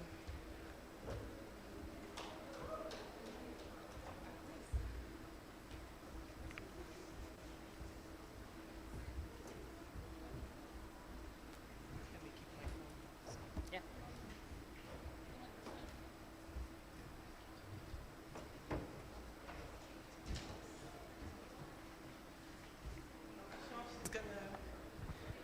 Hello, I'm sure she's going to hate me for doing this, but she snuck in very quietly. However, she wears many caps, actually. She happens to be my older sister, but beyond blood, she also serves behind the scene as co-legal secretary to the society, and she sits on the board, and that's, please, my sister, help me appreciate Bola Kinshete here today. Thank you very much for joining us. And she's representing the board. Engineer Jami, can we have you as well on board, please? Please help me appreciate. I know they said SOWSHE-A leadership, but without the board, there is no leadership team. And so, yes, we are a women community. We do inclusion and not exclusion. And so he will be representing the men on our board today. Clap for him, please.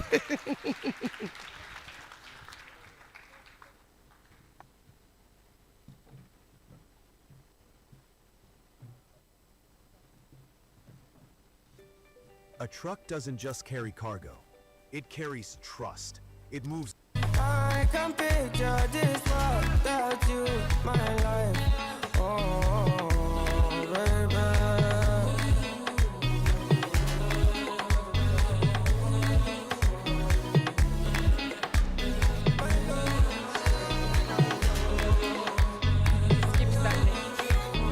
Please, please keep standing, we are not done. Yes. So we call on our speakers and speakers who sit on the sofa. Please join us up. Miss Caroline, please come up.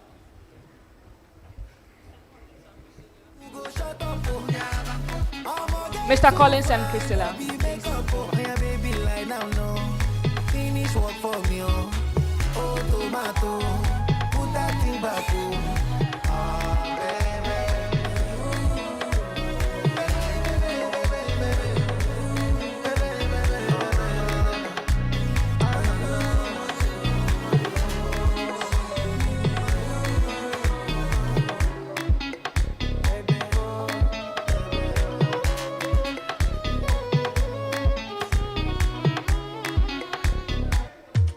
Please, all those of us on the black table, please. Presenters, panelists, please join.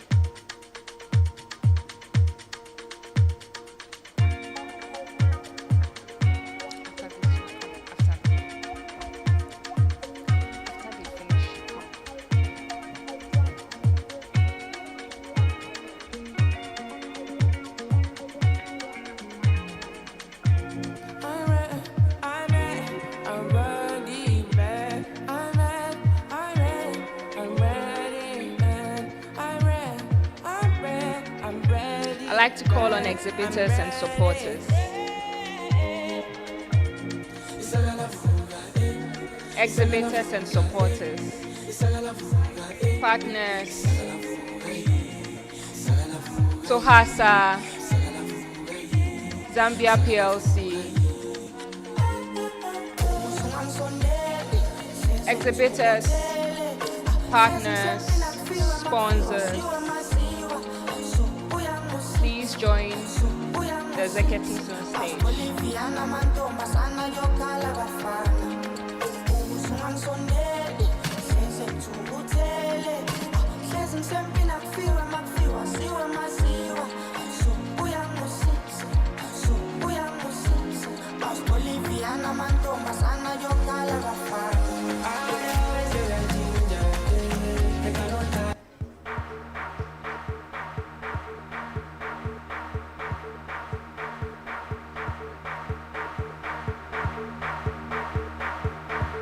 So I'd like to call everyone to come on.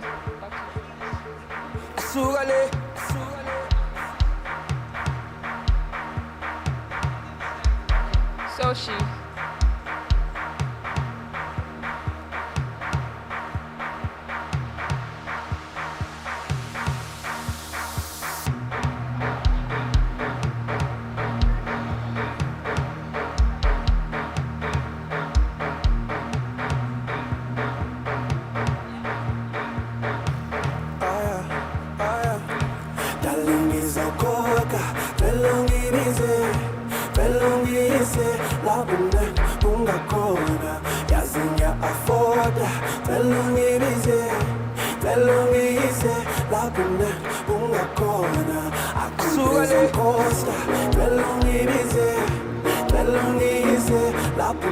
Please, can we all move forward? We just arrange ourselves in front, and then we all take a group picture.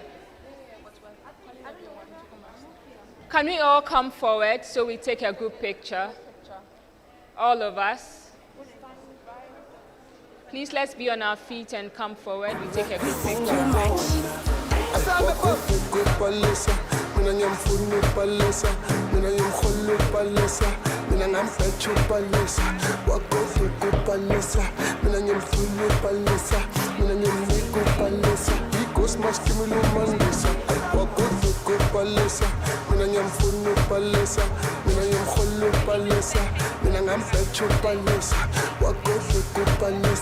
Please, let's hurry up.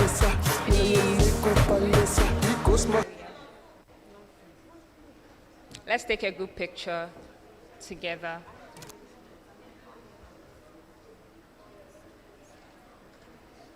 Once you're here, we need evidence.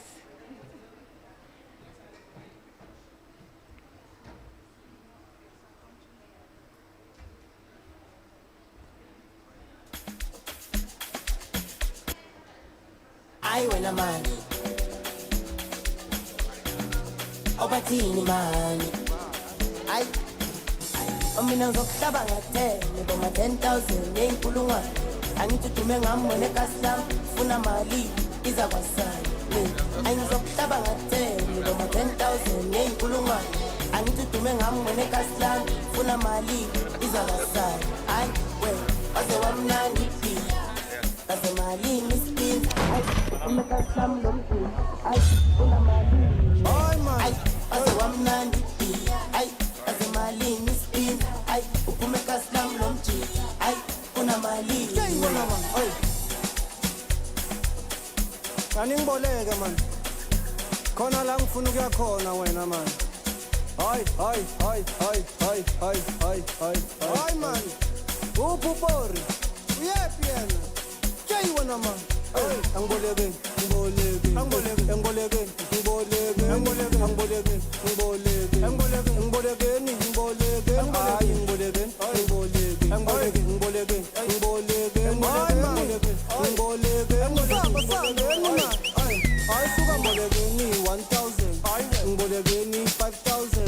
Anizobona nge-truck mayingene ngamasheleni ngama 10,000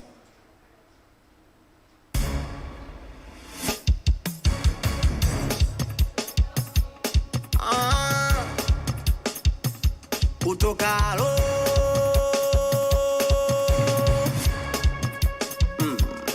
bali unapenda papam ni pepe unapenda papam utatoa pepe usipende bure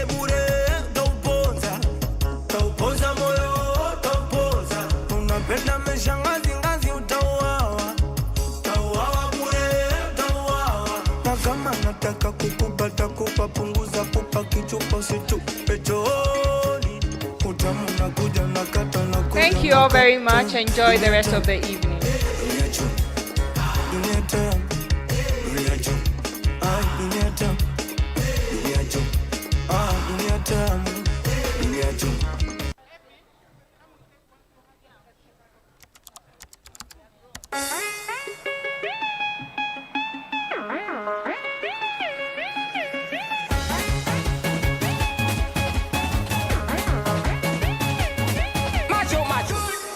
Thank you all for coming. If you want milk and yogurt, go to Asa's stand for some milk and yogurt.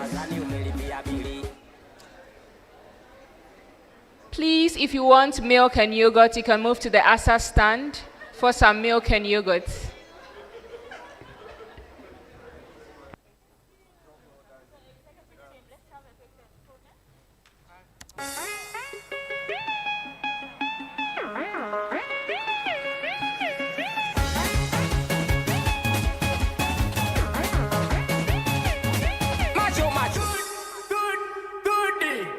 Oya baki nayo kama unaona dili unakibana bana utazani umelipia bili baki nayo wesi unaona dili hisi ya kwako inabadilisha stahili. Oya singeli ya leo wanangu atuchezi hivi singeli ya leo wanangu